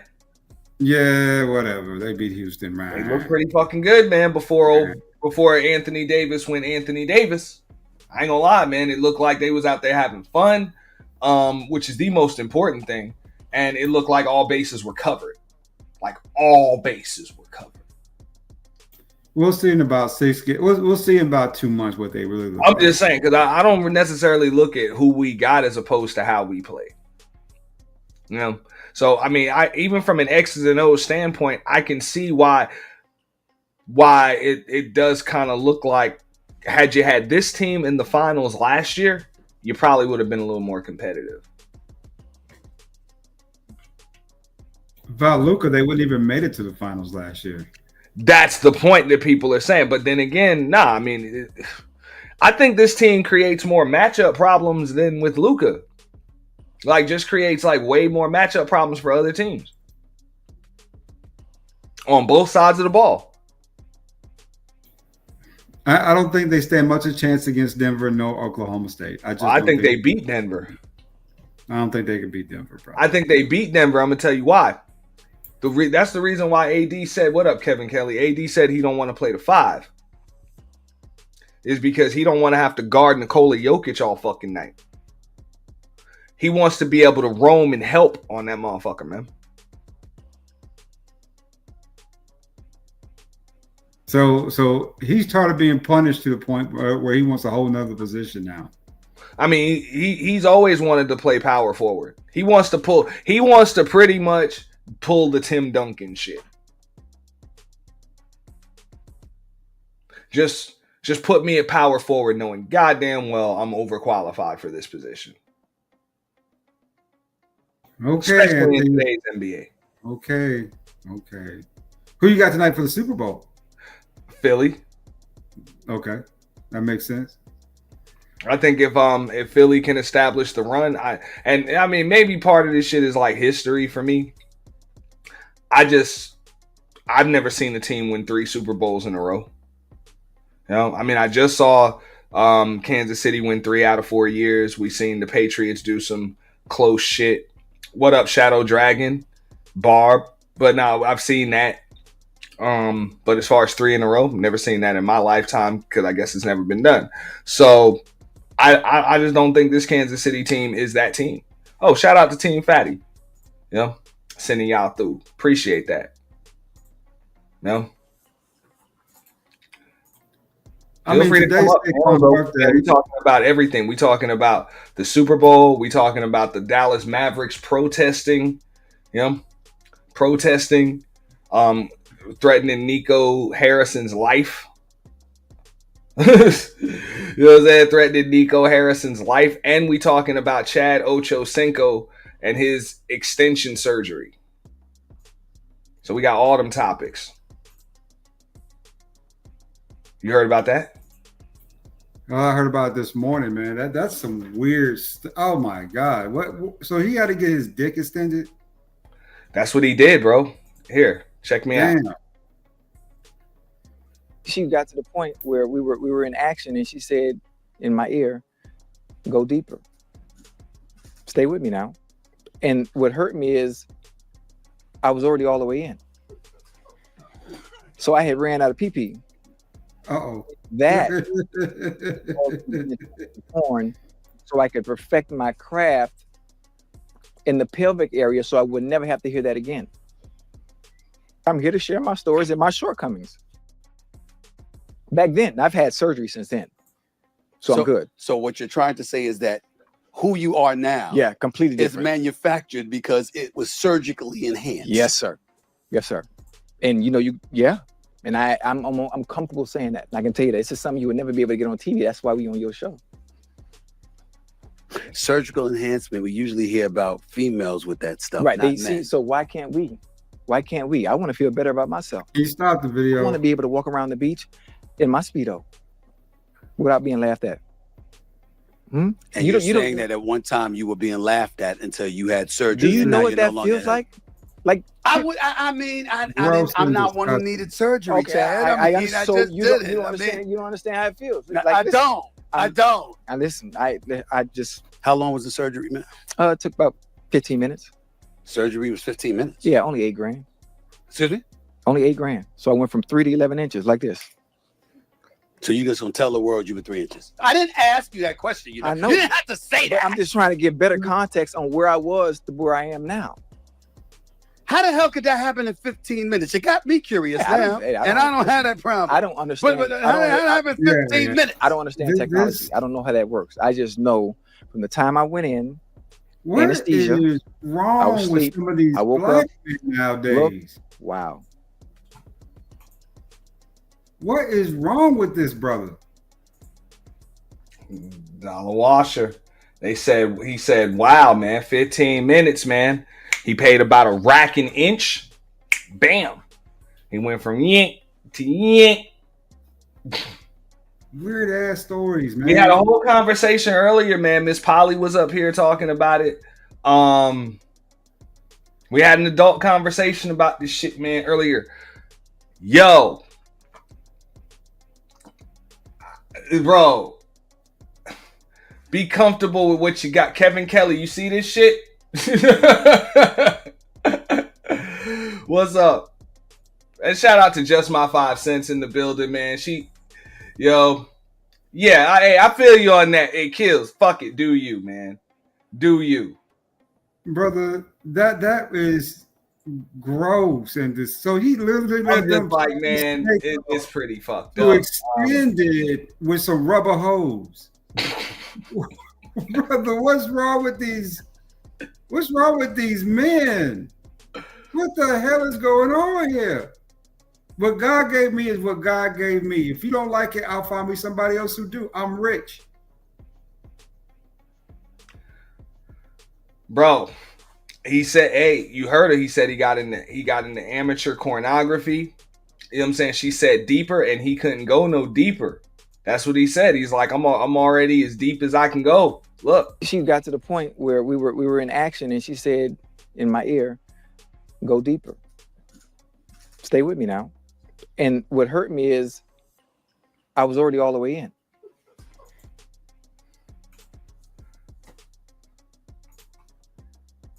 Wow. What up, Top Cat? She says that why Evelyn treated him like a bitch. That's why I said they was like, yo, cuz is a trap. Like, he been all that and he gonna stay that shit. That motherfucker just paid $8 grand. You know what I'm saying? Chicks probably been stepping out on him, all types of shit. And I actually looked it up. Hold up. I looked it up and it said that he's likely suffering from SPA, which is called small penis anxiety. It's a form of anxiety. People with SPA have anxiety in situations when someone may see their genitals, for example, in a locker room or during sex, because they worry that their penis is smaller than normal. Wow, that's actually. So I'm like, this is Chad OchoCinco. He just talked about his sexual thing, and this is a fucking former NFL player. So, the locker room.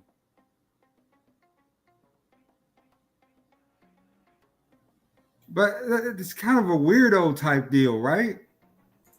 When you at that level, I mean,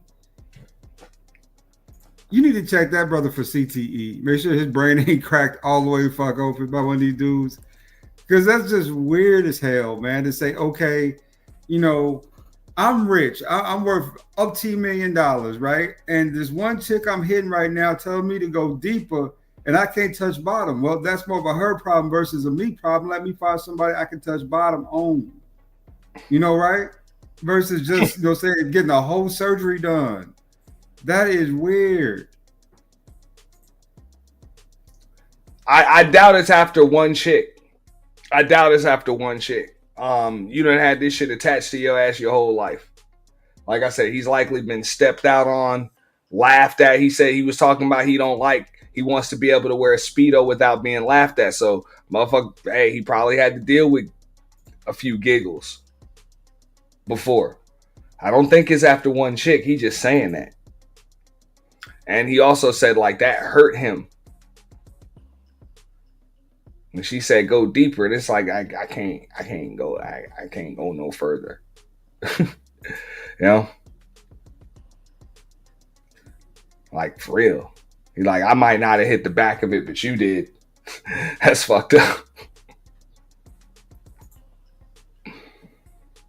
But I mean, really, that's more of a insecurity, though. That's a major insecurity, right? I mean, if a chick says that, no, saying you ain't got enough meat for her, she need man with 12, she need a whole 12, right? Okay, my 9 ain't gonna work for you. Then I'm gonna have to take my 9 to a chick where 9 gonna work. The average man's penis size is 3 inches. Just black men happen to be being dialed with, 6 to 9. That's just 7, 8 inches, right? That's a blessing, right?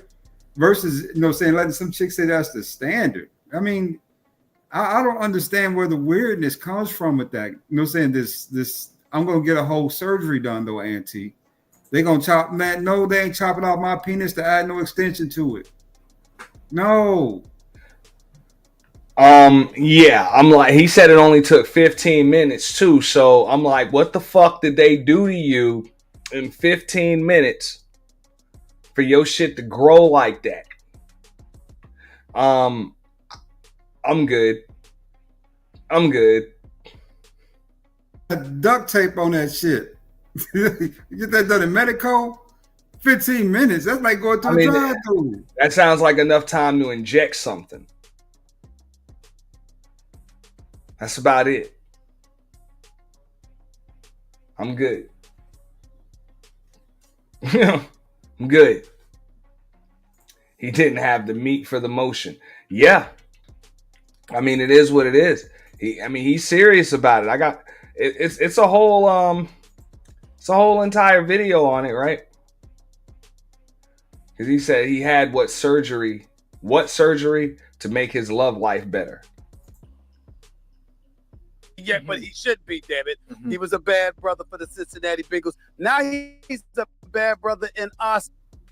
Thing with Carson, we also had issues our first year when he was there. Year 2, it got better. Year 3, it got better. I just wasn't able to hit the ground running like I expected to, playing with. Shouldn't want him, man.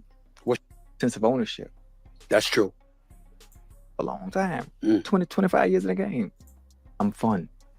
I'm exciting. So you treat every day like it could be its last. Always. And you never know. Would she say that about you? Probably. Because you never No, I ain't say probably. No, she would. She would say that? You don't know what to expect. Day to day, you don't know what to expect. So you treat every day like it's your last? Yes, sir. Is that the advice you would give men, bro? Yeah. That's what you would tell men? Yeah, I would treat every day like it's their last? Yeah. I would tell you that. I know you got a special woman in your life. Yeah, I got Keep it somebody. exciting. I got somebody. Yeah, keep it exciting. Keep it fun. She's not complaining. I think I'm good. When you get married? What look? No. See, hey, Ocho don't want to talk about it yet, man. We heard from your chick. We heard from your chick, bro. They're trying to do globally. It's big. It's big. Obviously, playing in London is big. I think Brazil is big. Going to some of these places where it's dominated by soccer. So what you're trying to say is that who you are now, completely different, is manufactured because it was surgically enhanced. Yes, sir. And and I'm comfortable saying that. And I can tell you that this is something you would never be able to get on TV. That's why we on your show. Surgical enhancement. We usually hear about females with that stuff, right? Not men. So why can't we? I want to feel better about myself. I want to be able to walk around the beach in my Speedo without being laughed at.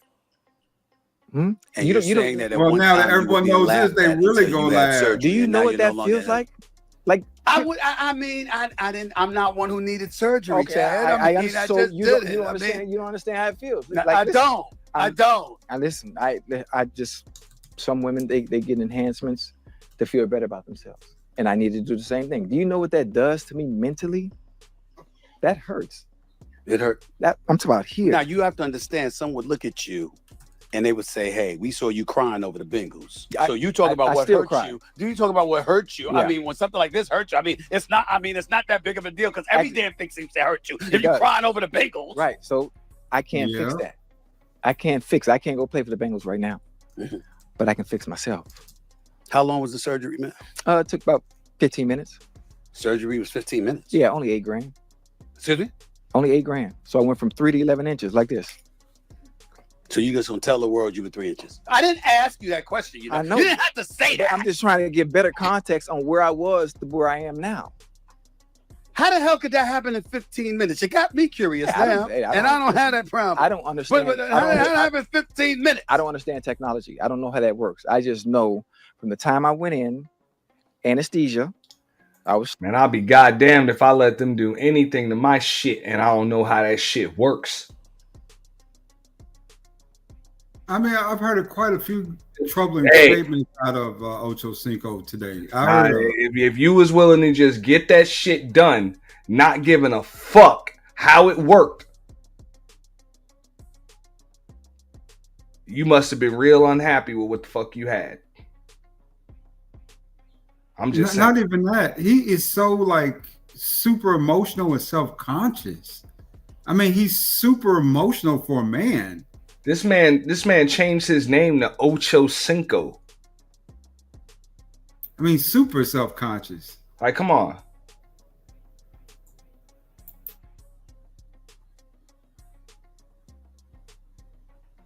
And I don't even think he was able to wear that number when he was on the Patriots. No. He had to switch it up, remember? Yeah. He had to switch the shit up. So your name is OchoCinco. You wasn't even wearing 85, nigga. Sleep. I woke up, looked. Wow. That was it. Did you tell your lady you had this enhanced surgery? Yeah, I told her. Because I love when I meet. How does she feel about it being a manufactured thing as opposed to a naturally born DNA kind of thing? Well, listen, I don't say anything about other women that change their DNA that they're born with. They like to enhance themselves as well, you know. Mm-hmm. And so she understood. And see, this is a big part of the problem, Antine. I'm going to drop off because I want to go to the gym. No, whatever you need to do. This is a big part of the problem, Antine. More aesthetically pleasing. Why is he comparing himself? Why is he comparing himself to the bitch? Women can do it. Well, we can do it too. Is this really what manhood looks like in 2025? Niggas getting extensions and shit and BBLs and all types of wild stuff, breast jobs and all types of shit. Is this what this really look like? Yeah. What do we call them? BDLs, BD and BCLs, and yeah, they getting leg extensions and shit. They want to be taller. Yeah. Weirdo shit, man weave, all that. Weirdo whack ass. You know what I'm saying? They having hair implants and shit on their face for a beard. That sound like pure and unadulterated feminist beta male Yeah, bullshit. he legally changed his name to OchoCinco. Chad OchoCinco.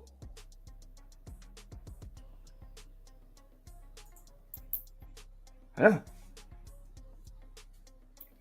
Weak ass, weird ass niggas, man. Hey, T, I'm gonna get the hell up out here, ready to hit this gym before I go. This is my prediction on the Super Bowl before I take off. I think the Chiefs do win it. Shout out to L. Nixon. Say what? I think the Chiefs do win it. You think so? So Yeah. you think this is gonna be the first three-peat Super Bowl winner? We about to see that tonight. We're about to see that type of history tonight in just a few hours. Yeah, we are. It's about ready to happen. All right. And what Kenya said, fuck that. Kenya Samsung, welcome. She said, hey, 3 inches, disgusting, awful. She ain't dealing with it.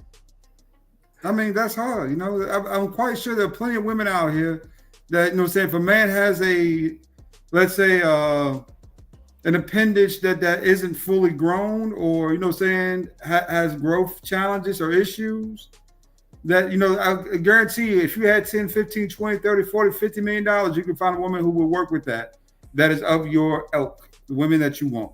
Just some of them won't do it, but that's cool. Keep your $50 million, right? Well, she didn't say she wouldn't do it. She just said it'd be awful. But maybe she wouldn't do it. I don't know. But yeah, I got the Chiefs tonight, brother. I got Saquon getting most yards of happy birthday, Saquon Barkley, by the way. But I got him getting the most yards in NFL history tonight. I think he's gonna crack that record. But I think in order for the Eagles to beat the Chiefs, they're gonna really have to turn up. Because what the Chiefs do is they put you in these boundaries and perimeters, right? And if you want those boundaries or perimeters, they just control and manage the game. They got to get outside that boundary, so they got to really run this score up. I mean, if they want to win tonight, this has got to be a 50-something. It's got to be a big burger. But we'll see what they do. So you saying, I mean, I don't think so. I think it would have to be more of a defensive game. But we'll see what happens. Or just a ground and pound. If they can control the game on the ground, I think the Eagles can win it. I think that Saquon gets his yards, but I think they clog him up. And what they do is force Jalen to run past, right? I don't think Jalen Hurts is going to be your biggest issue tonight out there. I think it's going to be A.J. Brown dropping balls again. But we'll see what happens next, though. All right, brother. All right, man. Y'all have a good one. Enjoy your Sunday. We're Yeah. gonna listen to more of this Stephen A interview because we got more than this 2 minutes. And panel's open if anybody want to discuss this. Appreciate you, Lord ADS. Salute, bro.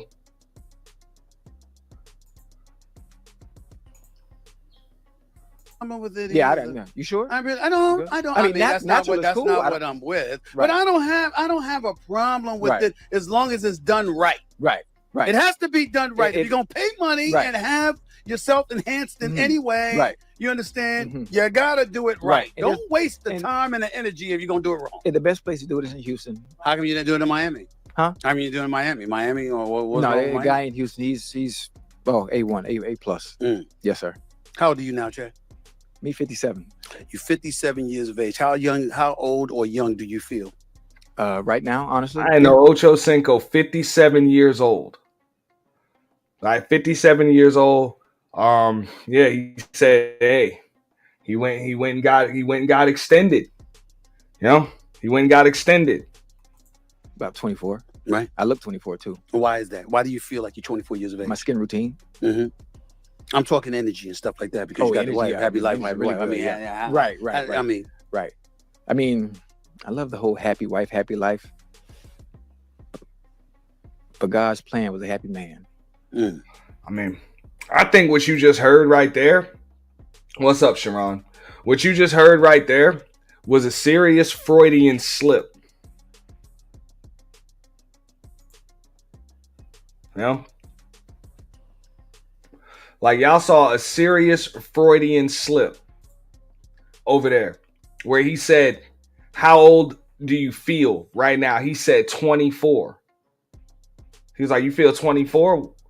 Why? And then motherfucker said, because of my skin regimen. So he's still kind of like his internal validation still does not come from the internal. It still comes from the external, how he looks and shit like that. Rather than it's like, motherfucker, ask how you felt, not how you looked. Yeah.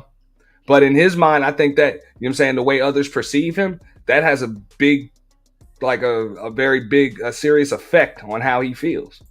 And you're happier now. How happy are you now compared to how you've been over these years? I've always been happy, Steve. Like, I'm always been happy. I had one slip up. I was sad. But I was at peace with that. And I understood, what are we going to do going forward?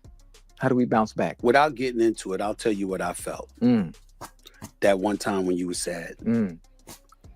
I felt like what saddened you is that people gave up on you. Yeah. That people canceled you out. They thought that you were finished. Am I right in saying that? That's what saddened you? Yes, sir.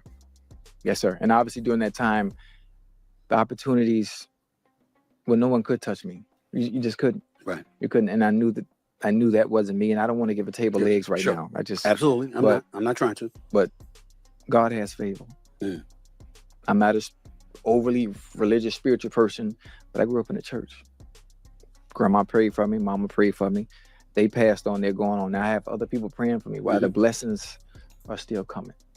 Before I let you get on out of here, what does the future hold for you now? I mean, I'm looking at Nightcap, but clearly your potential isn't limited to that. No. I mean, Nightcap, I'm real proud of y'all. I love, I've gotten to know Shannon. That's my brother right there. Got mad love for him.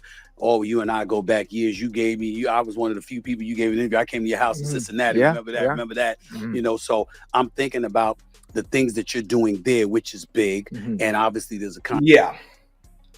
Just gonna kind of, you know what I'm saying, in that shit. So on that note, right? These two, this was that was definitely a wild combo. Definitely a wild combo. I gotta agree with Bracy here.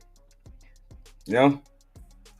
He got what he got what he got. But now that's what he got. He went and got surgery. He went and got extended. He said he went from 3 to 11 in 15 minutes. He didn't know about the technology or the procedures or whatever, But hey, whatever the fuck, he says it took 15 minutes. They knocked him out, and he woke up. You know?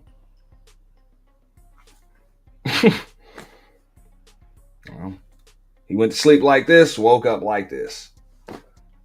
Yeah. So that's what it is. Now, fuck, man.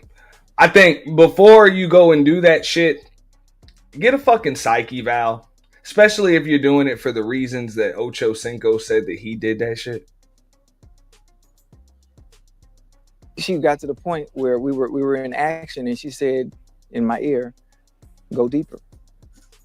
Stay with me now." And what hurt me is I was already all the way in. So I had ran out of PP. And that is what caused me to get into amateur porn, so I could perfect my craft in the pelvic area so I would never have to hear that again. I'm here to share my stories and my shortcomings. Back then, I've had surgery since then. So I'm good. So what you're trying to say is that who you are now, Yeah, completely is different. manufactured because it was surgically enhanced. Yes, sir. Yes. There you go. I'm gonna let y'all have that. Manufactured because it was surgically enhanced. Yes, sir. That's what it is. That's what motherfuckers is doing these days.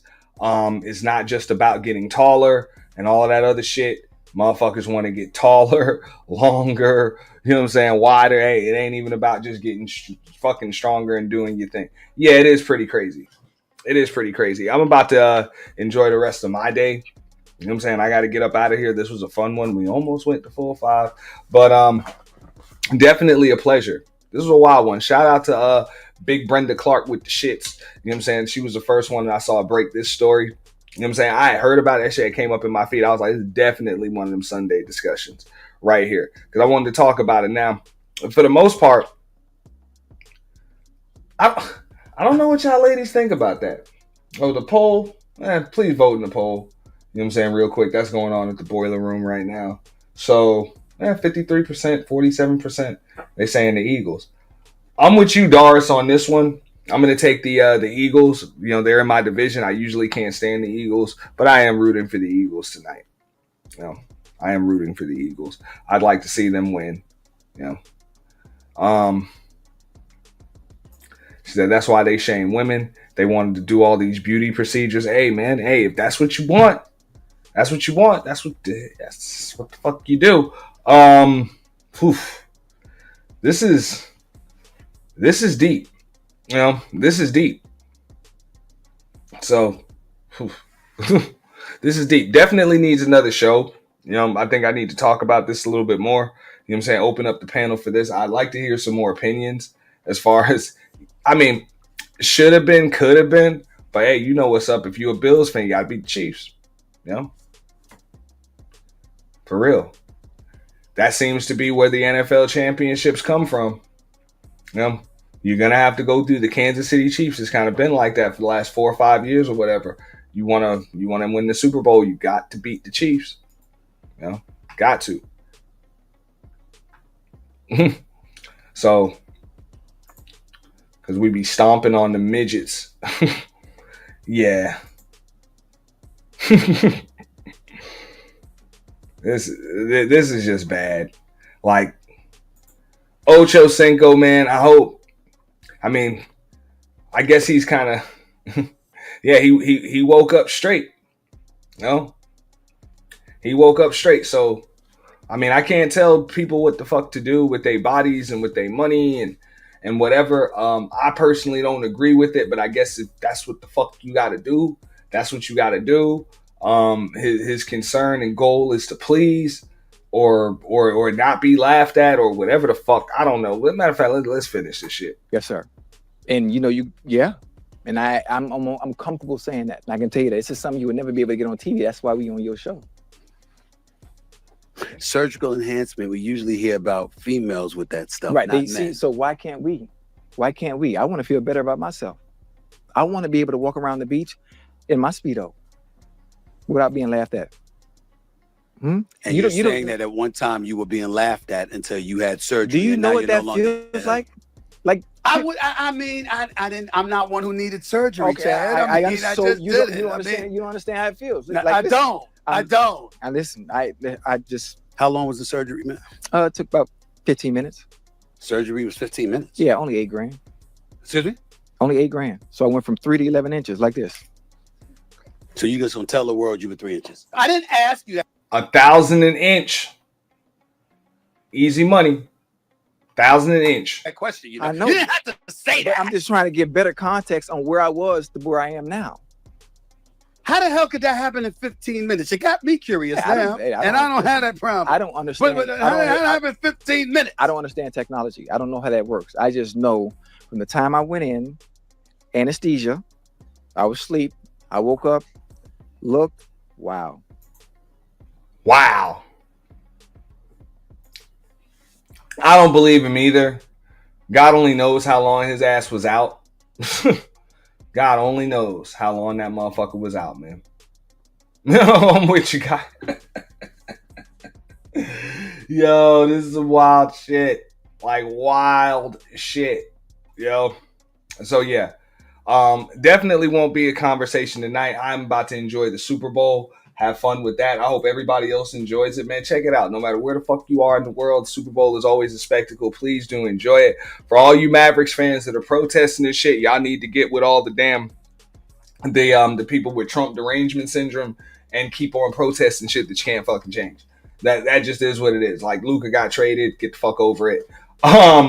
As far as the Super Bowl goes, hey, that's why they play the game. 11 inches soft. Fuck that. Yo, what the fuck? Like, I just couldn't imagine looking down there and not seeing what the fuck already been there.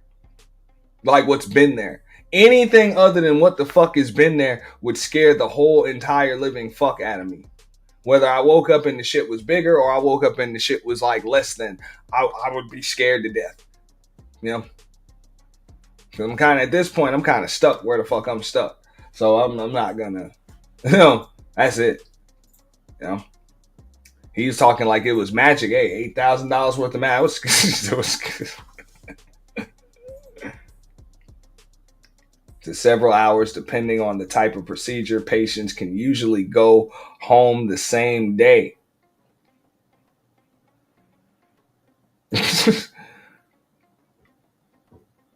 Hey, he said he woke up with an 11-piece. Dundada. I'm just bugging this shit still works the same. Like, bro, you got eight extra inches. So what does that mean? Like at first, until your body get used to that shit, what is the original 3 inches? Like that's still working. And then the other 8 might take a little time for the other 8. So you got like, you got like a quarter of it that's working and the other quarter just, you know what I'm saying? You got to kind of jump start. I don't fucking know. That is some crazy shit. No, it sounds like some kind of human growth hormone injection in a place where that shit is not supposed to fucking go. That's what it sounds like. You know? And he talking about, he didn't even know what the technology is or whatever. So if he's serious that he really got that damn surgery, he must have been extremely unhappy with what the fuck he had down there originally to just be able to go get that shit and not give a fuck what the fuck they're doing. He's like, whatever. Like side effects, I don't give a fuck. Side effects, what you doing, the procedure, I don't even need to know about that. Just whatever. I don't give a fuck if you guys fuck it up and the shit falls off. Like, I think that's the situation he was in. That motherfucker was desperate. Like, he felt desperate. Yeah, music, man. Damn, yo. Well, believe it or not, Five, it doesn't work like that. I used to hear that shit from a lot of women. Y'all say that, I don't see what the hell is so hard. Y'all just aim y'all shit. No. It's never like y'all talk about that shit like it's a fucking rifle or a pistol or some shit like that.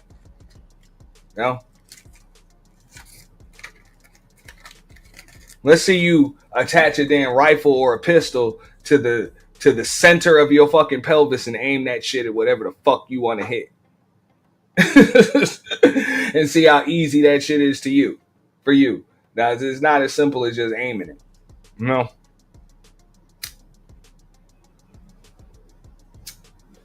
Especially with the, you know what I'm saying, depending on what state it's in. Now, doesn't mean it shouldn't be hard because the shit's attached to your ass. So you should have pretty much been able to master it at this point. You know what I'm saying, in your life if you're a grown ass fucking man. I'm just saying it's not as simple as just aiming the motherfucker though. No.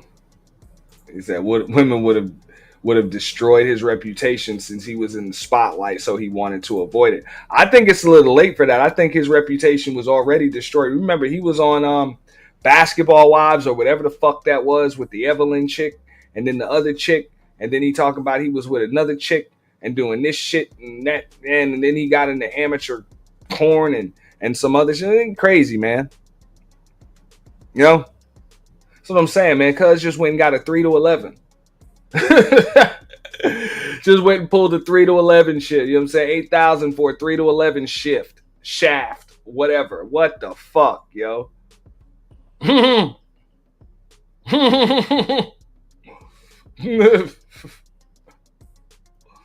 Yo, wild shit, man.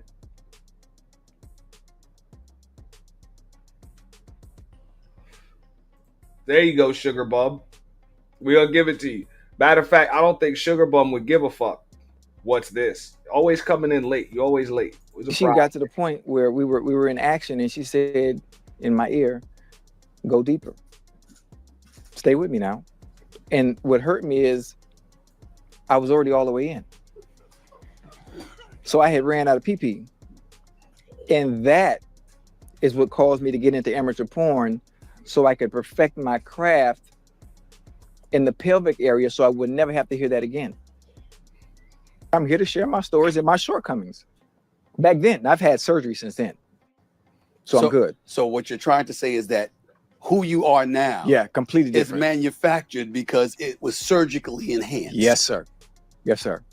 And you know, and I'm comfortable saying that. And I can tell you that this is something you would never be able to get on TV. That's why we on your show. Surgical enhancement, we usually hear about females with that stuff. Right. Not See, men. so why can't we? Why can't we? I want to feel better about myself.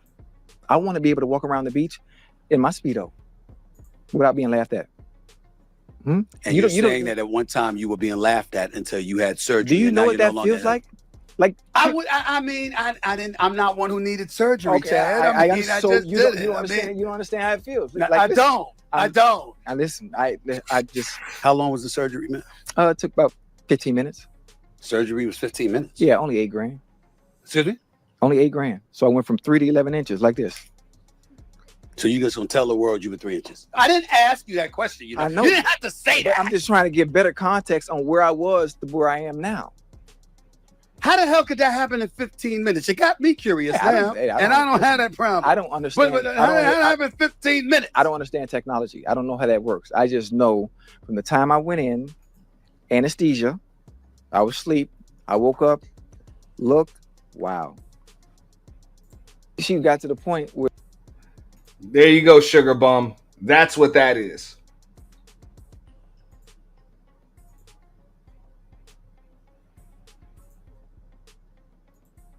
That is what the fuck that is. Son of a bitch, just, hey.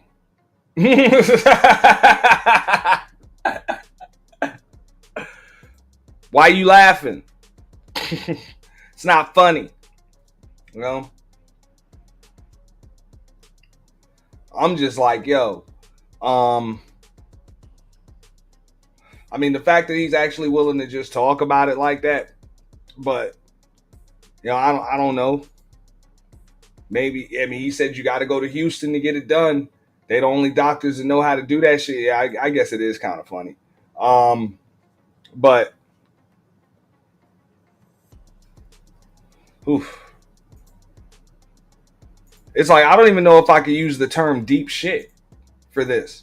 I can't even use the term deep shit. Because it's like, bro, you saying the issue was that you couldn't go deep. What the fuck, man?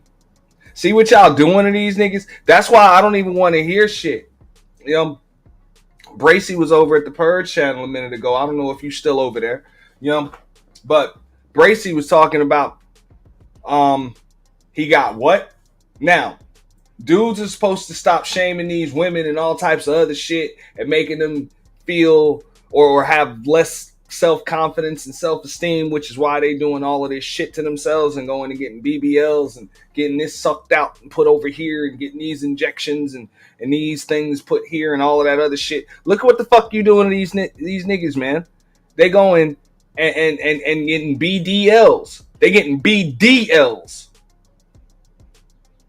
Straight dick lifts. Yeah, it's y'all fault. If y'all stop laughing at these dudes, you know what I'm saying? Y'all stop laughing at these dudes. Maybe motherfuckers won't, because you know you pretty much risk your goddamn life every time you go under the knife. Like, yo, they wouldn't be risking their lives just to make y'all happy. What the fuck? Wow. But what do y'all think? Like, would you prefer, you gotta imagine this shit, you got a dude that you really like, whatever, on some OchoCinco type shit, whatever, you really like him, you know what I'm saying, he's 6'3", 6'4", you know what I mean, he's in like tip top, he's in the best physical shape he can be in, skin regiment's on point, you know what I'm saying, he's a good dude, he's got dough, but he's coming up short, like real short. Would y'all prefer that he get surgery?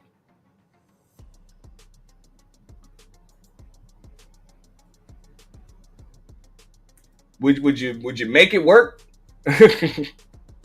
Yeah, calf. Oh, they've been doing that. The calf implants. I've seen documentaries on motherfuckers do that. Pectorals, bicep implants. Motherfuckers been doing all of that shit. Pectoral implants are common. You know what I'm saying? Common. And there's a multitude of reasons why dudes get the pectoral implants and shit. That's what he said. He said, damn, and now you laughing too. I want to know, like, you got a guy that you really like, you know, all of that shit, whatever. Motherfucker got all of the NFL player swag. Like, that's it. But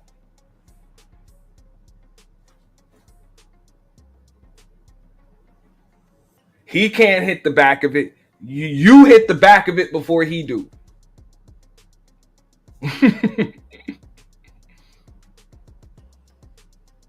Like way before he does.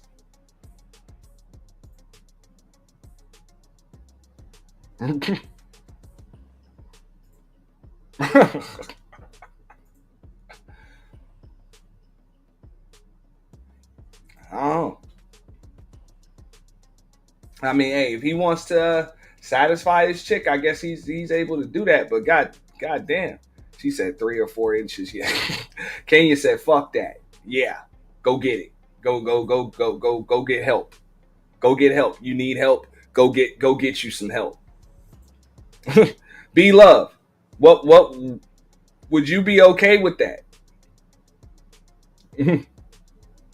Sugar bum. Would you prefer? Matter of fact, would you prefer it? Like if he come to you and say, "Baby, hey, when you like go deep or whatever the fuck," and hey, he's like, "Look, I can't, I can't, but I do have a remedy, baby. What should I do?" Would you say, "I think you should do it"? What up, big draws?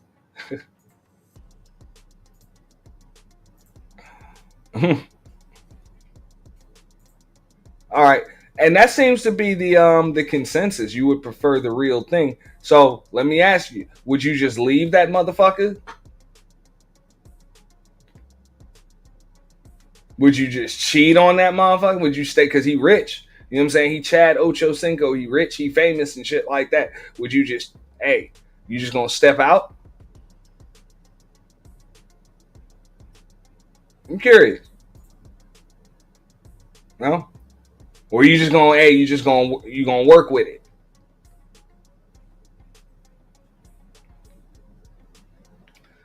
Do the ladies have to have a liquor meter here? I'm curious now.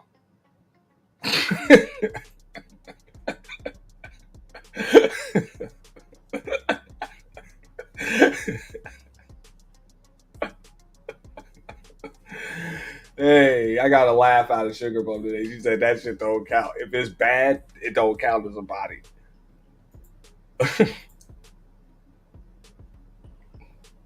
She said, I would put away a little money at a time and then I'm out. Damn. All right, so Hood say, hey, that nigga gets left. If you Ocho sing, at some point you will get left. You know what I'm saying? If Hood was that chick that was saying that shit, you're like, yo, that's it. You are going to get left. Sugar Bum stacking that monthly allowance and dipping at the end of her 1 year plan. She would open up a nail shop. Yeah. Yeah.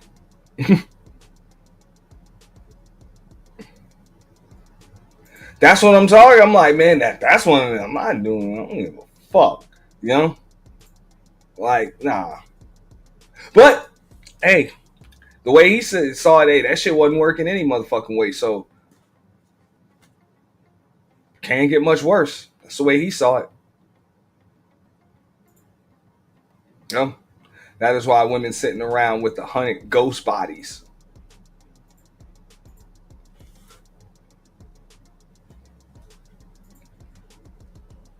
Wait until we show your prom picture, Sugar Bum. We gonna get them.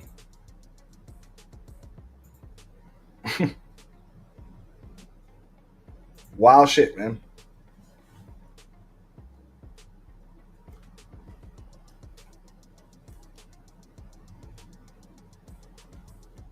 But don't we know in advance? Shouldn't it have been discussed in the beginning? I don't know.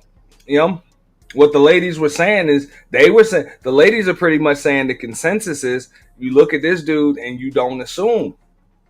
You just assume everything's straight and then you get surprised like a motherfucker.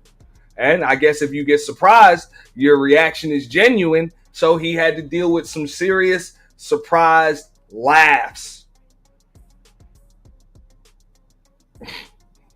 You know, like just genuine laughs, like type shit. Like that shit.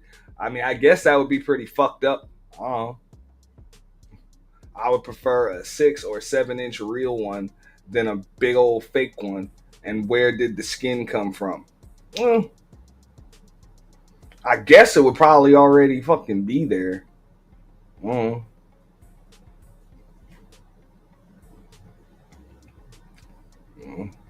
don't know. But he said, hey, you said you would prefer a 6 or 7 inch real one. He's saying that motherfucker had half that. Damn near less than half that. So I guess he just get left. Where we were in action and she said in my ear, go deeper. Stay with me now.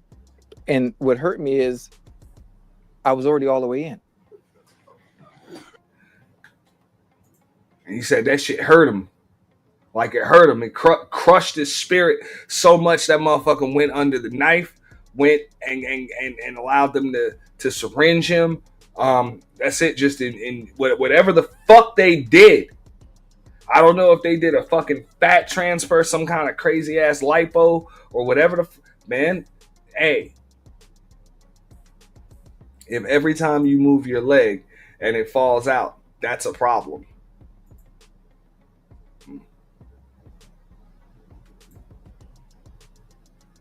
It's deep. Or not. Stephen A's reaction is funny as shit. You know, hey, because he made sure he kept saying, hey, man, I don't have that issue. I don't have that issue. So I had ran out of PP. And that is what caused me to get into amateur porn so I could perfect my craft in the pelvic area so I would never have to hear that again. I'm here to share my stories and my shortcomings. Back then, I've had surgery since then.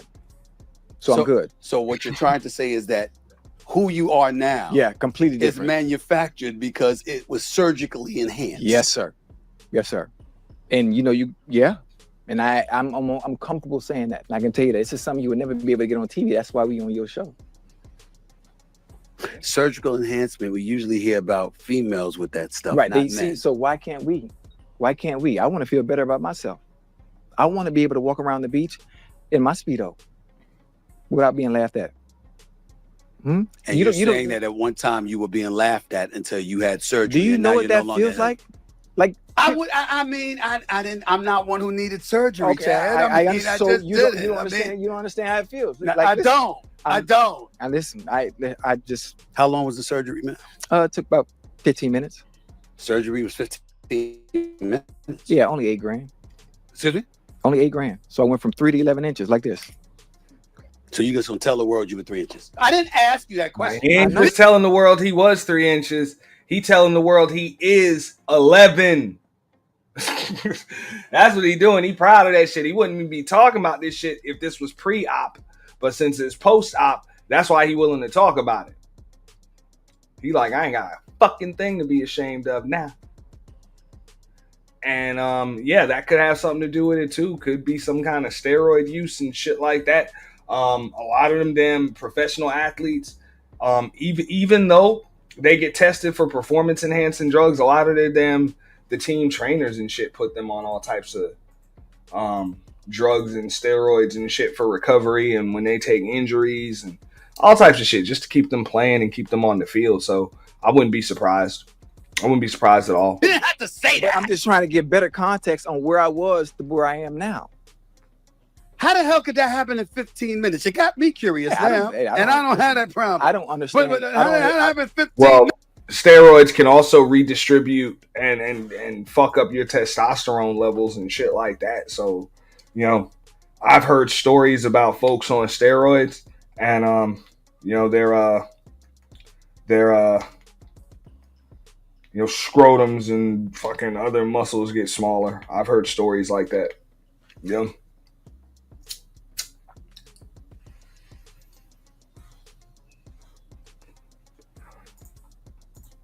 I don't understand technology. I don't know how that works. I just know from the time. And of course, sex drive can end up in the toilet. Libido can be affected too. Yeah. Time I went in, anesthesia, I was asleep. I woke up, looked, wow. Wow.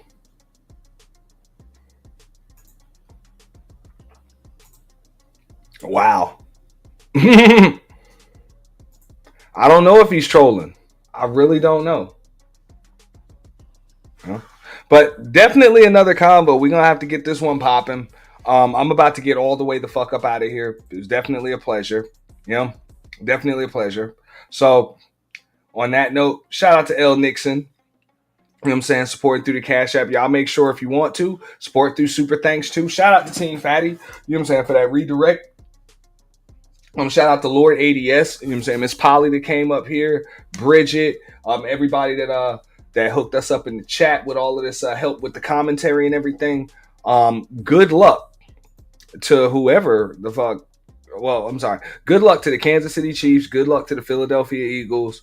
Yeah, this is rare. I don't think I ever really root for the fucking Philadelphia Eagles, but I'm kind of rooting for the Philadelphia Eagles tonight. So we're going to see what they do. On that note, she says, so you look good but can't do nothing. Hey, Bridget, before I get up out of here, welcome to fucking our world. Welcome to the world of men. Welcome to the fucking world of men. We got to deal with a good-looking chick that ain't worth a shit. All of us got that damn story. Yeah, she was fine in a motherfucker, but she wasn't worth a shit. Yeah. There are very few men walking this earth that don't have that damn story right there. Wasn't worth a shit. Couldn't cook. Bitch had a badass attitude. You know? Badass attitude. You know? Psycho as fuck. You know? Just psycho. You know? Or got a psycho ex or baby daddy or some shit that you can't get rid of. You know? Or some psycho ass kids. Whatever. I had to deal with all that shit. It's always something, you know. She said, "So you look good but can't do nothing." I should save that comment. I should actually save that, and that, yeah.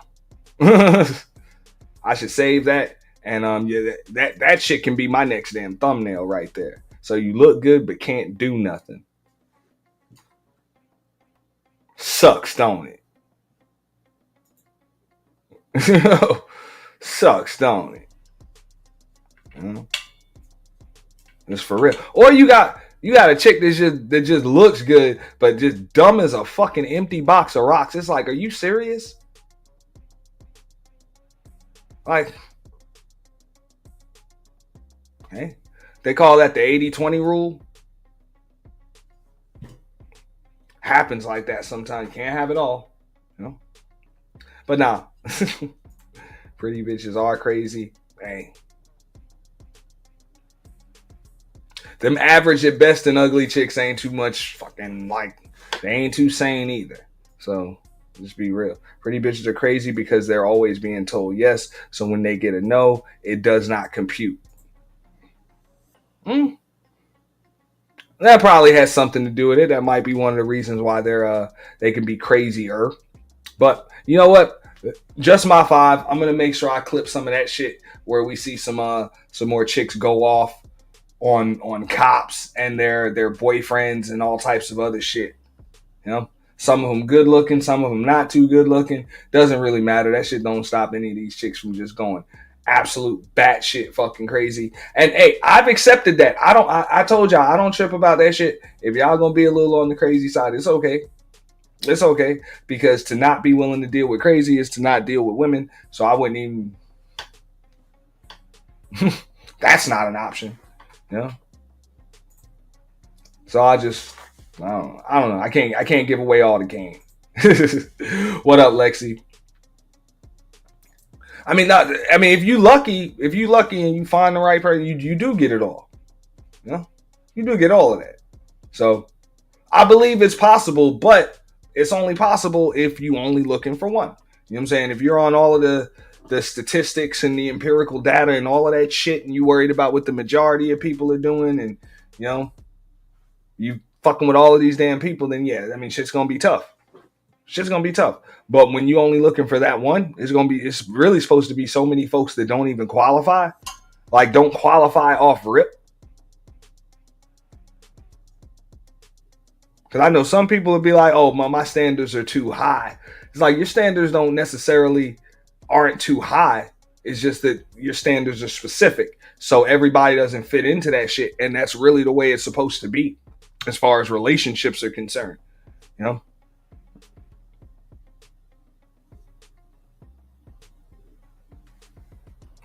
Yeah.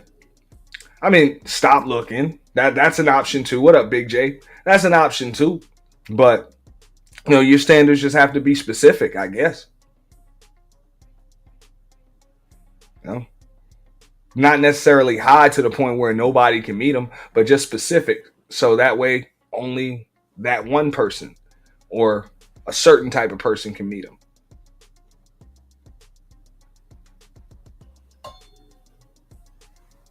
And I think that's what's tough on a lot of people, especially in this day and age that we live in with the social media era and shit like that. A lot of people are trying to appeal to the masses and a bunch of strangers instead of trying to appeal to one person and trying to find one person that appeals to them.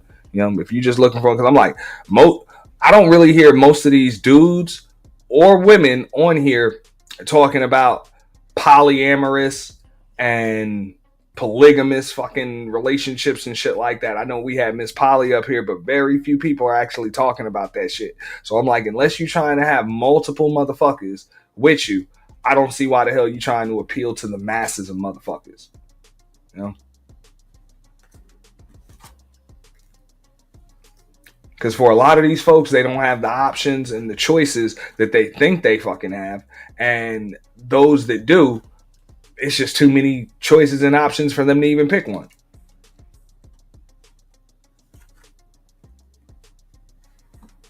You know, because you're not looking for specific traits and qualities. So you can't even narrow shit down. Yeah.